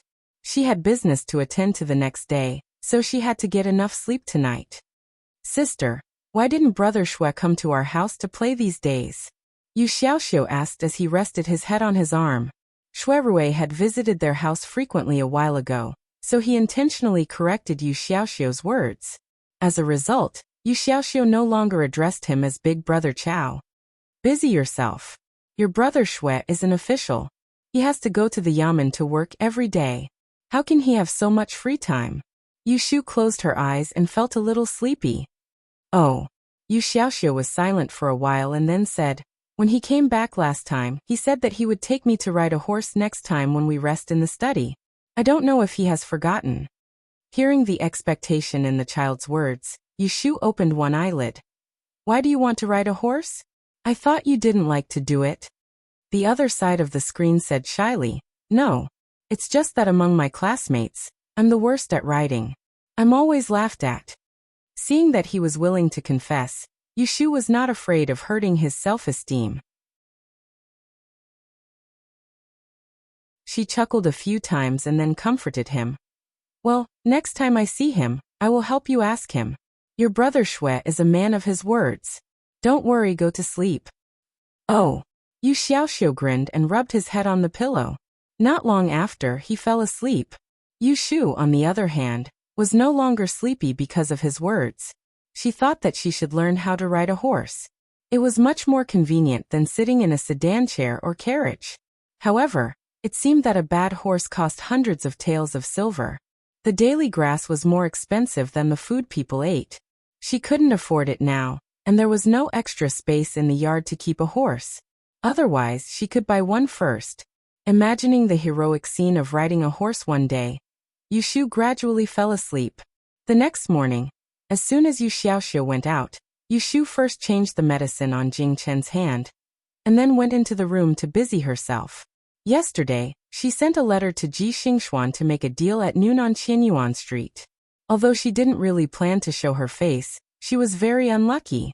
In case she met Ji Xingxuan and was recognized, she decided to disguise herself. Of course, she didn't have the ability to disguise herself, but Yushu still had a way to dress up so that no one could recognize her.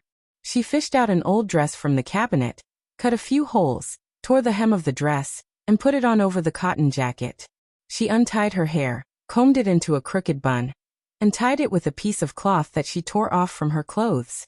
She looked at herself in the mirror. Except for her pale face and delicate facial features, she looked like a beggar begging on the street. After turning around with satisfaction, Yushu swaggered out. Jingchen was sitting in the main room waiting for her. Just now he heard her tossing and turning in the room, and when he saw her sloppy behavior, something suddenly flashed through his mind. He was startled, and his face showed a bit of confusion. "How did you get yourself into this?" "In case someone recognized me," Yushu answered vaguely. She went into the kitchen, scraped a layer of soot, and patted it on her face. She washed her hands, and then walked into the main room with her hands on her hips. She smiled at Jingchen, showing her white teeth, and said proudly, "How is it? Can you still recognize me when I'm dressed like this?" Jingchen said honestly, "I can recognize you no matter what you're dressed like." Seeing that he didn't give her face, Yushu didn't feel angry. Instead, she was a bit happy. She snorted and went back to the room to get the bamboo hat that she bought yesterday. She walked in front of Jingchen, put it on his head, and tied a knot under his white chin. Her eyes stayed on his face for a moment, and then she raised her hand to pull down the white gauze on the brim of the hat, covering his handsome face. She took 2 steps back, looked at him carefully, and shook her head with a smile. She wanted to dress him up as a beggar, but she couldn't help it. He was a natural beauty, and even if he wore ragged clothes, he didn't look like a lowly person. "Okay, let's go." Yushu hung the key around her neck and unlocked the door. "You still haven't told me where we're going today." Jingchen gently twisted the overly tight rope on his chin, got up, and walked toward her.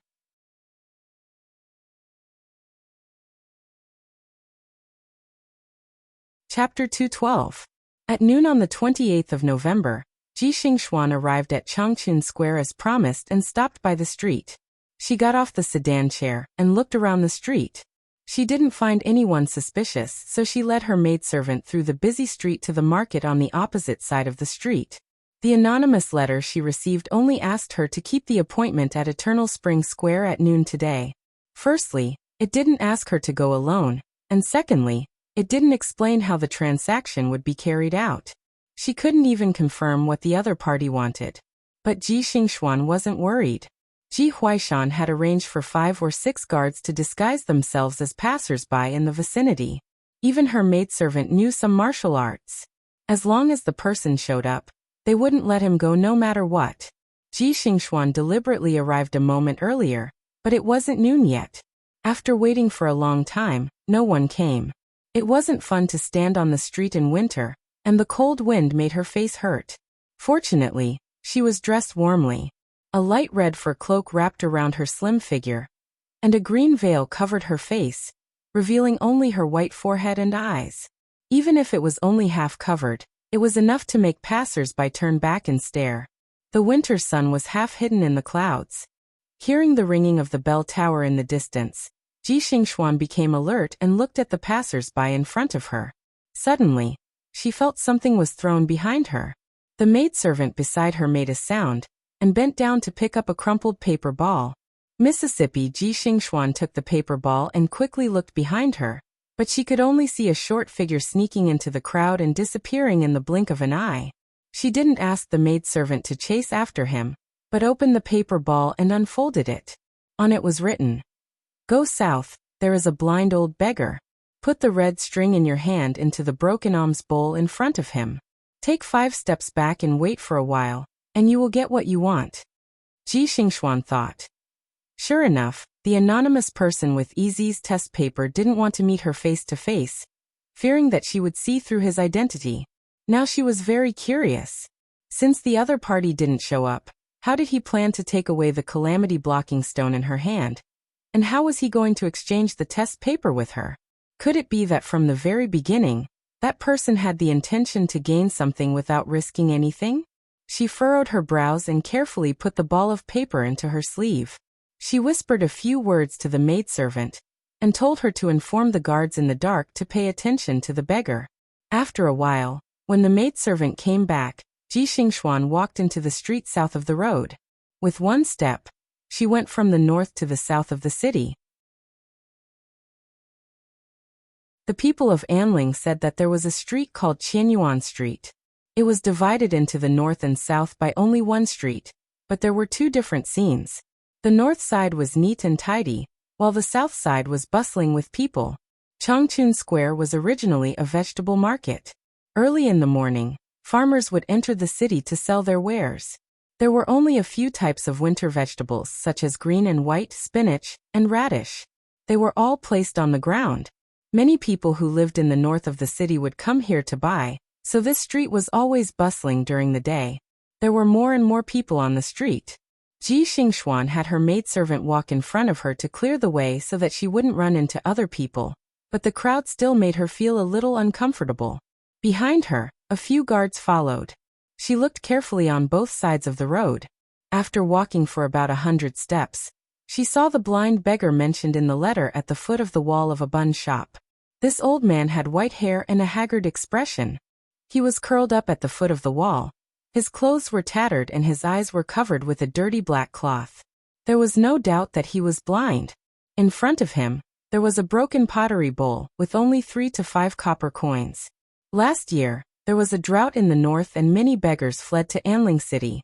Because there was no lack of women coming and going to buy vegetables and meat in Changchun Square, many people felt pity for them, so there were more beggars here than other places. In the alley behind this old beggar, there were 4 to 5 beggars squatting there. There were big and small beggars, all dressed in thin clothes, their heads hunched against the cold. Ji Xingxuan stopped in front of this blind old beggar. Her eyes showed some pity. She untied her pouch, bent down and put a piece of silver into the bowl in front of him. She then fumbled in her pouch and took out the disaster-blocking stone that she specially took out before she left this morning. She squeezed it in her palm, and after a short moment of hesitation, she also put it into the bowl. Seeing this scene, the eyes of the beggars near the foot of the wall brightened at the same time. They raised their heads and looked at the old beggar's broken bowl. Some were greedy, and some were sneering. Ji Xingxuan put away the bead and stood up. Her eyes didn't leave the beggar's broken bowl. She retreated step by step and stopped after 5 steps. Every time a pedestrian passed by her, they would be vigilant. Several guards quietly spread out and stood around Ji Xingxuan so that they could catch the person later. Ji Xingxuan knew that there were people following them, so she was very relieved. If the other party had the ability to take away the thing under the eyes of so many people without showing themselves, then he would be a ghost. At this moment, the sky suddenly turned gloomy. Boom! There was a thunderous sound, and the whole street was filled with screams. Ji Xingxuan was also startled by the sound of thunder. She was distracted for a moment, and the sky started to rain heavily. A bolt of lightning flashed across the sky. Crack! Out of the corner of her eye, she saw that at this moment, a few beggars who had been squatting at the entrance of the alley all rushed towards the old beggar who was at the foot of the wall. They scrambled to stretch out their hands, and their target was the broken bowl at his feet. The first beggar, who was short, nimbly grabbed the broken bowl in his arms, and was about to run into the crowd in front of him. Not good. This sudden situation made Ji Xingxuan's expression change. She didn't need to shout, and several guards in the crowd had already moved. One by one, they pushed through the crowd and chased after the beggar. However, the rain suddenly fell, and the street was full of pedestrians running around to hide from the rain. They pushed and shoved, which became an invisible obstacle, making it difficult for several men to chase after a child. Stop! Don't run! The beggar ran with his head down and accidentally bumped into someone. He almost fell to the ground. Fortunately, Fang Zhong reached out and pulled him. The beggar used the force to stand firm, and his hand left a black handprint on the other's white sleeve. He didn't notice that the sleeve flew past the alms bowl in his hand. When he heard the sound of people chasing behind him, he ran away again. Standing on the noisy street in the heavy rain, Ji Xingxuan's eyelids twitched. She was afraid that she would lose the stone, so she pulled her maidservant and ran towards the south. The rain became heavier in the blink of an eye. She didn't run far before she was separated from her maid. The fluff on the collar of her cloak was soaked and stuck pitifully to her slender neck. She shivered and was hit by a passerby who was trying to hide from the rain. She slipped and fell on the road. Hiss. The stinging pain from her knees and palms made her face pale. She tried to stand up, but she found that she had twisted her leg. The heavy rain poured down, and the rainwater flowed down her forehead. The veil stuck to her face, and a few strands of her hair fell into a mess. Passers-by pointed at her, so she turned her face away in embarrassment. She lowered her wet eyelashes, and was no longer in such a sorry state. However, at this moment, the cold wind suddenly stopped and the heavy rain stopped. She raised the back of her hand to wipe the rainwater from her eyes. She saw a pair of wet black boots and white trousers. When she looked up, she saw a hand holding an umbrella and a blurry face under a bamboo hat. Here you go. Ji Xingxuan was in a daze. She subconsciously reached out to take the umbrella handle. At the same time, the other person let go of the umbrella handle and straightened up. He turned around and walked past her. The black robe lightly brushed past her shoulder. She quickly turned her head to look, but the white figure had already disappeared into the crowd. Miss. The anxious shout made her come back to her senses. She responded, and the maidservant squeezed through the crowd and hurriedly helped her stand up. Miss, are you hurt anywhere? Ji Xingxuan grabbed the maidservant's hand and asked, Where is he? Did you catch him? They've all gone to chase after him. They definitely won't let him escape. Don't worry. Go back to the sedan first. The maidservant tried to persuade her. Although Ji Xingxuan was anxious, she was afraid of losing the topaz. However, she also knew that she couldn't help much here, so she nodded and passed the oil paper umbrella to the maidservant. Everything was fine when we left the house. Why did it suddenly start raining? Miss, where did you get the umbrella? Just now. Ji Xingxuan answered as she raised her head. Her voice paused because she saw a small bamboo tube tied with a red string in the middle of the umbrella stand. She took it down suspiciously and fiddled with it in her hands. Soon, she realized that the bamboo tube was as thick as 2 fingers and could be unscrewed. After pulling off the top, the contents inside were revealed. Her expression tightened and she took it out to take a look. It was an old and yellowish paper. She suddenly stopped in her tracks. This is Yinhua Ez's examination paper. Miss. Ji Xingxuan took a deep breath. Her hands trembled slightly as she rolled up the test paper again. She tried it a few times before stuffing it back into the bamboo tube. She should have been happy that the other party had kept their promise, but the image of the white figure holding the umbrella flashed through her mind. She became somewhat resentful and tightened her grip on the small bamboo tube with the red string tied to it. It was still raining. Yu Shu, who was unkempt and dirty, squatted under the eaves at the entrance of the alley to hide from the rain. She saw Jing Chen's figure appear on the street and smiled. She took out a string of copper coins from her bosom and covered it with her sleeves. She turned her head and grabbed the old beggar's hand and put it on the coins. She leaned over and whispered in his ear, Master, keep it well. If you're hungry, take some to buy steamed buns. Don't let anyone see you. Ah, you are? Hee, I'm the one who thanks you. After saying that, she left the blind old beggar, who had a surprised look on his face as he fumbled with the string of copper coins. She waved at Jing Chun and pointed at the alley behind her, gesturing for him to follow her. The two of them entered the empty alley one after another. Yushu looked around before stopping. She moved closer to Jing Chun and widened her eyes that were filled with anticipation. She asked excitedly, How is it? Did you get it? It was still raining. Jing Chun pulled off the string of his hat with one hand and took off his bamboo hat. He put it on top of her head to block the raindrops that fell on her head from the eaves. Then he reached his left hand into his bosom and took something out. He handed it to her and opened it. Yushu looked at his empty palm and opened her mouth wide. She was dumbfounded. However, with a light chuckle, he flipped his hand and a bright yellow bead appeared in the center of his palm. You're tuning in to the Li Mei's Sword of Destiny YouTube channel. We're so grateful for your support and don't forget to subscribe to join us on this incredible journey through captivating stories. Your generosity through donations truly makes a world of difference, as it's the primary source of revenue that allows me to expand and enhance this channel for you. Thank you from the bottom of my heart for being a part of this adventure.